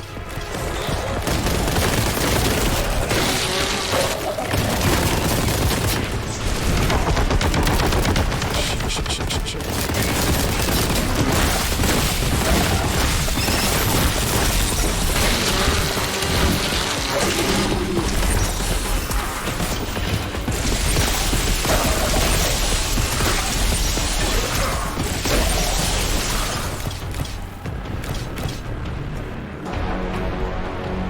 Imagine the cleaning bill for the armor. You don't need to. Just send it to your local friendly power washer.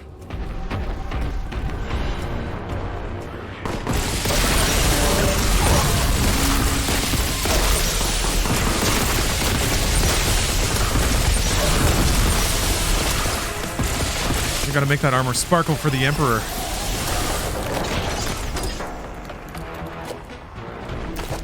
Yeah, just wash the blood off with more blood.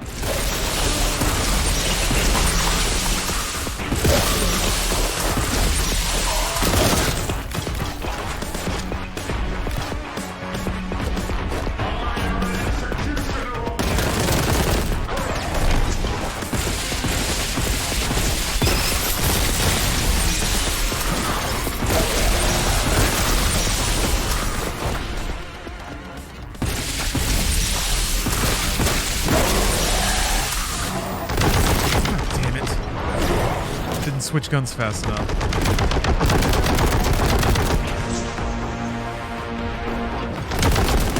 Oh, God, no. Now I've run out of all good ammo. Let's get out of here. Screw it.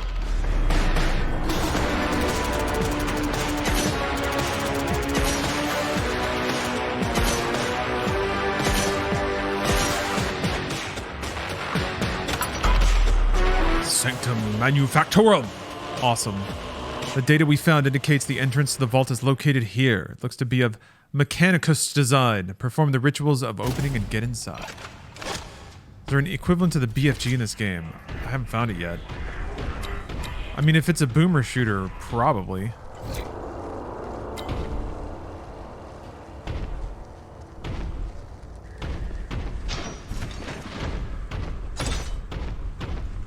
Alright, EWK says yes. Very good.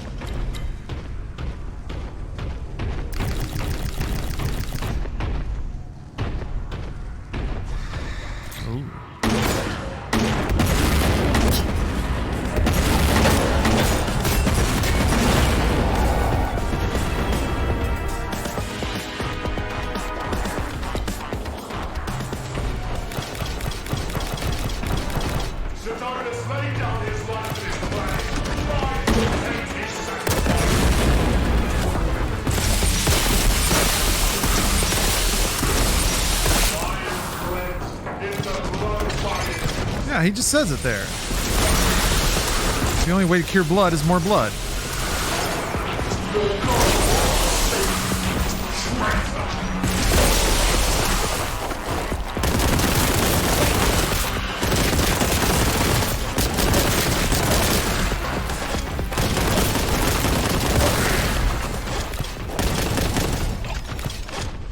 The to redeem you. In holy fire!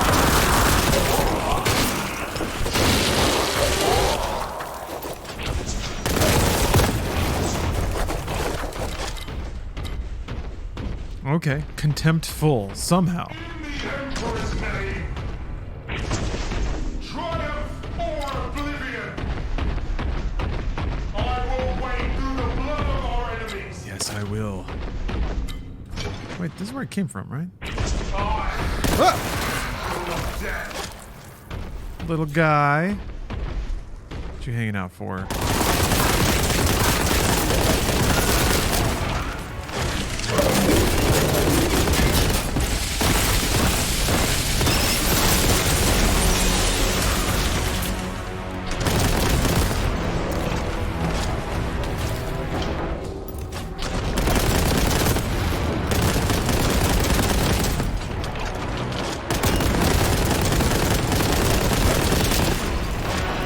Contempt just armor? Yes, it's literally armor.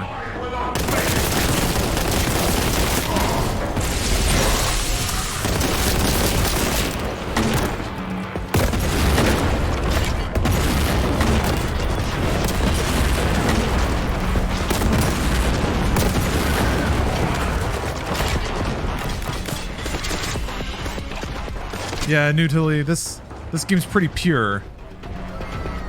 Yuri Koenig, thank you very much for the sub. 2 years of subs, too. Damn! Damn! Thank you very much. That's a lot of subs!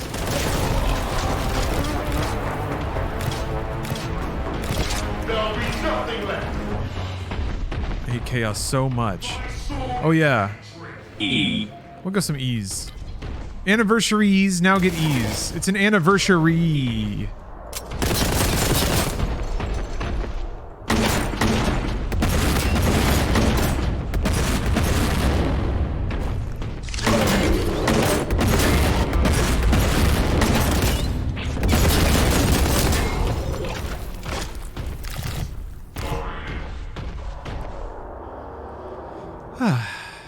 What a good time.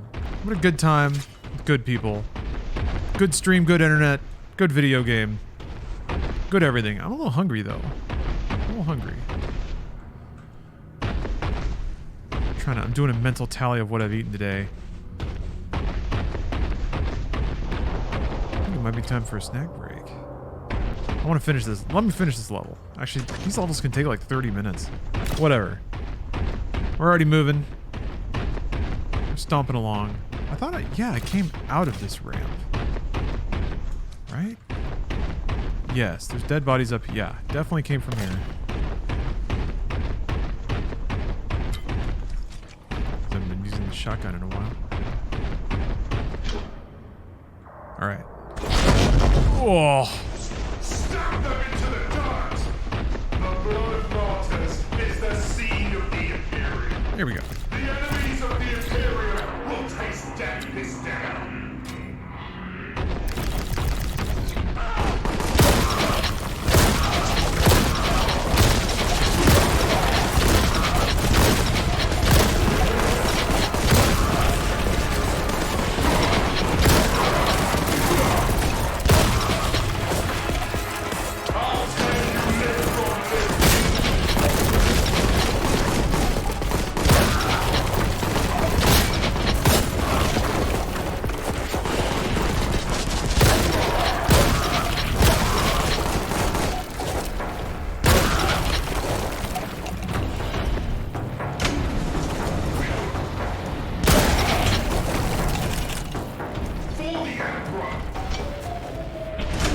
That guy.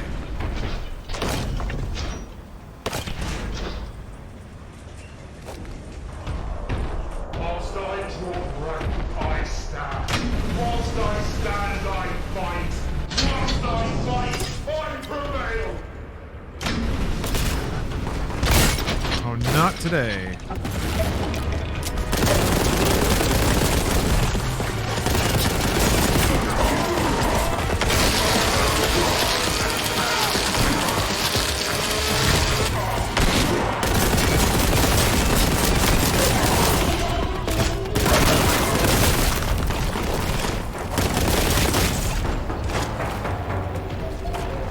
All you have to do is consume fear.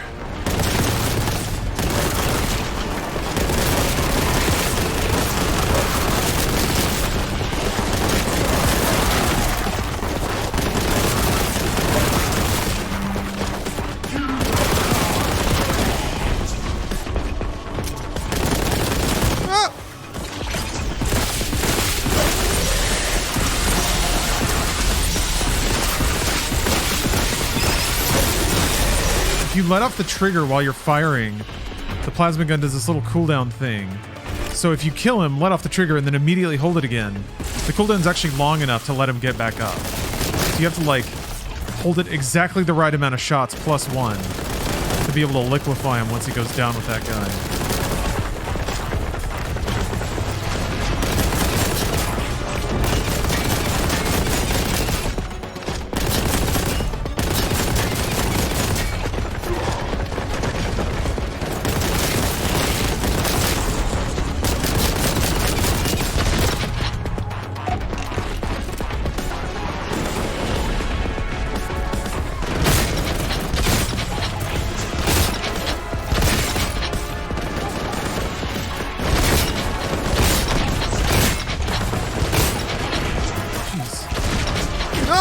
Oh, I'm out of ammo for that. That's fine.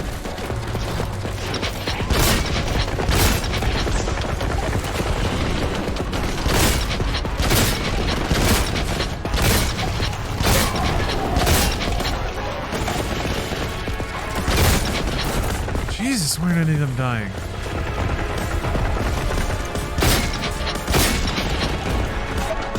Can you overheat the plasma gun? It kind of seems like it. I haven't really tried holding it down long enough to really tell. Oh boy, this is arduous.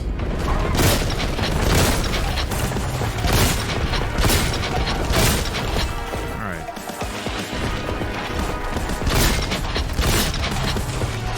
What's he shooting at?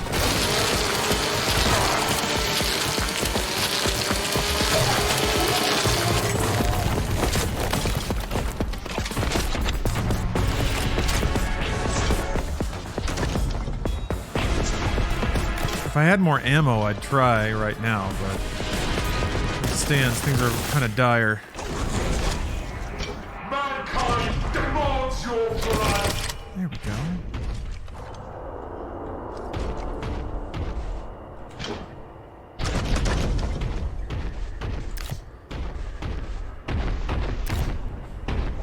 Yeah.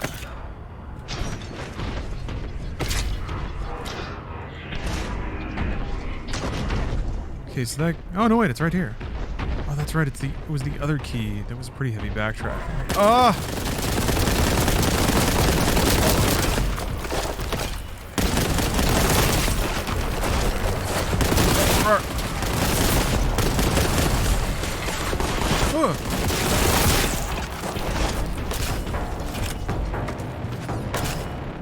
Okay, here we go. No! Okay, let me see if I can overheat it.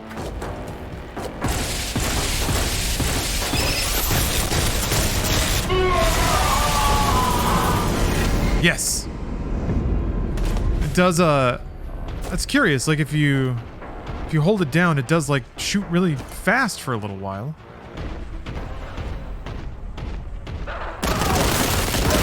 Because it, like, chirps when it's heating up, too, which is interesting. So, it's got to do that for a reason, right?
Seems like it shoots faster and deals more damage while overheating.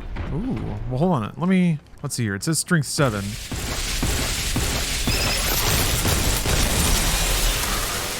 Where do you get that it does more damage? I mean, it may be. That would actually be pretty cool. Oh, what's this? Melt-a-gun. Nice.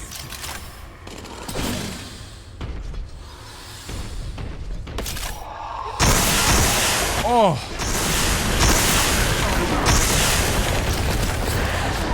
So it like pierces, I guess?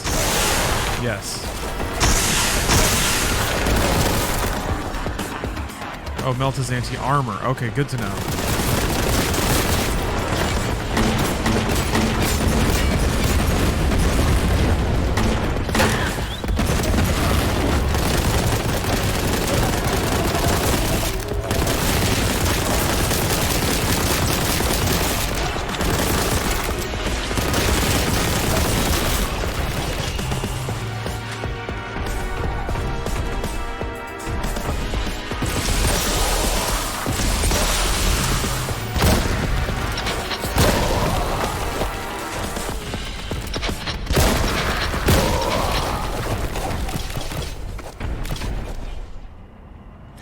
This place is pretty cozy.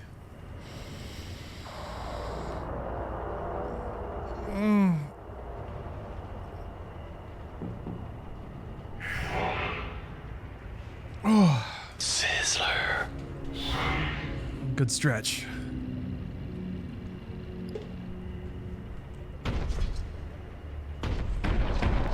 Alright.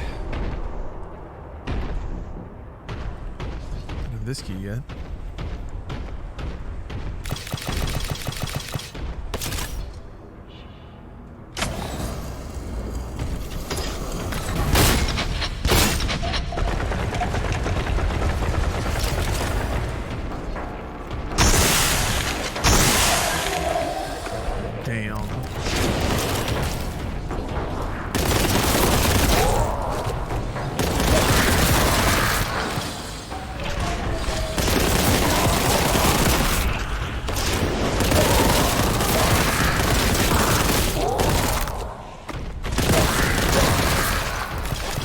What are the purity seals for? All the you mean all the little guys that drop out of dead enemies and stuff?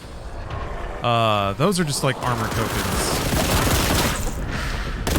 Give me contempt.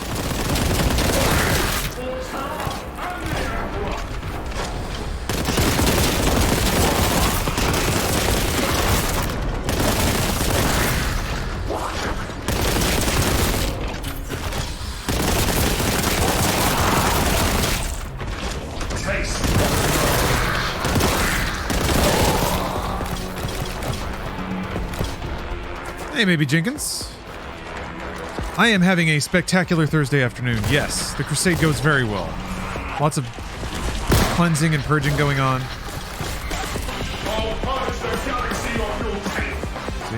Yep. There we go.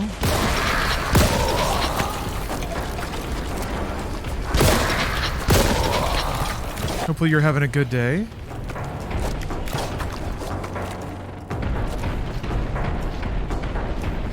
Get my stompies in.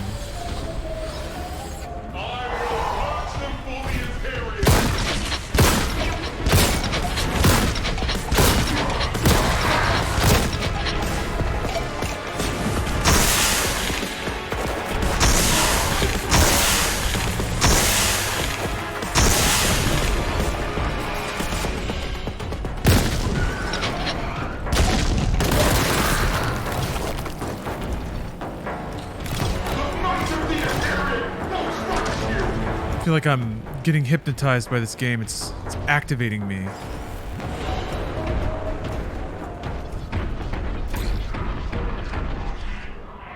Okay, so now I think it was over. Yeah, there it is.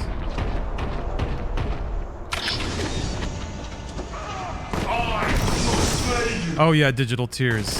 I mean, one of the lines that Rahul screams out is "My armor is contempt." So yeah, making your armor literally contempt is such a great little note.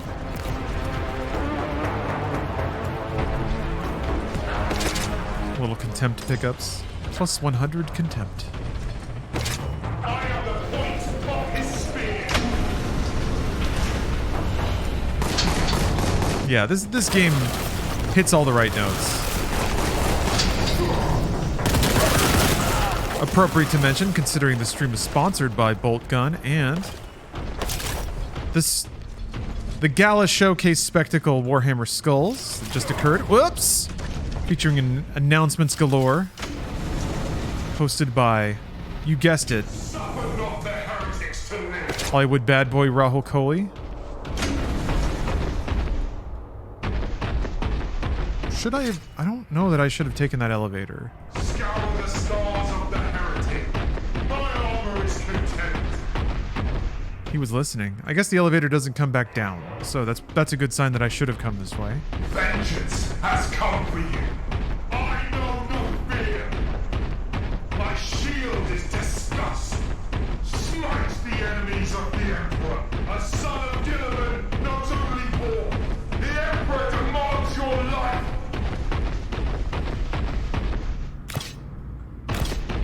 For the throne. I'm not 100% about where to go now. I am the edge of his blade.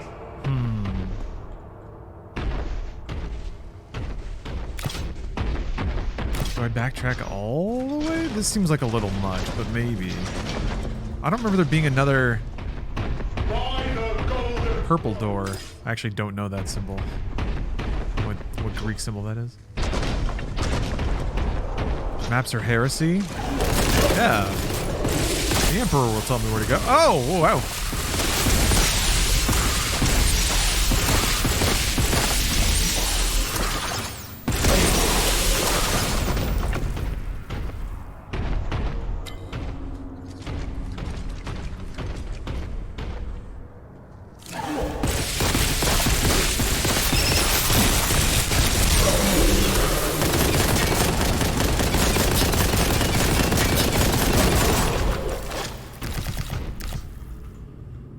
Oh, is there a Melta over here? All right, it's just a shotgun.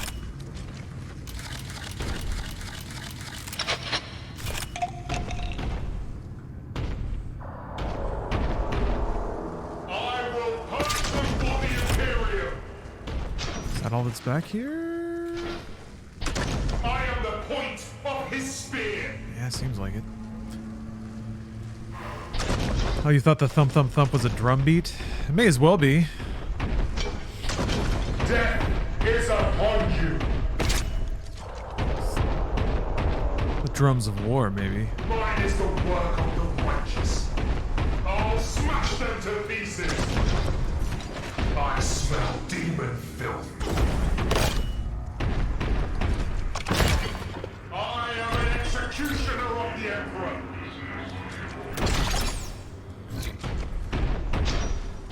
I am hate incarnate.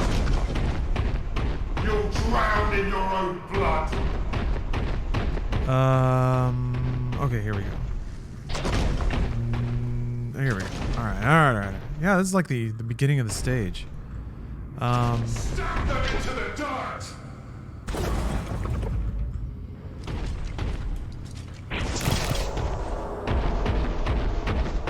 Okay, maybe I need to go the other way from where I landed from that elevator.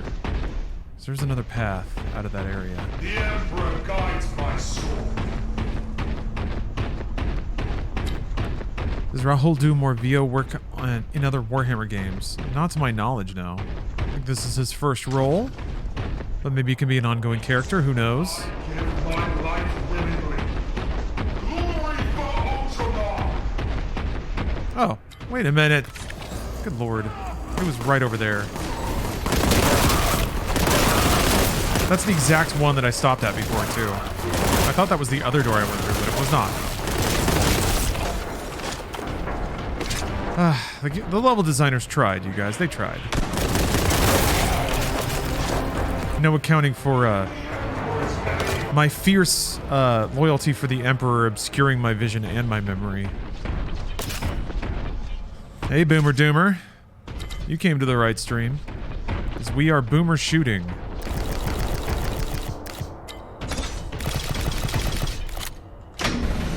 Ammo crates, armor, health.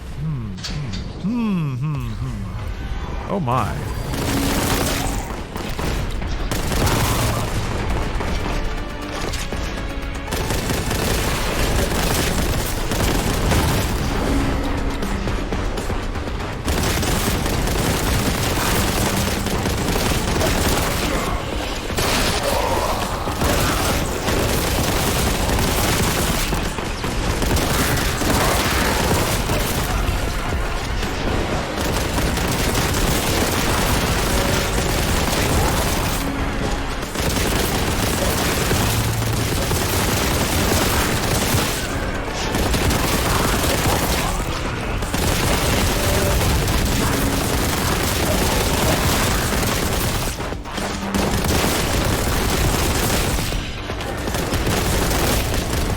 Oh, I see. Yep.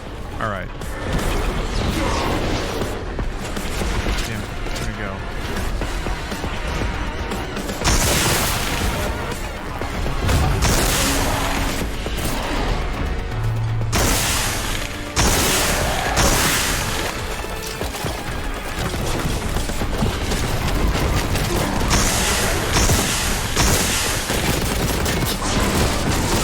Whoa!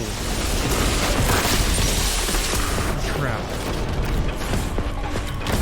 Oh, there's not a lot of health out here, huh? Damn, dude.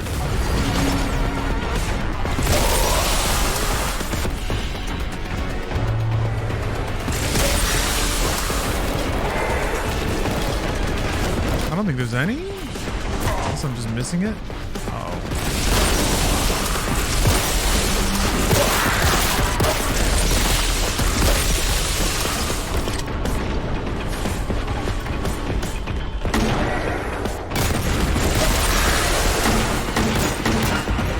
Aww. Teleported away from all my explosions. Where'd you go? Where'd you go? Oh.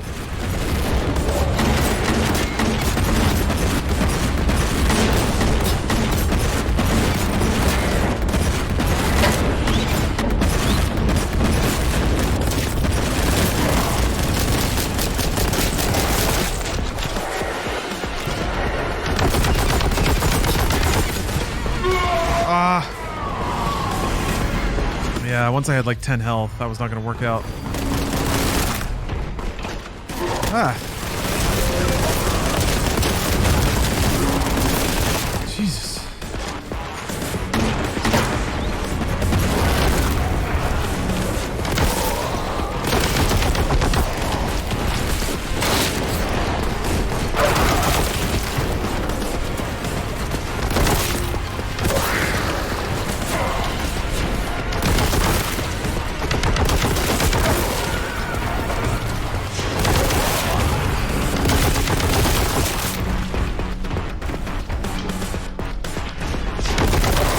Have to kill like so many dudes until big guy spawns, maybe?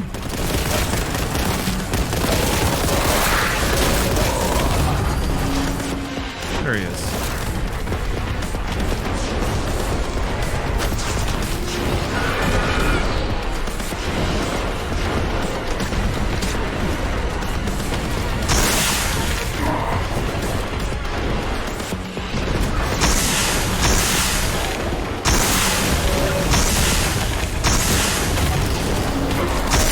Where did all my health go? Crap! Ah, shit. Nope.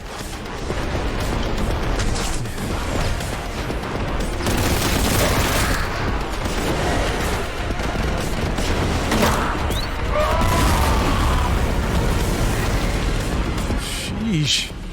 Yeah, this is after the events of Space Marine.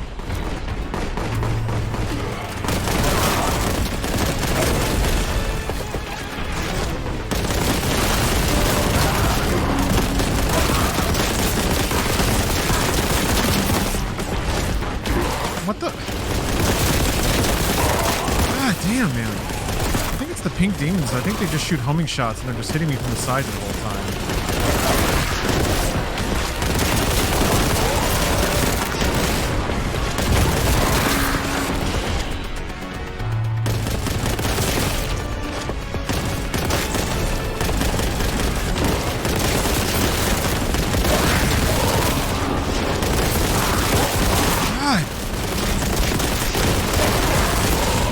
this? Jesus Christ! There's no cover! And they surround you on all sides. And you just get hit non-stop. Damn, man. Alright. Alright, at least the enemy spawned now. What?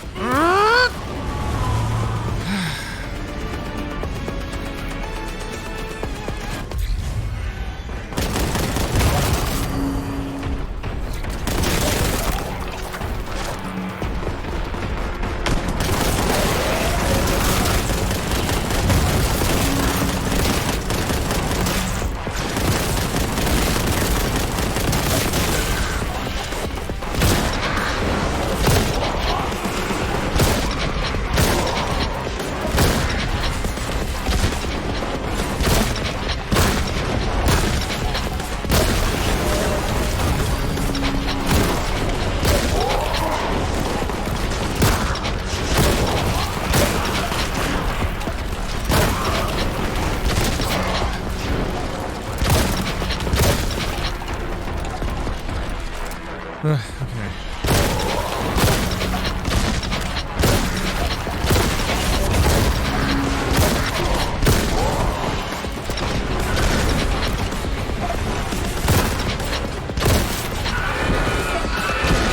Okay, you're here. That's good.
No! Stop sizzling me!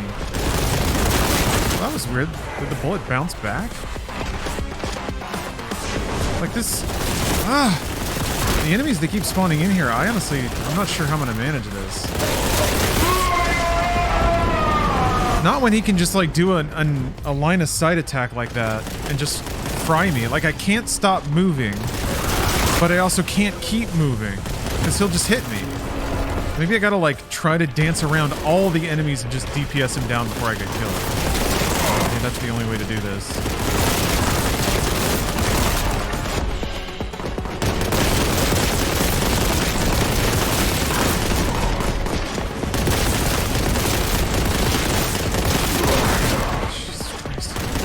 Shit.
close, I guess. Maybe if I throw in a couple more grenades.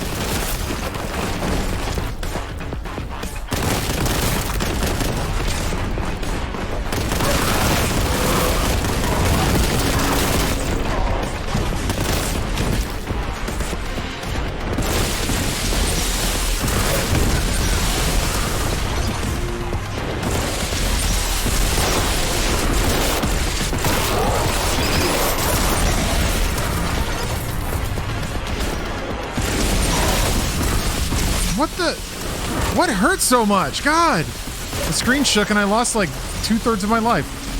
It's almost like an explosive barrel, but I don't think there are any in here.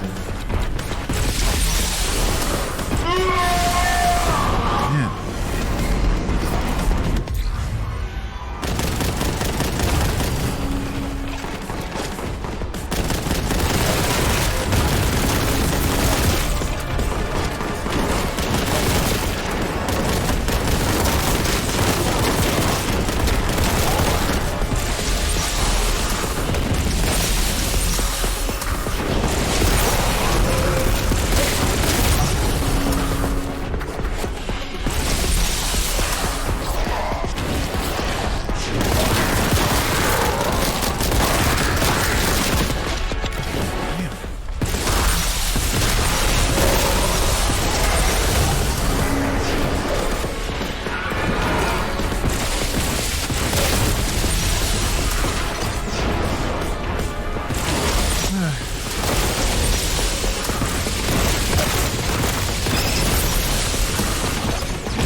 God, those guys... I have 3 health!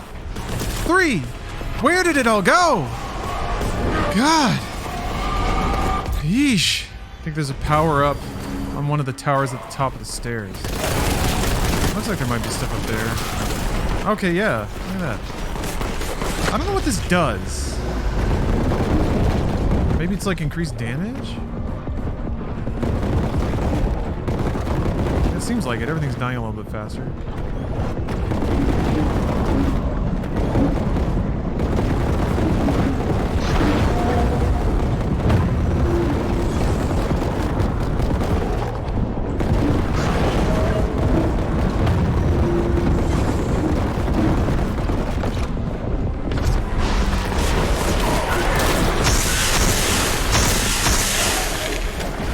Those aren't hitting.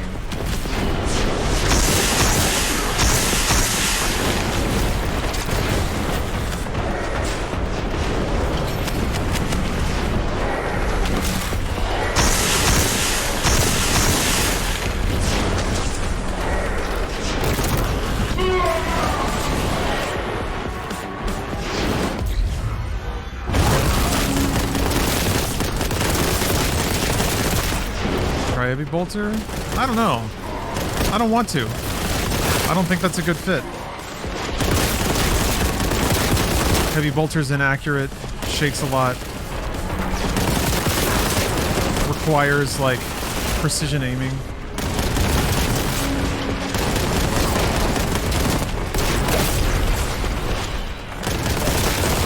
I think if I just wait till the Lord of Change spawns, I go grab the power up, hit him with the melts as much as I can. 30 seconds should be enough to hit him with everything, go get the ammo, and then hit him with that too.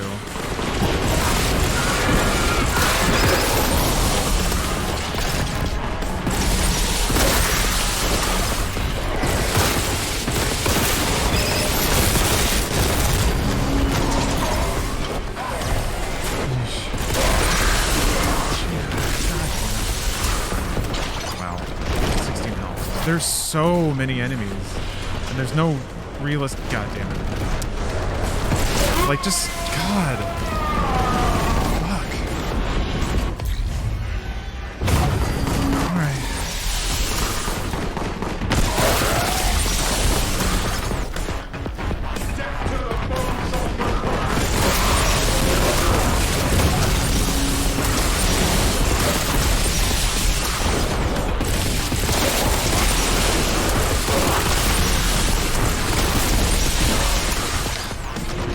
just chasing me so hard.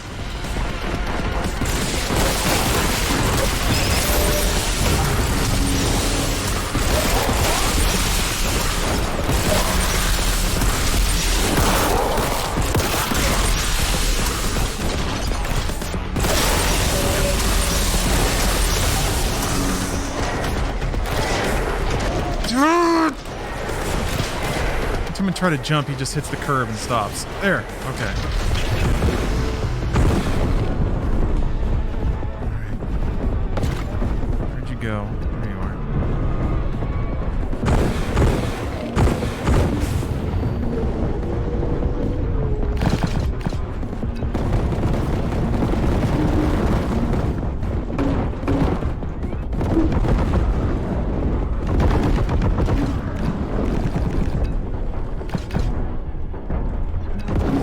There we go. There we go. Proper application of video game power-ups can solve any problem.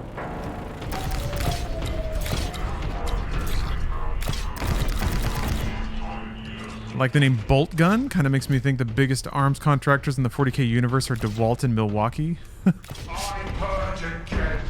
Bolt and sword. I will wade through the blood of our enemies. Definitely a lot of heavy-duty hardware in the 40K universe. Your life is forfeit. All right. Big thing dead. I am the wrath of the God Emperor. Oh, exit door. Oh, maybe that was the end of episode 2. You think we get another cool animation after this?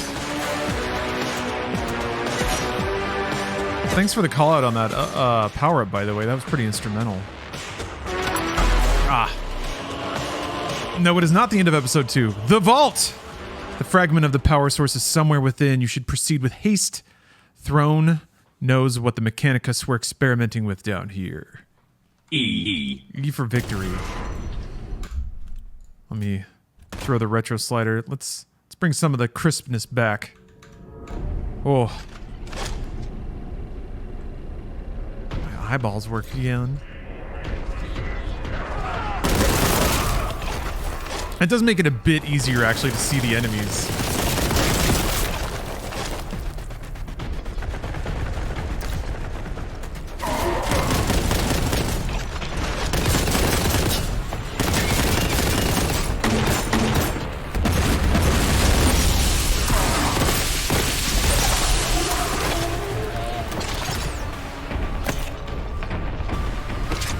Got a key already? Lucky day. Oh, it's... Nobody has to own it, Gajoob.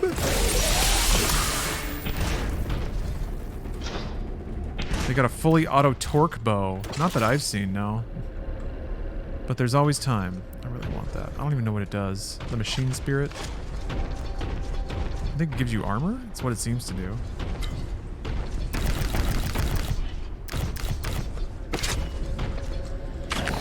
Alright, I actually I gotta eat something, man. No! Alright. I guess once that animation starts...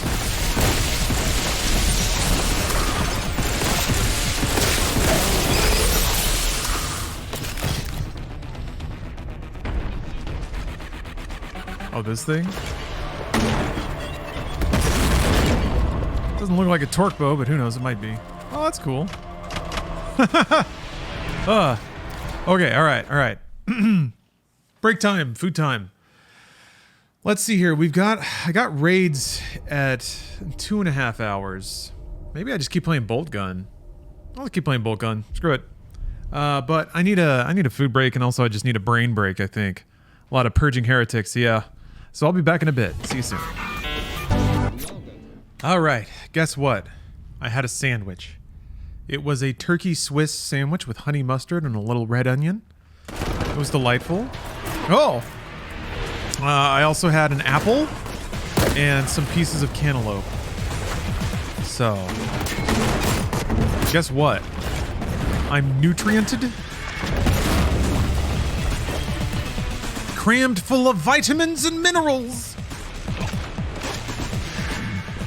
Huh.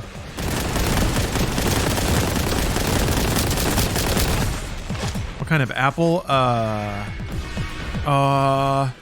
They're tiny boys.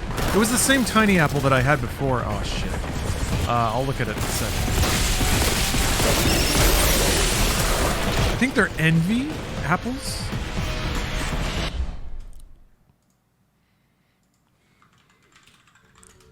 Are those tinies? Yeah, these look tiny. Yeah, I think it was this. Yes, because it was literally this, I think.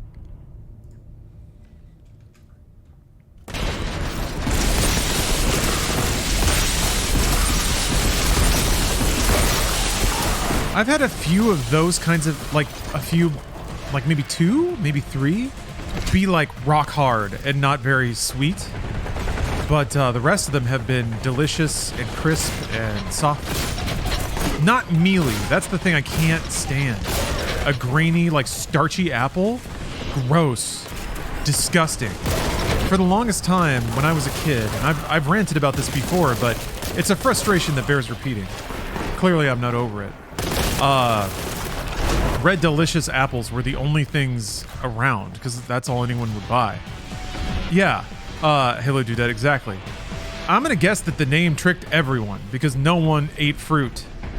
Like, ugh. I don't know. I think the people around me just didn't taste food based on some of the stuff that was served. Anyway, red delicious apples were everywhere, and that's what I thought apples were. Just mealy little shits that you have to kind of force yourself to eat. No. It turns out no. Apples can actually be incredible. Another thing I think I need to realize more is that food science has actually gotten better. Has made some foods taste better. So it could also be that these were like shitty 90s apples, and now I'm eating future 2020s apples. Oh, okay. I guess there were good apples back in the day. Mom was in love with Fuji, so that's what I grew up on. Fuji apples are really nice.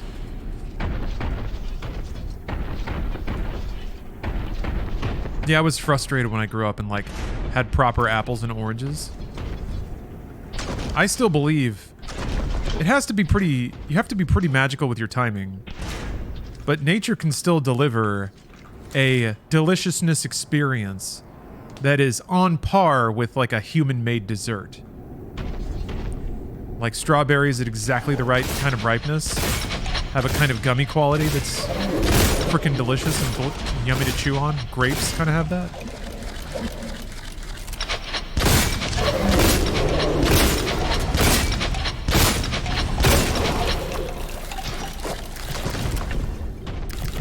Here's the thing. Here's the thing that's also frustrating me. Is that, like, as an adult, you can buy and eat as much fruit as you want. Sort of. I mean, it can be unhealthy for you if you really go for it. But if you have, like, a sweet tooth, or if you crave, like, a dessert here and there, you could just eat fruit. You're an adult, man. No one's stopping you. Don't go full Steve Jobs. Yeah, maybe not.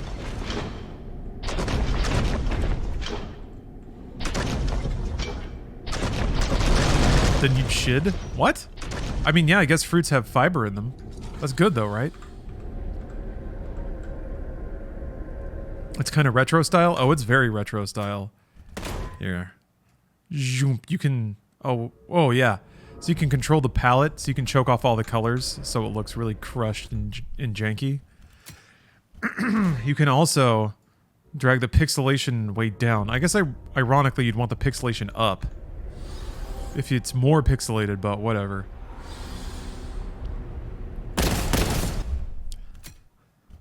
Pretty cool stuff, huh? I like a moderate level of both of them. Actually, I'm going to back off the palette quite a bit. But I'm going to leave it pretty chunky. Maybe not that chunky. Because it was nice seeing enemies at a distance. Okay. That's an odd amount of chunk, but I'll take it. Oh, the game is modern. Yes, J. Borden. It came out a few days ago. This is a new game. Freshly minted. If you are interested, you should use the Skulls command to check out this and a ton of other Warhammer 40k games that are now on sale as part of their Skulls event, which happened earlier today. Lots of deals. They are sponsoring the stream. That's why I mention it. But also, this game rules. It's got a Rahul button.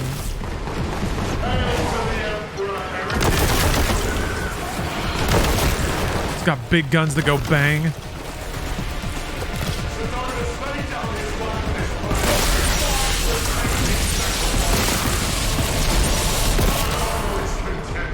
There it is.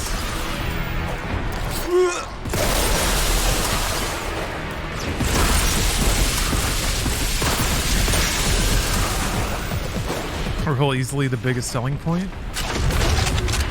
I honestly think it's not only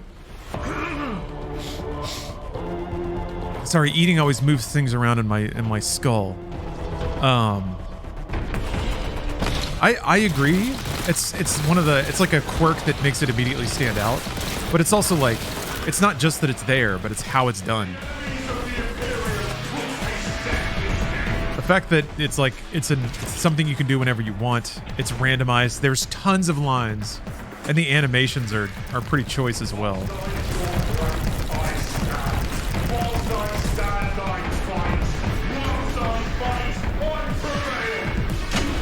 Backlog is so huge, and yet I want it. I'm going to present you with a radical idea. And again, I'm sponsored, so don't forget that. But still, here's the radical idea. You can buy this and not finish it. You can just play it for one evening. You can allow yourself to be impulsive and see if it grabs you. And if it does, it does. If it doesn't, it doesn't. I'm pretty impulsive with what I choose to play. I don't metagame too terribly much about the art of game consumption.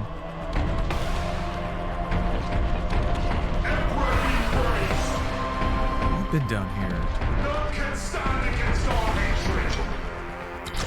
The Emperor's will be done.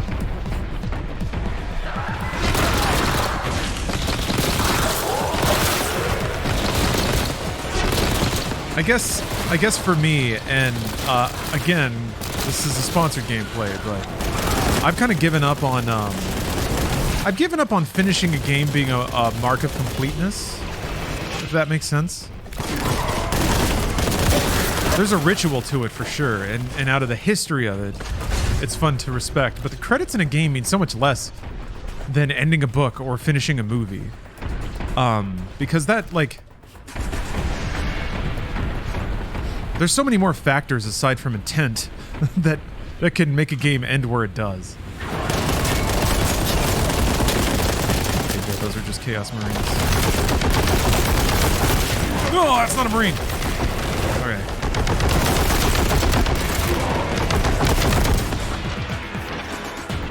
Why are the champions so sweaty? What is a champion in 40k?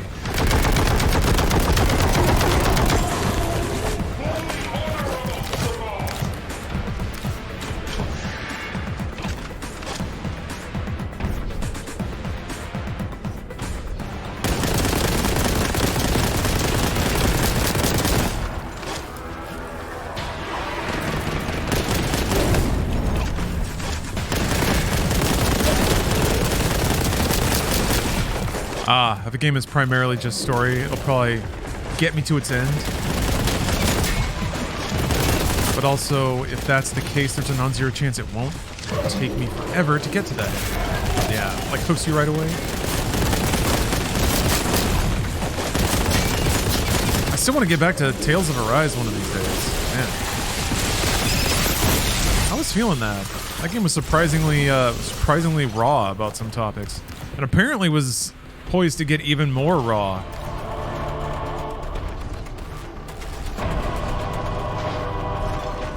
It's always weird when like hyper anime decides to get real.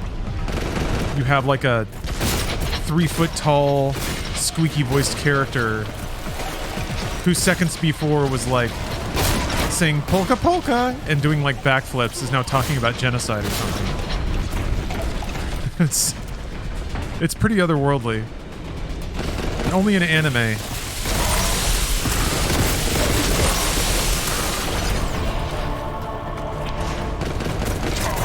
Is that a thing with Tales games? I guess I've only really played one of them. I remember there being some business in Symphonia. I don't remember it ever, like, blowing me out of the water with its intensity. But I guess it had a moderate level. Its cutesiness did kind of throw me for a loop. Tales of Symphonia, I mean. That's the beauty of it. I guess that's what they were going for with Final Fantasy 13. Maybe they just got there too fast. I guess pacing has always been one of that game's issues. Oh boy, another warp portal. Great. We didn't have anything better to do, huh?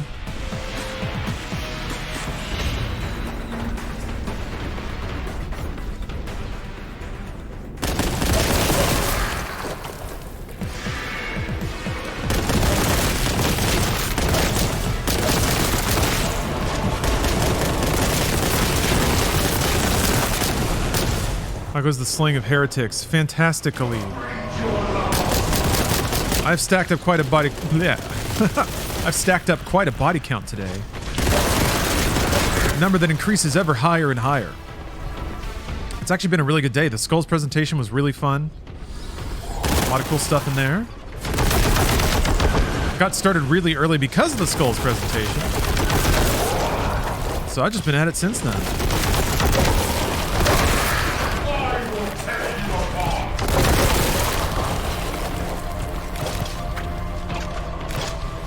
Serving the Imperium. Eating snacks. Generally getting excited about games.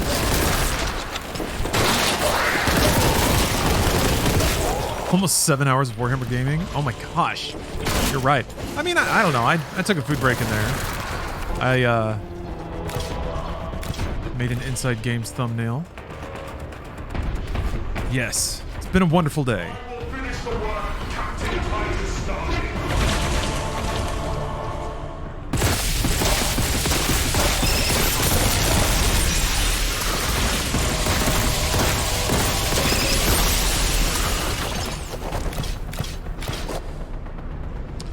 Shucks. I was hyped when they showed off the new stuff for Darktide. Yeah. I'm hoping we can get the group together to play that soon. I still don't have a max level character in that game, which is a bit of a bummer. I should put in some time on my own. Just do a few runs, get more familiar with it.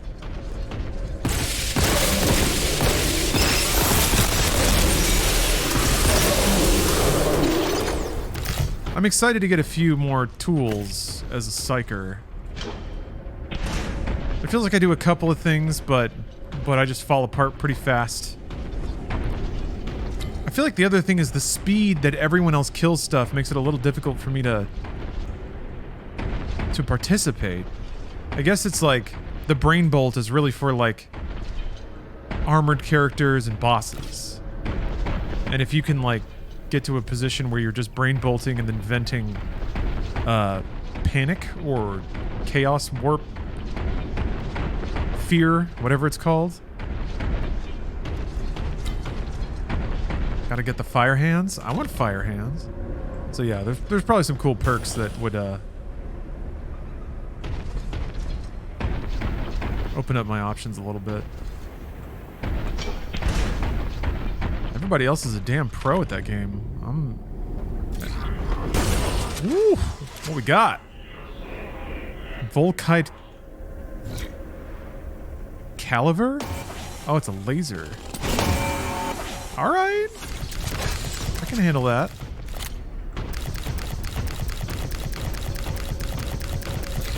This gun oh man, this looks like the pistol from Dark Forces a little bit. Kyle Katans. This stupid little chunky blaster.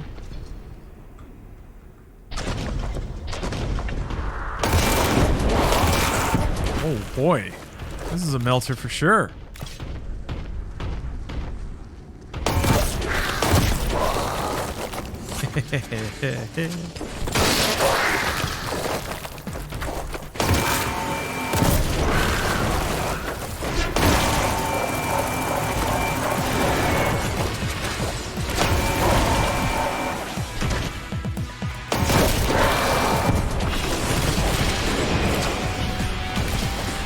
Ton of ammo. Okay, I'm trying to figure out what that would be most effective on. Probably on the flyers, the screamers. Maybe the Terminators, since they just kind of stand there.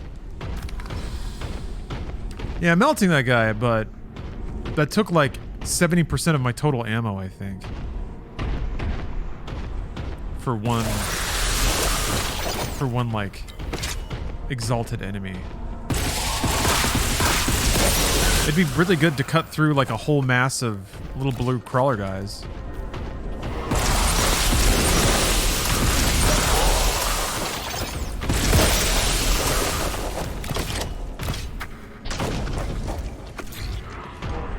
The hordes, yeah. You can just, if there's just like a whole room of shotgun dudes or just like little gunner guys, just sweep the top of a building or a platform and just theoretically cut them all down real quick. Just zoop, they're gone. Let's try it.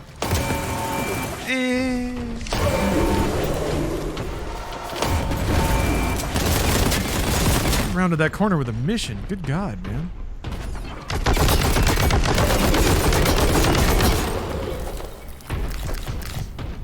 Yeah, I actually think it's probably not the... Oh, I should have melted, yeah. It's probably not the best against the bigger enemies, actually. I think it's probably, like, really good for clearing whole clouds of smaller enemies. Beg your mercy. I have done.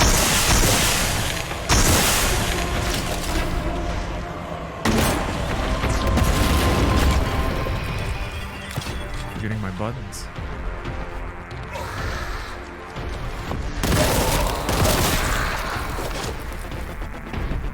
Is there praise the Emperor key? Yes. I am proud to serve and proud to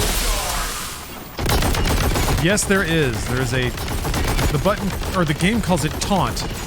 Your gods have forsaken me, traitor. But you get like one of hundreds of randomized lines from the character you play as, Malum Kato, voiced by international superstar Rahul Kohli. The Emperor protects. I will make my brothers proud. My shield is disgust. Yeah, this is something that I have ripped secondhand off of somebody who heard it from... reportedly heard Rahul say in another stream that it was over 4 hours of lines. Of like that. It may have been 4 hours of recording. I don't know. But it's a lot. As somebody who's been hitting that button a lot, there's a lot of lines.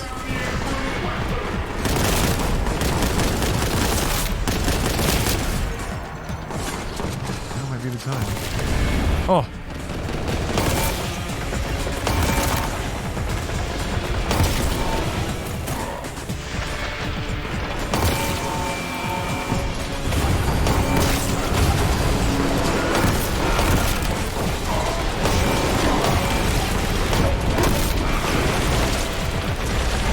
Really?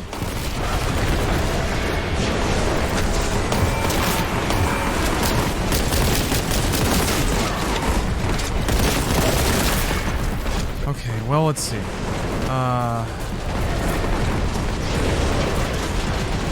Didn't mean to do that. This ammo is precious. Let me see if I can... Yeah, I'm getting hit by the... There you are. Lord of Change.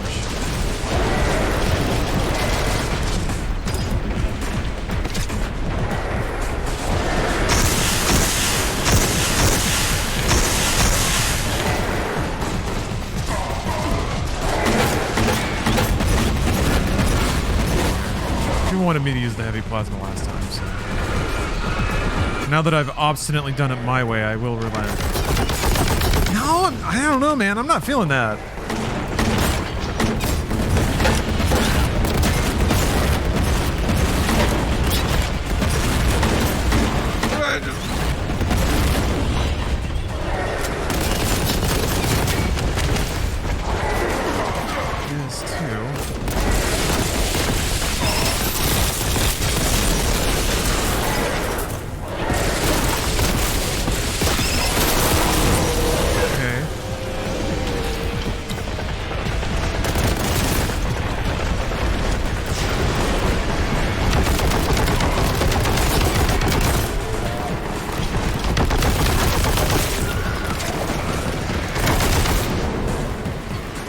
Really, really glad that there's no punishment for falling off the map.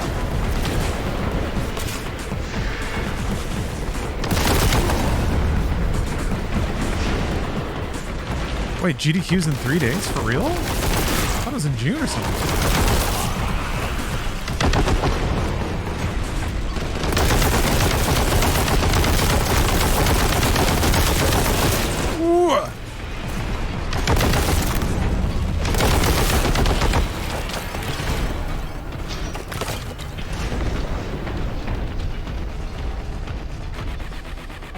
Oh, okay.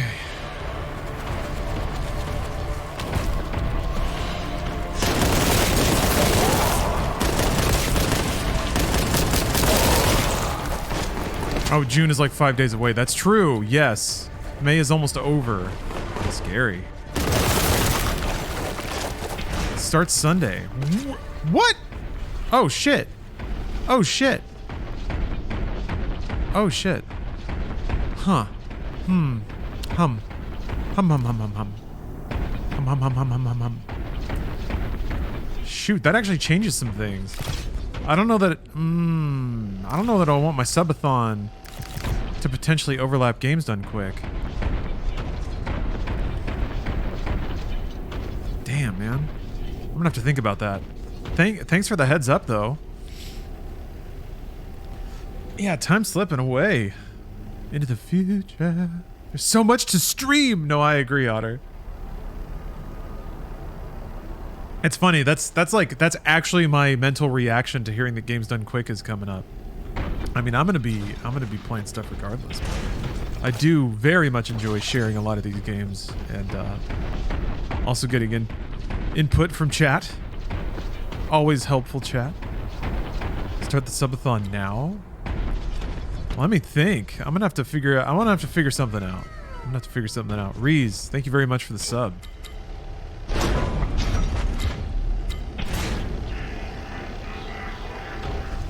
Okay. Oh wait, there it is. Maybe the biggest thing with all the lights on it. There we are. Boss gave me Memorial Day off without me asking. Love that. Hey, good stuff. Life's not shit for a brief moment. Savor that.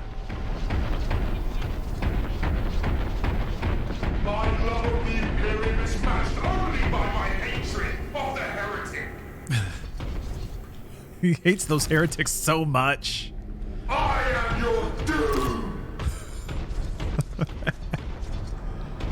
So many good line reads. I swear I was just looking at this door. I care not if this planet stands, so long as you die. Nice. The guilty shall be punished. Doom-minute. Suffer not the Let's play some Doom. Hey, there we go. Hey-oh.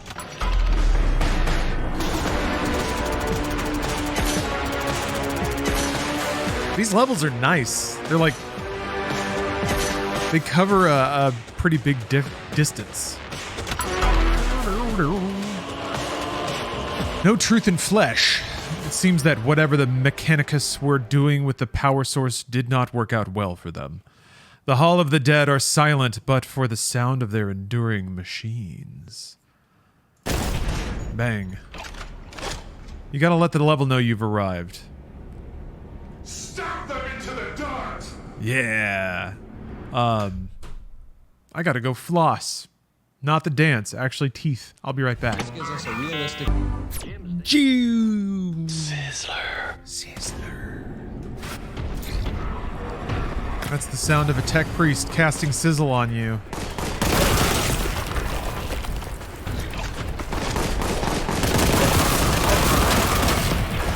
I think I've been tasteful with the sizzler button, okay? No one asked, but I want to take a moment to acknowledge that I've been pretty restrained. I could hit that button whenever I want. Think about that. I could be hitting it right now. Sizzler. Okay, I did that time. But that was for an example to show you what I could do if I were to hit it more often. Just saying. Anyway, as usual, I feel like my daily lack of frustrating shit posting is going unacknowledged and unappreciated.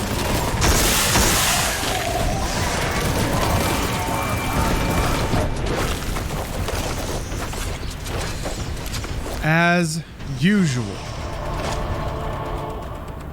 You know what was really annoying? That window when everybody was saying as per usual.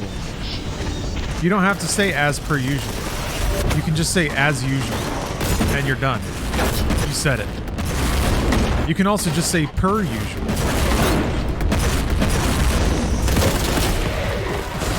But you know it doesn't make any sense? Saying as per usual. Whoops. Brar. Gives me very early pandemic vibes. Yeah? I remember hearing people saying that in like the early 2010s a lot.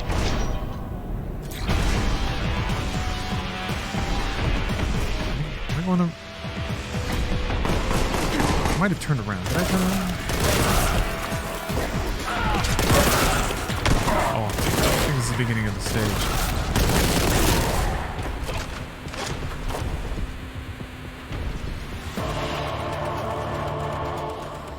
If you saw how attorneys write, you would think we were insane. You wouldn't be wrong. What's the deal with attorney writing? Is it like laboriously repetitive or hyper-specific? If I think about ludicrous lawyer writing, that's what I would think. It's just like write something in a way where it cannot possibly be misinterpreted by any known civilization on the planet. Hyper specific. Oh, okay. You have to like define every little thing.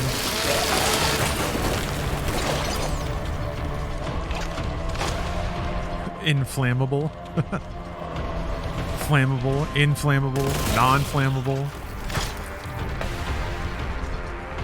What was it?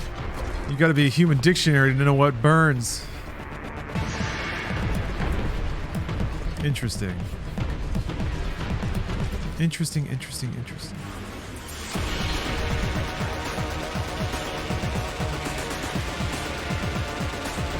Ooh.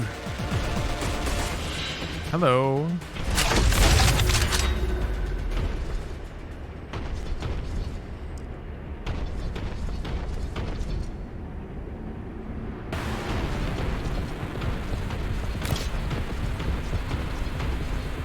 Yeah, in my line of work, I guess I'm pretty lucky because all of the talent contracts I sign are pretty standard now. I've read so many of them. They all kind of fall into a lot of very loose categories. I think that's because most companies just use boilerplate contracts.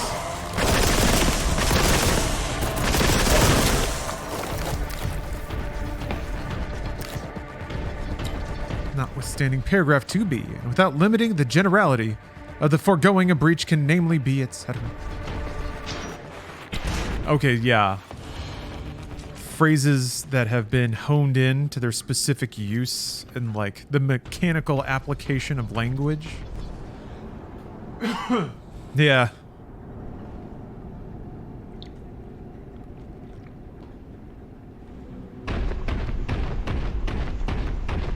Very like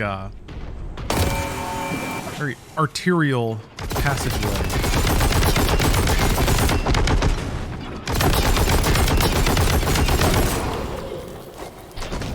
Yeah, colon. For Terra and the Emperor! Imagine if... Alright. For the Emperor! Now, right now I'm a screaming dookie, but what if turds could scream? Think about it.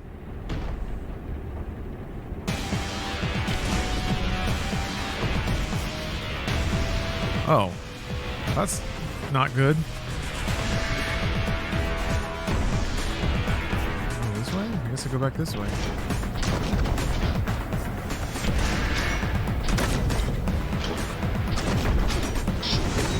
Shits in 40k universe should scream. Oh shit, a champion. Don't reload now! Okay, good. Actually, that was perfect reload. I need to start timing that out better. That's actually really interesting. That's kind of interesting. That's kind of interesting.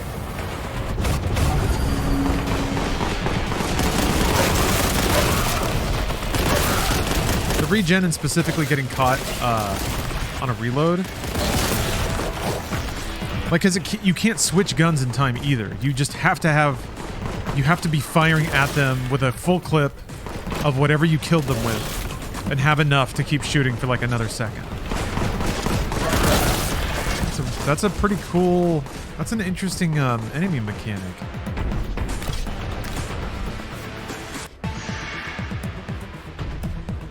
I feel like that's been proliferating games though. The enemies that power up.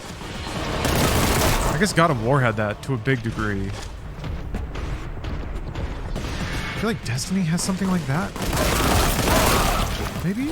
I'm trying to think of why I'm thinking that, and I can't place anything specific.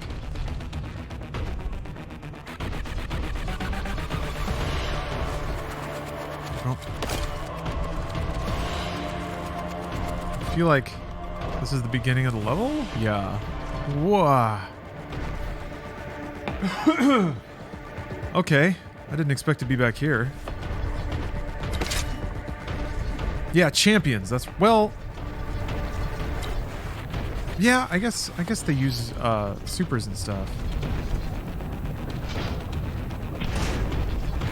Oh, that's right. That's right. Yeah, if you don't run up and pop their ghost, they resurrect. Why is this so green? Those guys, yeah.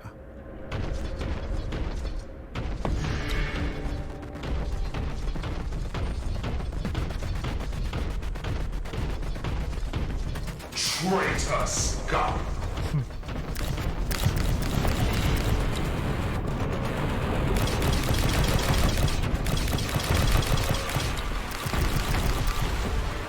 What?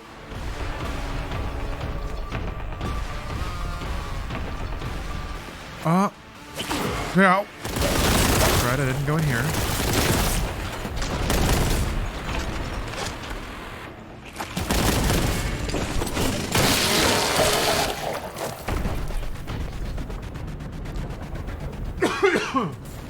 Ugh. Elden Ring Undead? Yeah. Well, they just... Did they come back stronger? Oh, finally. A key. A peep over here real quick.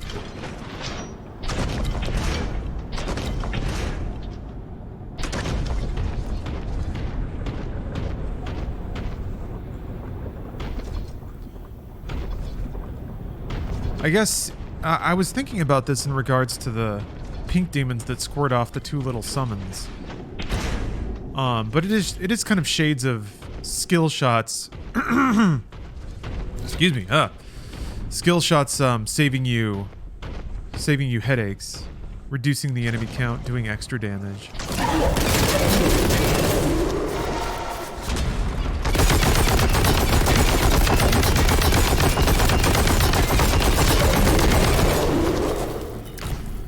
Max Payne 3, they had like the intro to arenas would be like a skill shot where you could insta-kill a couple of people. Ghost of Tsushima kind of has that. God, sorry.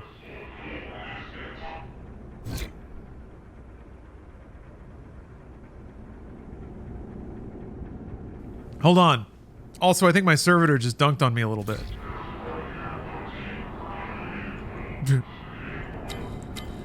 He said something about the probability of being too oblivious 50%. And if he was making fun of the fact that I've missed a lot of stuff, then that's a pretty appropriate roast. Oh, see you, Bleekersburg. Thanks for watching. Have a good night.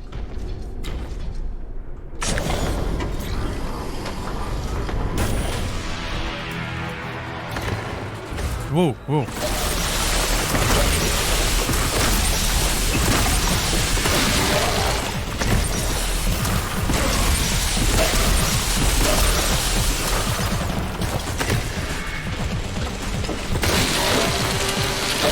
The might of the Imperium will crush you!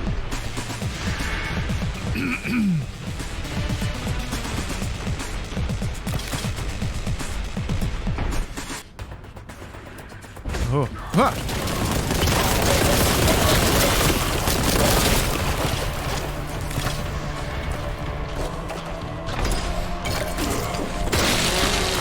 I do kind of like that they have you pop out of portals with enemies right in front of you.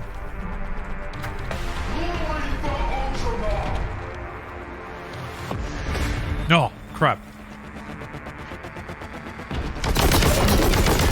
Candlejack. Thanks for the sub. Again, very confused. Oh, wait a minute. Oh. Thank you very much for the sub. Maybe it was still turned down? I don't know why I'm not hearing them, but I appreciate that. I guess this game's just really loud, but... I will not admit defeat, nor will I blaspheme the Emperor. That will not be happening.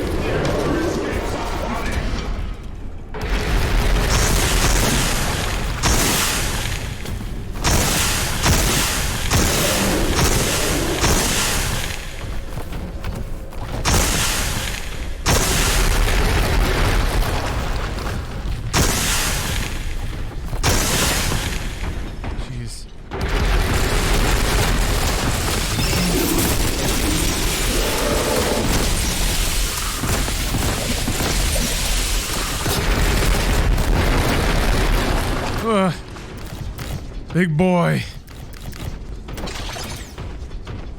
And now he's a meaty boy. Burger boy.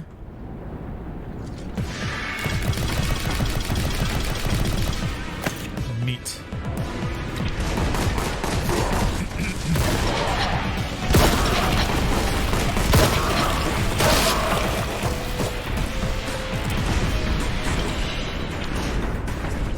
Okay, I have another key. It's always a good thing. I can't quite remember where that door is, though. Or if I've even come across it yet.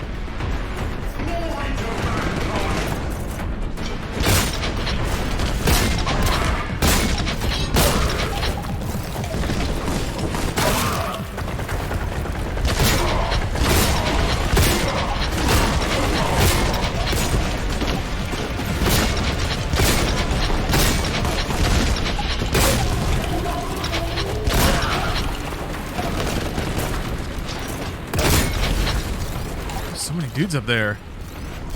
Rejoice, your salvation is near.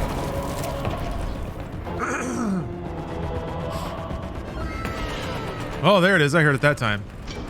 Jacked, thanks very much for the sub. I'm excited to see this game in action. Looks like the classic Doom on steroids. You will not live another day. That's a really good way to describe it, yeah.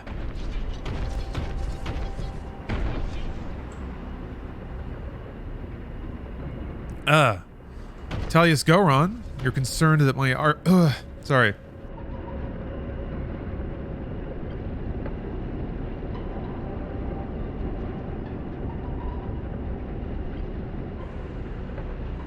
Oh my god. My entire throat just decided to... completely, mutiny on me. It's turned inside out. You're concerned that my RPMs, or Rahuls per minute, have been getting dangerously low. Not the sort of thing a true believer in the Emperor would do.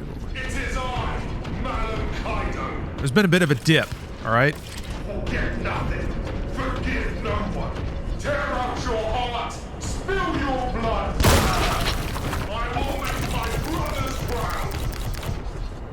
But is it not like? Can't a dip in Rahul's per minute be offset by some kind of purgings per minute? I feel like my cleansing has gone up, and that deserves consideration.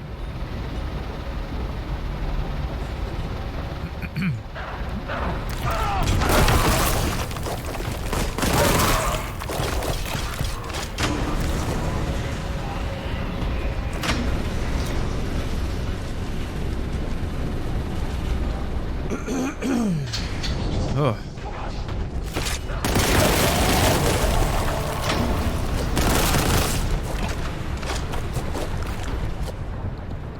But yeah, if you're a fan of Doom, this game is for sure worth checking out. It calls itself a boomer shooter. Boy, does it understand and embrace everything about it. But, hashtag disclosure, the stream is sponsored, so take my endorsement with a grain of salt. And also take your fingers to your keyboard and type in the skulls command. Oh, Rick has already got me. All right, thank you very much. As part of the celebration of Warhammer and the announcement of many exciting new 40K video games, you can go to that link to get a lot of hot deals on Warhammer products.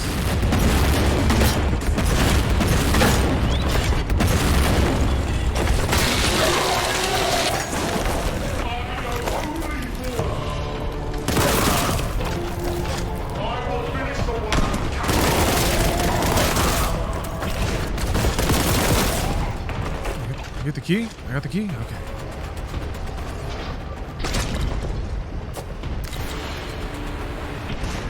Skull merch for the merch throne? Oh yes. Shoutouts for the shoutout throne. Which, by the way, Connor, IGL, I don't know if you're still around, but thank you very much for the raid. You hit me while I was enjoying a sandwich. Or I guess in the process of making that sandwich. But good news, I did enjoy it quite thoroughly. It was a delicious sandwich. Had this really good sourdough. It's like nice and chewy. So I got the key. Now I guess I go back. I don't know if I go back though. I feel like there's a way forward that's more elegant to leave this thing.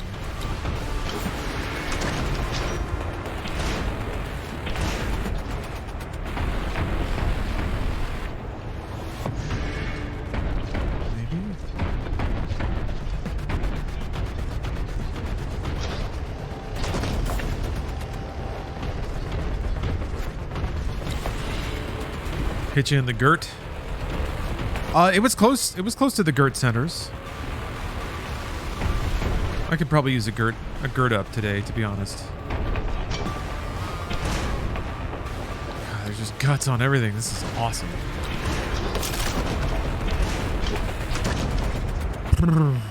Well, maybe you do just go back. Can't really see any other way this plays out.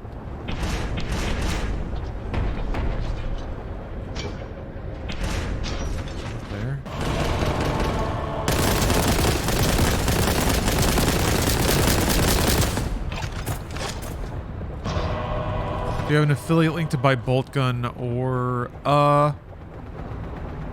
not as such, no. I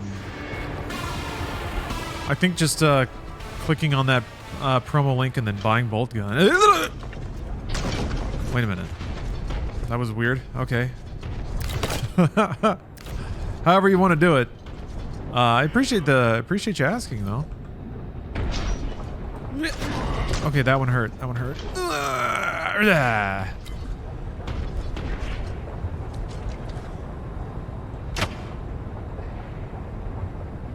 there a switch to call the thing over? There is. Yes. Yes, there is.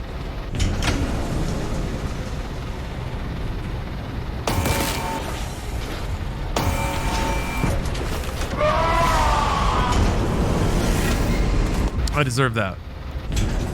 I asked that on myself. There we go.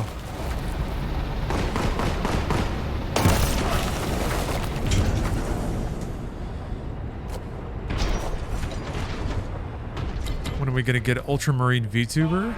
I'm a weapon of the Emperor. I mean, Rahul should do that. I am the point of his spear. I mean, I guess he technically is already. None will survive. Just imagine there's a little, like, animated ultramarine bobbing in the corner, screaming these things.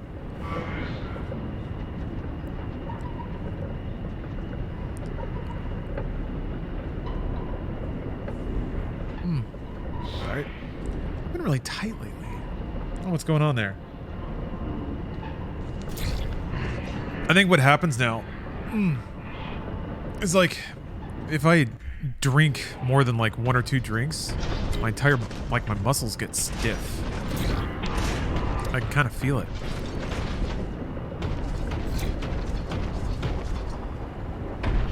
Gotta stay limber and hydrated so I can be gooey and fluid. Oh. Capped on Melta, that's good to know. Oh, Blizzard is doing VTubers for Diablo 4? While, like, sponsoring them? Or running VTubers themselves? This is where it came from. How do I...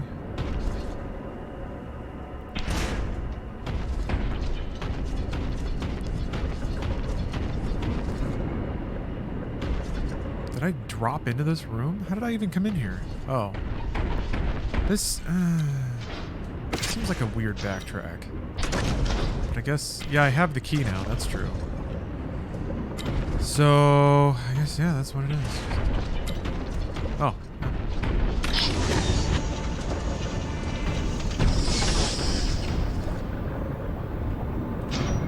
That's cool.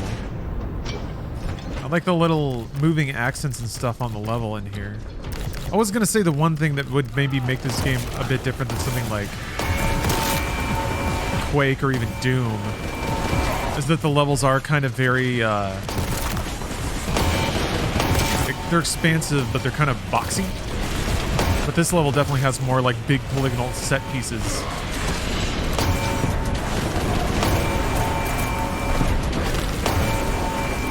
Oh god, an aspiring champion. That sucks. Oh no, wait, okay. I thought it was like a specialty dude. There we go. Ooh, neat.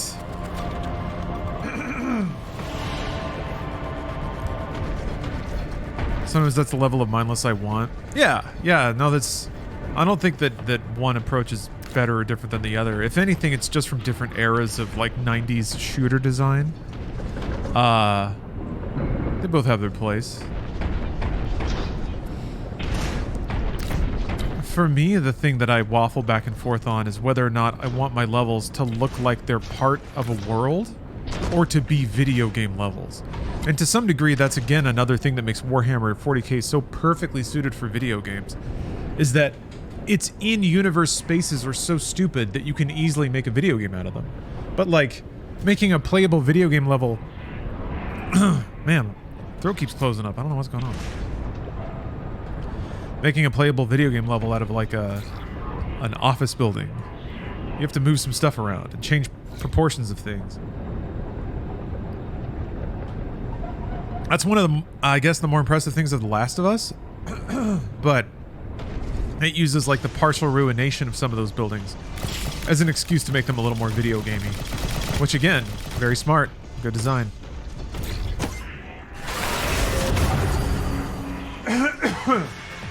Gosh, sorry. Throat just got really scratchy out of nowhere.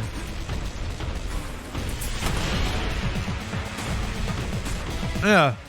Doom and Doom Eternal were really good at that, but Doom tried way harder to make its levels seem like maybe a real place. And that includes a more like narrative flow to the levels too. Eternal was much more down the, this is an arena with platforms and jump pads kind of game. Oh.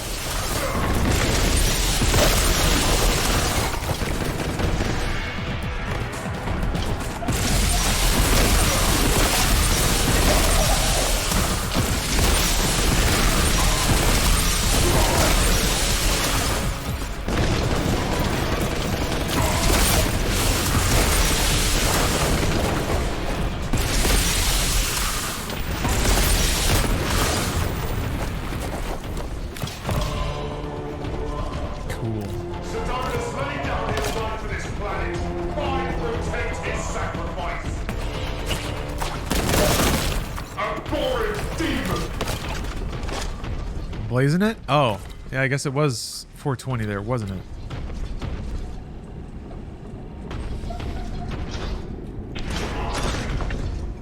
Hey, congratulations, everybody. Hey, this one goes out to everybody. Congratulations. Gaming. Congratulations. Congratulations. Congratulations. Congratulations. You did it.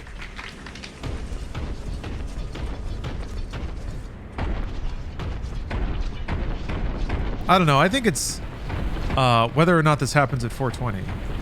I don't necessarily mind the concept of just taking a moment in a given day, just taking a moment, savoring something simple about life, like a dank nug, a cup of coffee.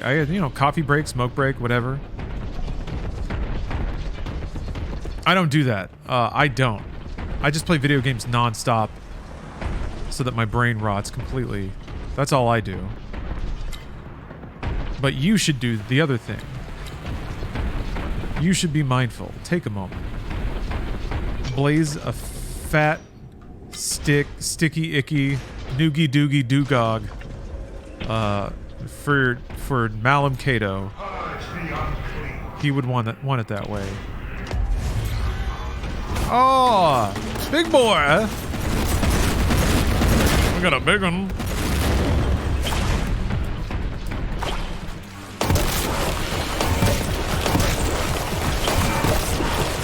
I'm gonna laser that. I'm gonna laser your tummy. I will laser your tummy. Whoa, he yanked me. He slurped me or something. Oh, what's he doing? What's he doing? Yowza. Okay, mister. Oh! I think I got it next to him. I did. Look at that health.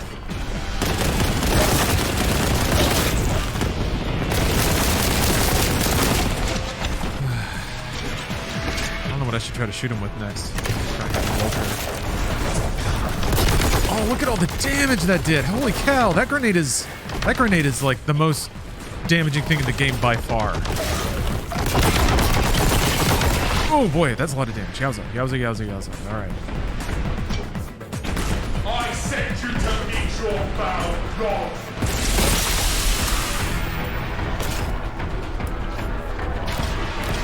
If I can run around and catch him. There he is.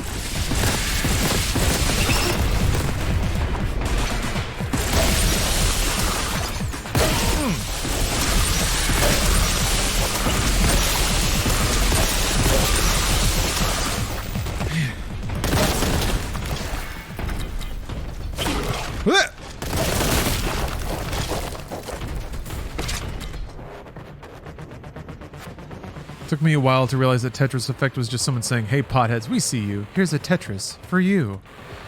Pretty much. I feel like you could pretty much put that descriptor on all of Tetsuya Mizuguchi's work, because it's all like pretty lights and sounds, but also deep, heartfelt philosophical messages that are really just like, really just amounts to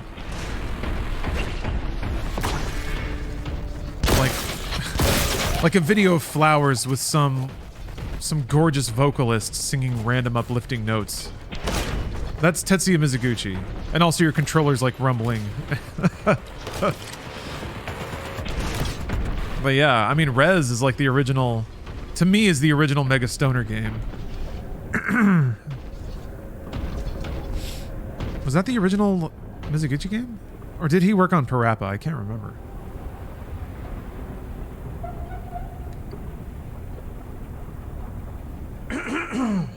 Excuse me.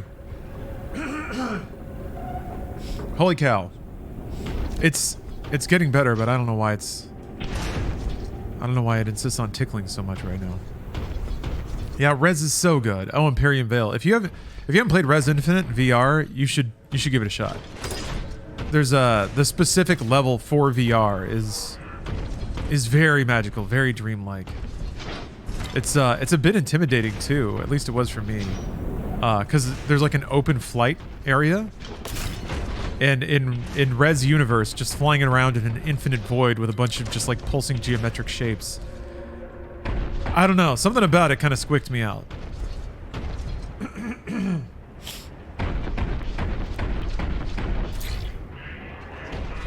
Maybe like low-key thalassophobia or something like that.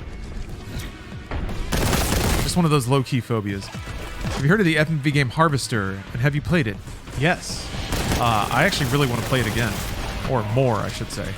Just wanted to say thanks for all the entertaining streams, as well as many VODs that I continue to catch up on. Hey, you're welcome. I'm glad you enjoy them. Glad to share gaming experiences with you. But yes, Harvester is really good. Or what I played of it was really good. Definitely a lot more than I thought it was. I kind of dismissed it as a shock FMV game. But it actually has like way more of, it seems like it has way more of a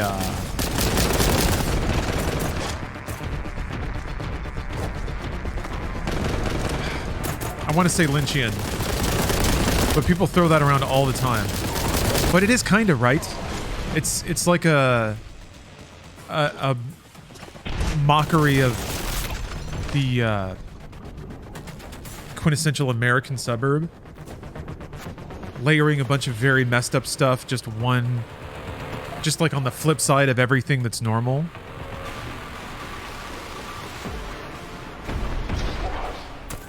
A bunch of weirdos who followed dream logic in their conversations.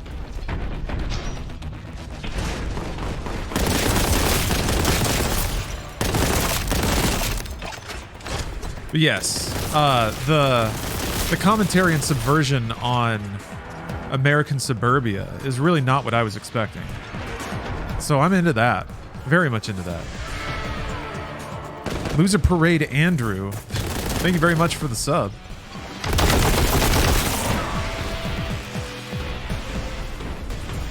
Oh yes, it's Boltgun time. Oh yes, this game is so good.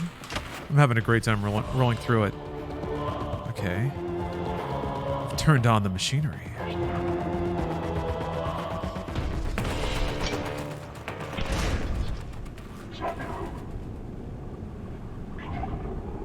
A moment of peace.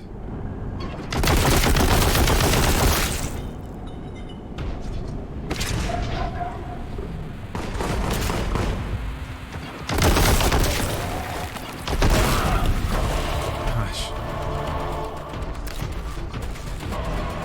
Imagining getting shot with a bullet so big it just liquefies your body.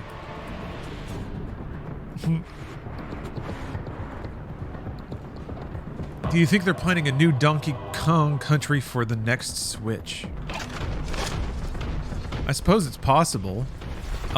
Retro Studios, I guess they released Metroid Prime Remastered, but they really haven't released much. I wonder if they're just pinch hitting on a lot of Nintendo projects or something. Maybe they're just part of the collective dev talent that Nintendo draws from them. But I guess if I don't think Retro's Donkey Kong Country games, either of the Returns games, sold super well.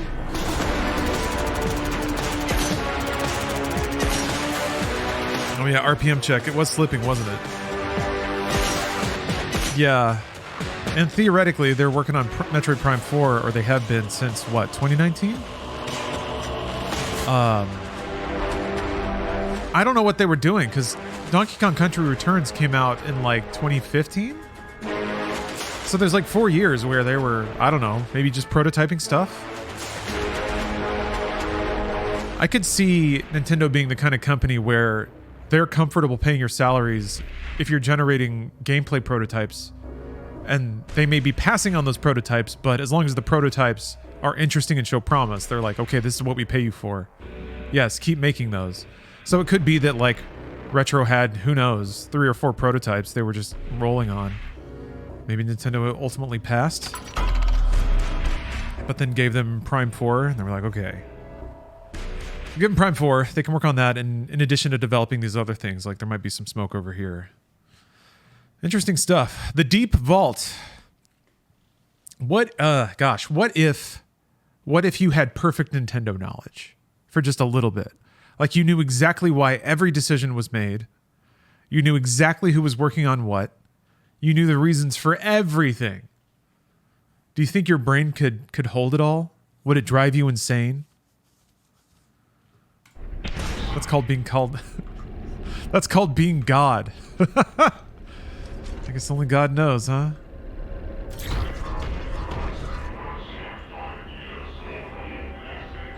Investigate thermocouplings. Alright.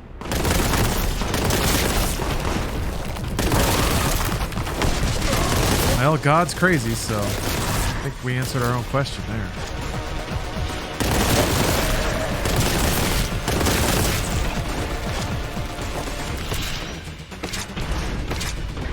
Too much knowledge for one mind to possess. The cursed knowledge. Okay, we go full Cassandra with it. You, for now and forevermore, know the reasons why Nintendo makes all their decisions, but no one will ever believe you when you tell them. That's the trade-off. I wouldn't mind, because I don't know, I don't need people to believe me. Although I guess in the position I'm in, it just means that whenever I talk about Nintendo in any capacity, everyone in the comments would be like, this guy's full of shit.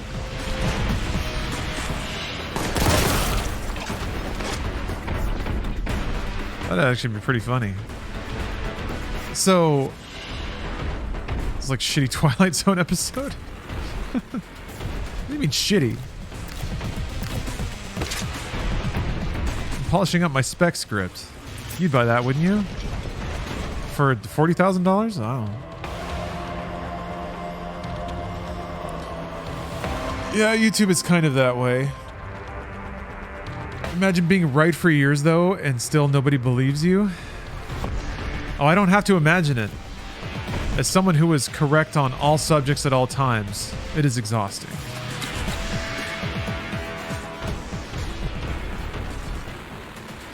I don't know where to go. Oh, over there. There's some big old arrows and everything.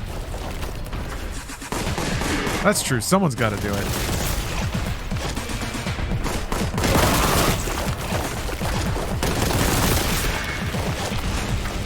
There's only a select few that can know everything, can know it all. God just decided I was one of his strongest warriors. I wonder if I have to go to all three of these. This music's got a pretty good jangle to it. I like it. Oh. Well, that's good to know that that's back there. Ah, okay. Didn't expect that. Is it just going to be like 3 huge combat arenas? That'd be pretty cool. I'm coming for it. Oh! Oh, yes. Sorry. Somebody called RPM check at the end of the last level, and I wasn't even paying attention.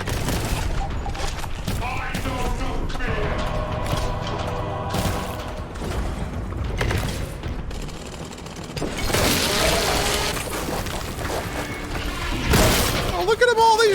They were mooning me. I saw butts. I saw tiny butts. You can't fool me. I know what I saw, and it was a butt. A small butt. 2 cheeks. Don't tell Twitch. But I saw them hanging out. I saw them fangs clapping in the air. Don't tell them. Do not tell.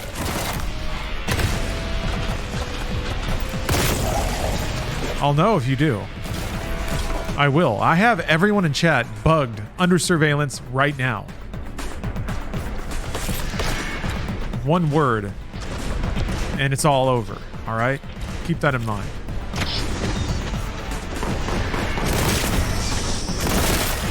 You die here, bud. Yeah, you didn't read your user agreement, did you?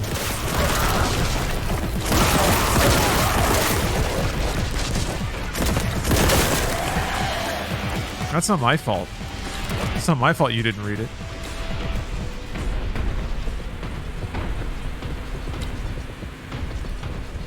Man, I like this effect. Yeah, Ah Beans is right. Yeah, Ah Beans. Yeah, gotcha. Checkmate, chat.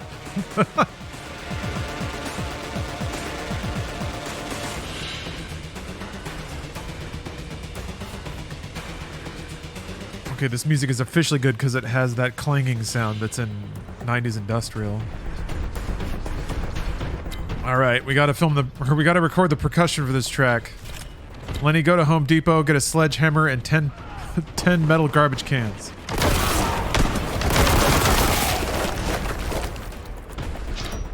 We're gonna throw all that shit against the van and record it. That's what I call the trash can lid. Yeah. Awesome. Another 90s sound that has just gone away completely. That and the Sonar Pulse drum beat. The Golden Eye. I don't know if that's the first thing No, I think I watched a movie from like 92 that had the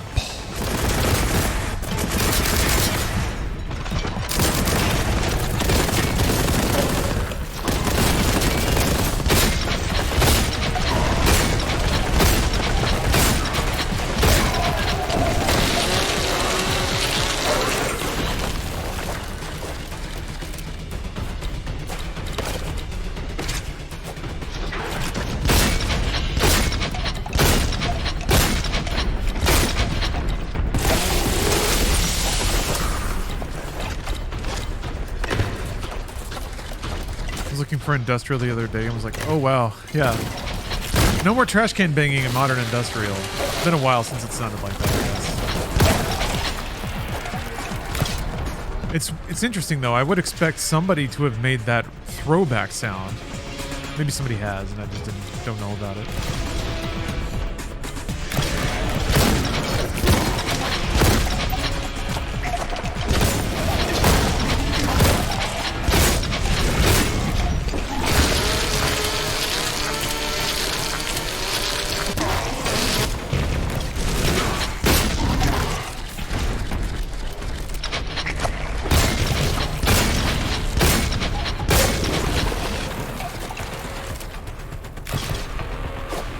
Yeah, Three Teeth.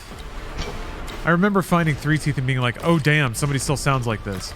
But they don't necessarily have that like, they're kind of like synth rock, industrial. I don't know that they're like metal clanging. They're pretty close though.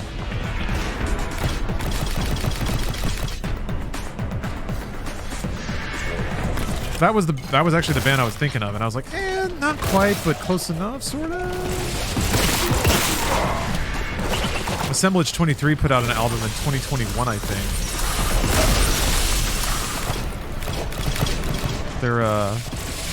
They're more like dark wave synthy than trash can bangy. A little more depressed. They're sad. They're not as angry. Every industrial band can be put on the sad or angry gradient about exactly what the trade-off is. Yeah, Ministry Light. That's a good way to call Three Teeth, or a good way to describe Three Teeth.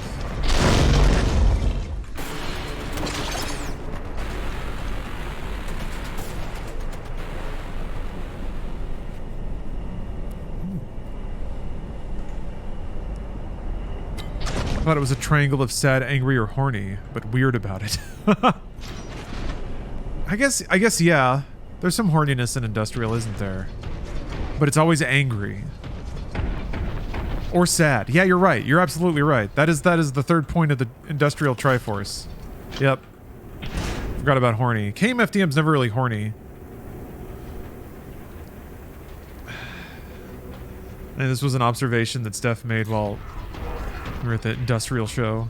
Like it's either sad or angry.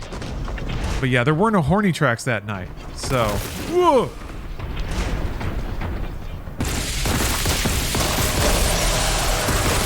Oh, I was gonna miss the window. Synth bass lines are always dripping with sex. That's a good point. It's to some degree, the sound is a little baked in there, isn't it? All right. Yes. You get the triangle of attributes, and you have to put the pin somewhere in there to describe the exact emotional makeup of your given industrial band.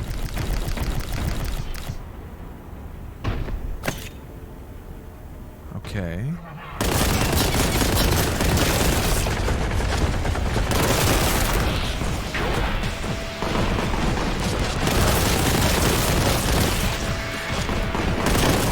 is down there, huh?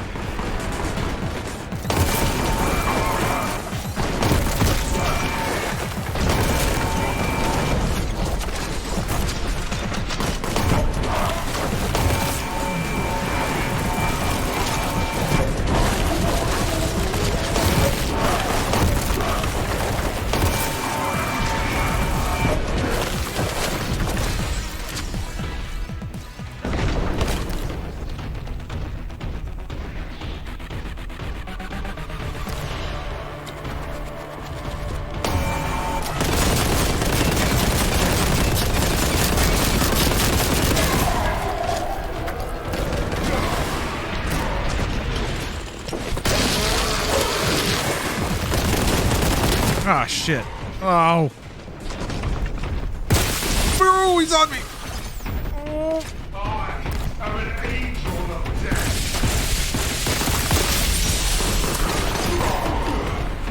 Chaos filth. Whew.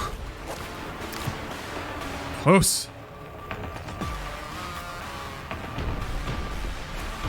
Oh yeah, frontline assembly, front 242. I think frontline assembly, did they have something new-ish? I recall checking in on them recently and being like, oh, okay, cool. That's the emotional takeaway. Which in reverse implies to me that they might have had something new going on. I will wade through the blood of our enemies. You invoke my ire. Filth. Oh yeah, Gary Newman.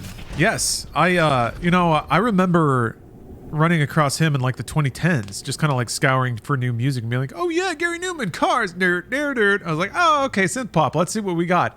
And he was like,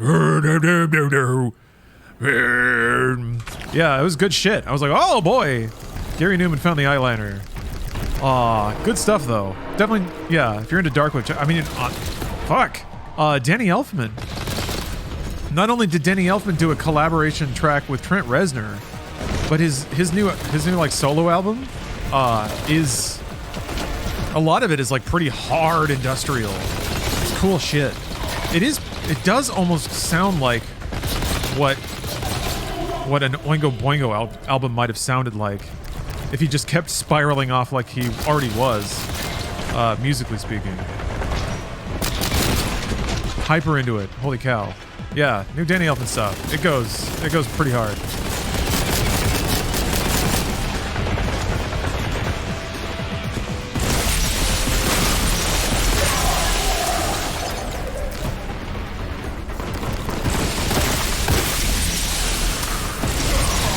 Actually, man, partial humble brag here.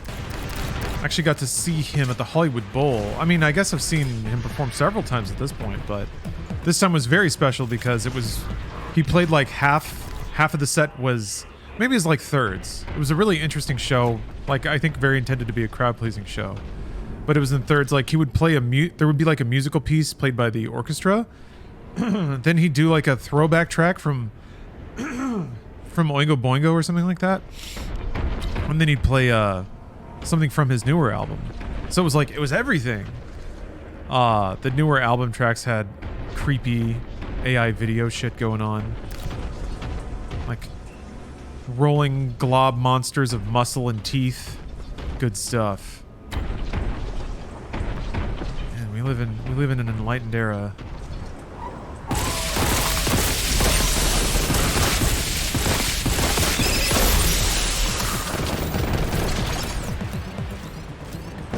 That's the video for Happy? Yeah. It gets worse than that.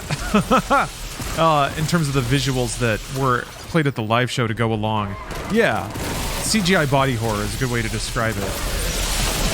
Not all entirely unpleasant, really, but some entirely unpleasant, yes. Wait, did that door close?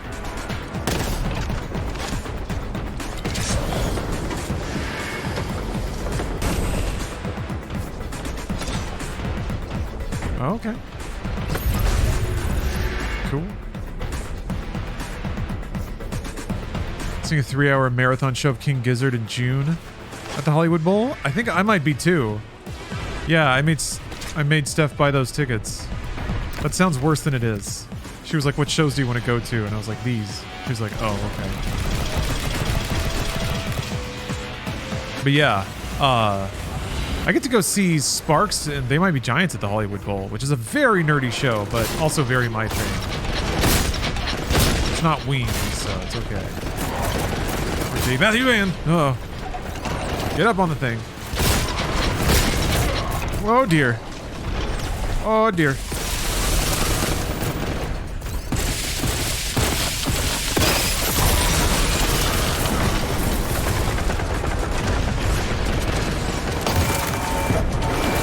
Oh, awesome. That just makes them pop. Excellent. Wait, there's a new Sparks album? Oh, I guess that's not surprising. They release like what, one every 2 years or so? Ah. They Might Be Giants sounds like a heartwarming good time. I say that without cynicism. Yeah, it is. I've seen them. Oh God, I've seen them live like 5 or 6 times at this point. The thing about their live shows is they've played live so much. They've been touring for 40, 50 years at this point. And they've toured so much and like just played music so much that their live shows are kind of like there's a casual air about it that almost makes it feel like pro wrestling a little bit, to the degree that it's also sometimes very improvisational. They have very little interest in just playing these songs as they were on the albums, and sometimes the live versions of the songs are huge medleys that blend into each other and are mixed up and have completely different instrumentation, or they'll just like improvise for a couple minutes with new lyrics and try to come up with a song on the spot. And you know, it's very much like hanging out in someone's living room energy versus seeing like a whole song and dance number. Experimental sounds like an experimental film. Wait, that's a deep cut, but there's many deep cuts to be made. God, you could have a whole conversation of They Might Be Giants song titles, and it would not really be that hard to figure out. Musicians who have perfected their craft? Yeah, I think that's a pretty good way to describe it. They're just so talented at it. I actually got similar energy from again, humble brag. Was lucky enough to see the Martin Short and Steve Martin show. They do like a live stand-up thing with bits and music. It's fantastic. There's definitely something about a seasoned, experienced host and performer to make you feel at ease, relax, and have a good time. Ooh! Jesus, they're gonna bonk me! I need help. Ugh.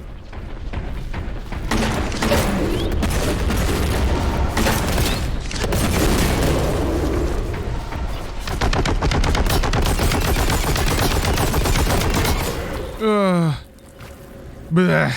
God. Yeah, Atreus. KMFDM has a song that's just song names. Damn. There's power up in there. Maybe that's for the next room?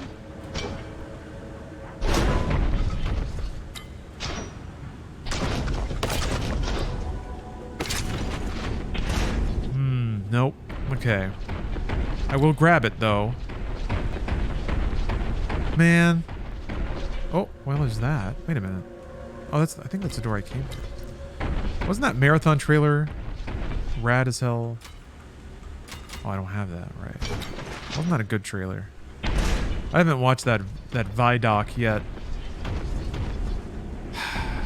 Part of me doesn't want to believe their lies. Because I remember them saying some bullshit about Destiny before the Destiny 1 came out. I think it eventually got close to some of the stuff they were talking about, but I don't want to be pitched a concept, you know? Not by Bungie. Not right now. Not at this juncture. Witch Hunter, thank you for the sub.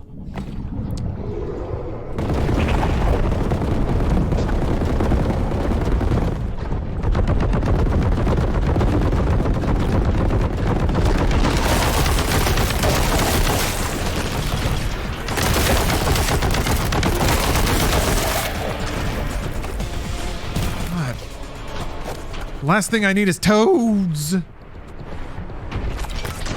Thank you for the yeah, rip and tear. Wait a second. No, we can still rip and tear. Arrgh! Warhammer existed before Doom, right?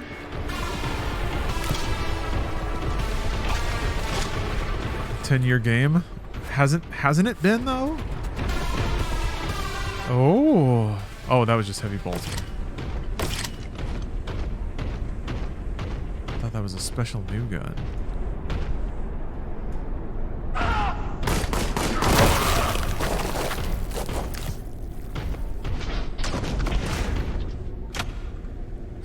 All right. Destiny 1 launched in 2014, so we're close. Okay, all right. I don't think it counts until Destiny 2. Well, no, some of the last expansions in Destiny 1 we're getting there. We're getting on there.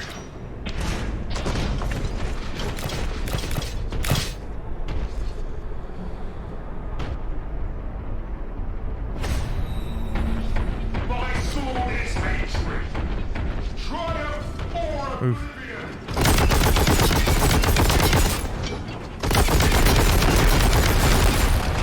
You cannot stand against the Imperial man.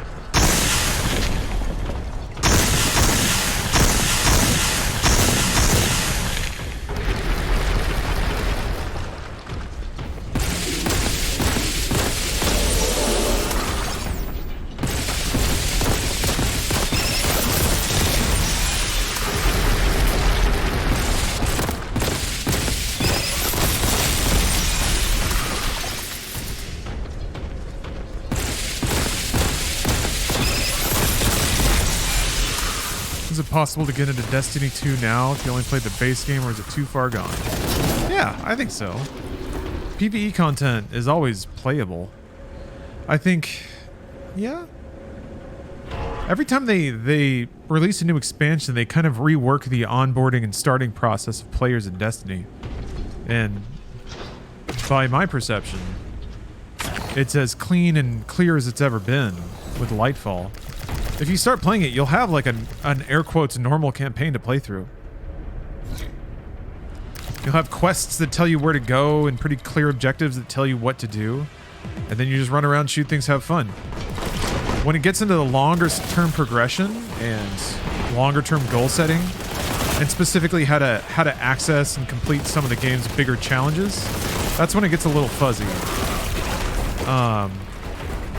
And by then, hopefully you've either developed a sense for how Destiny lays things out, or you have people you can ask about it, or just Google.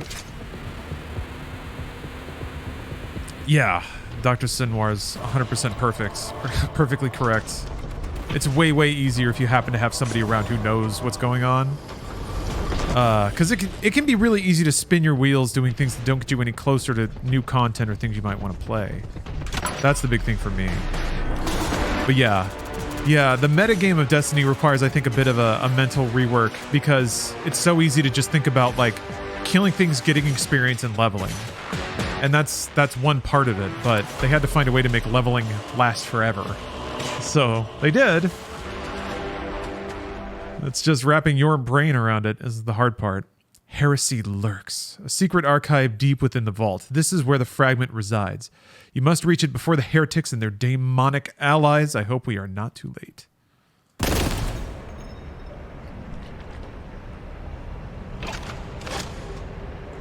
LFG and Destiny shocked me. Best strangers on internet experience ever. Oh, that's cool. Yeah, one of the things that seems pretty common with people that play a lot of Destiny is they like playing Destiny.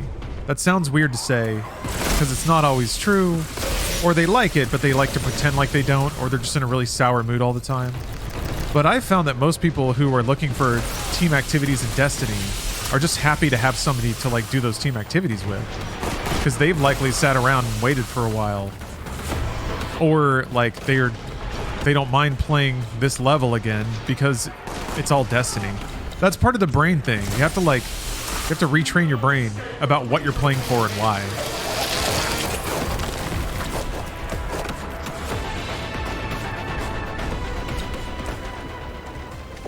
I just prefer how Halo plays and how the weapons feel there.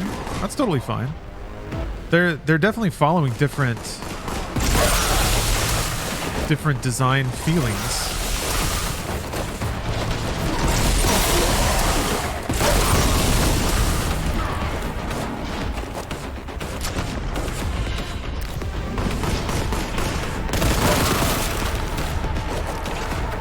Finally got dinner, Panda Express and Lawrence stream with the wife. It's good night. Yeah?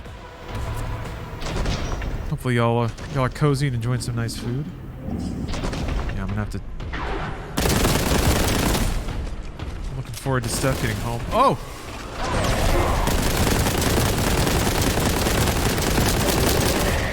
Oh, no, no, no, no, no! Oh! Looks like he's stuck there, though. How mad he is. Oh, he's not stuck there. I know. What? Where did you come from, little guy? Old man? Jeez. I'm gonna backtrack and see if I can find some health. I go hot and cold on Destiny? Me too. I think that's a totally fine way to play it. There's something that I think that is not, like, it's fine to surrender yourself to the ridiculous engagement tactics of a game for a while. Just be like, oh yeah, I'm gonna get this, and then I'm gonna get that, and then I'm gonna unlock this, and then this number's gonna go up, and then the meter, and I don't know, it's fine to indulge that for a little bit. And then after a while, it's not interesting anymore. Or the pace of the level ups and the meters and the unlocks and explosions goes down too much. Move on to the next thing. What is contempt and how do you gain it? It is armor, excuse me. It's just armor, it prevents damage, I think. And you get it by either picking up pickups in the level, and sometimes when you kill enemies, little contempt droppables pop out.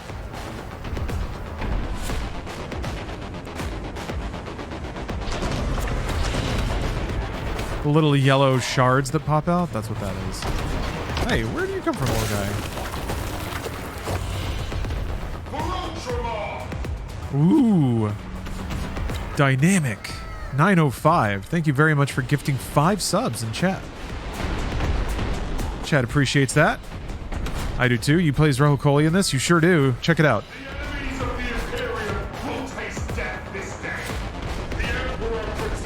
There's a dedicated Rahul Kohli button.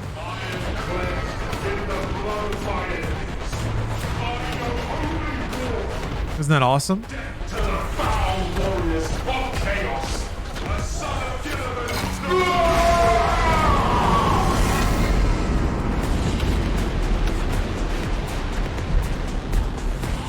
Isn't that awesome? Blech!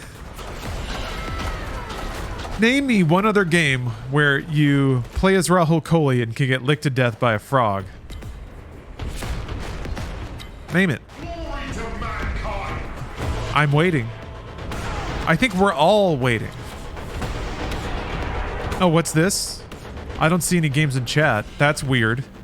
There must not be any. Oh, wait. No, it's only Warhammer 40k Boltgun. Hit new game. People can't stop talking about. I'll give you a couple of hints why. Rahul Kohli licked by a frog. I smell demon filth. I'll cast your soul into the void. Ah. Whoa. Yeah.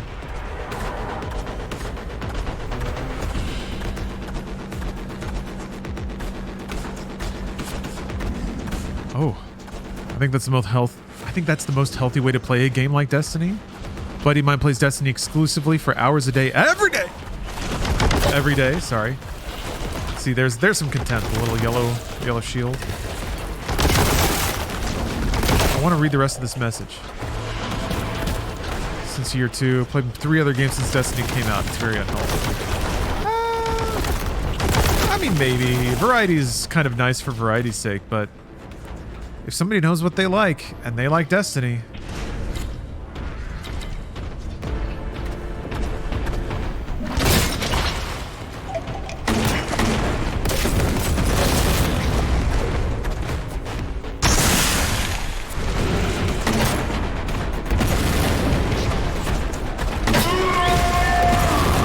slipped.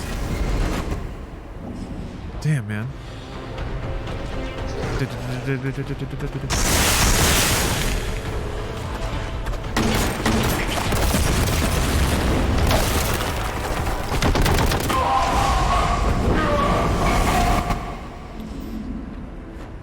Destiny has the MMO hook. Got friends who only play one live service game at a time.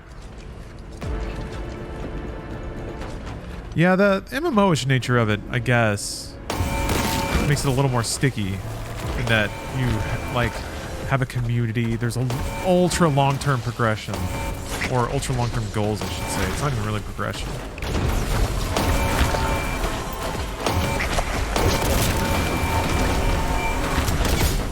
God damn. There. Oops. WoW for years, Destiny for years, 14 for years, nothing else. Well, you know what you want. I wonder if it's like you want to feel like your gaming hours are spent optimally or contributing to a greater whole.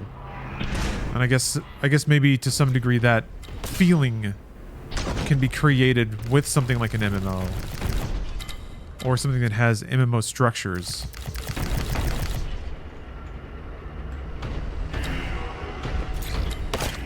But if that's what people like, I don't know. I guess as long as they've looked at themselves in the mirror and said that this is a fake emotion invoked by something that's not real. But if you're feeling it, it doesn't matter. Like, that's the point, right? It doesn't matter if it's an illusion. Film is an illusion. So are video games at a fundamental level.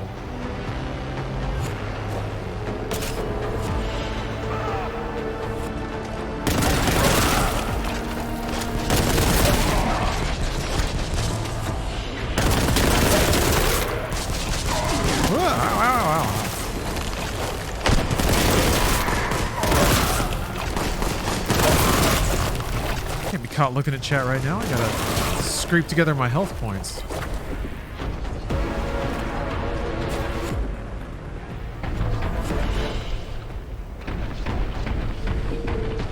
I guess manipulative is the word, potentially. But again, there's...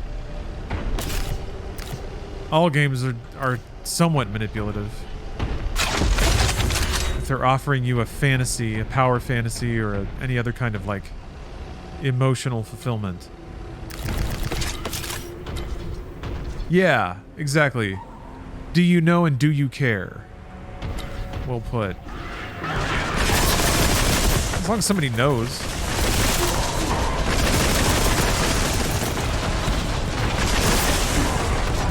Jeez.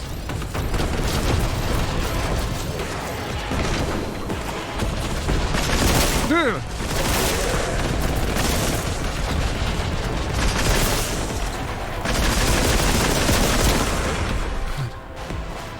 Why do they all gotta have guns? Oh! Oh! Oh! There's so many of them down there. Oh, they're all so mad!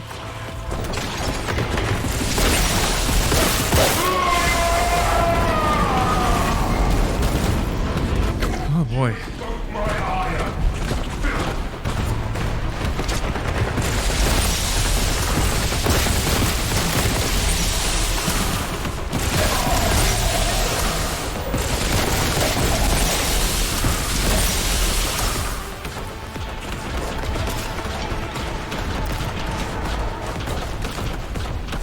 I have to go that way. Oh, okay. Yeah, if that's the only leisure activity, probably need some kind of balance there. Oh, what's this? Oh, Assault Doctrine melee smash. Don't appear to be invincible.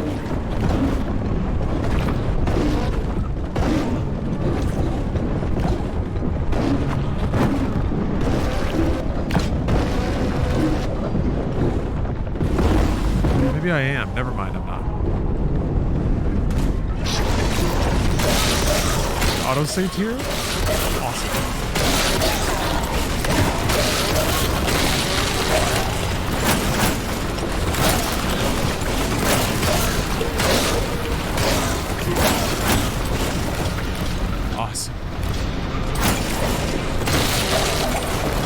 That ruled. This power-up is the best. Oh my god, I have so little health though, dude. Oh no! Guess what?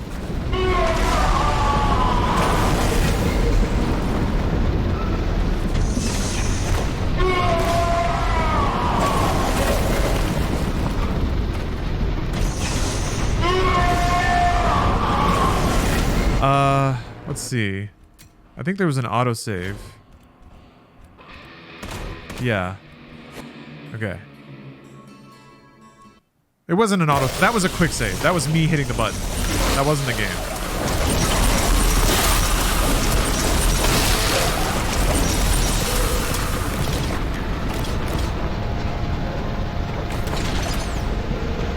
Also, I've been riding the lightning for health and armor for a long time here, so. Okay, the roof's been going down this whole time. I just never looked up to see it.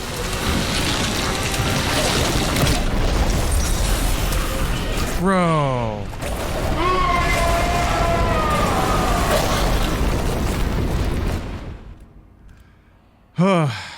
All right. Well, you know what? That's a pretty good stopping point because got Final Fantasy raids coming up here. So there's the new patch out. There's a new boss fight, Golbez, the big armor dude from Final Fantasy 1. He's back in MMO form. He's big. He stomps around a lot, and there's cool music. So that's what I'm going to do for about the next 2 hours. Is me and the crew, we're going to go try to fight the extreme version of that fight. So this is a new fight. I think we're only going to attempt it this one night. So one night only. Let's see if we can knock this dude out. Is he muscular? Toned even? I'm going to say yes. He's wearing a lot of armor right now and perhaps doesn't even have a corporeal body. But I'm going to say yes. I'm going to say he's toned. I'm going to say he's ripped as F for summer. So what follows will probably be a pretty overwhelming amount of MMO lights and sounds, but there's good music in it. I can promise that. And a whole lot of us trying to figure out what to do while a bad guy blows us all up. Maybe we'll get in a little fight. Maybe we'll get a little cross with each other. I don't know. I've been watching reality programming, so I think that people like shading each other is good content now. Anyway, I'm gonna take a bit of a walk around, and then it's gonna be new Final Fantasy raid time. Then after that, I'm gonna go back to 1994's System Shock. The remake for that's about to come out. I've been playing through the enhanced edition of the original game. And it's been really fun. You know, it is a rolled back BioShock a little bit, but it's got a cyber attitude that I sure do enjoy. Okay, I'll be back in a bit. Thanks everybody for watching. Really appreciate that. Oh, before I go, actually I may have to cap the runtime shorter or something like that.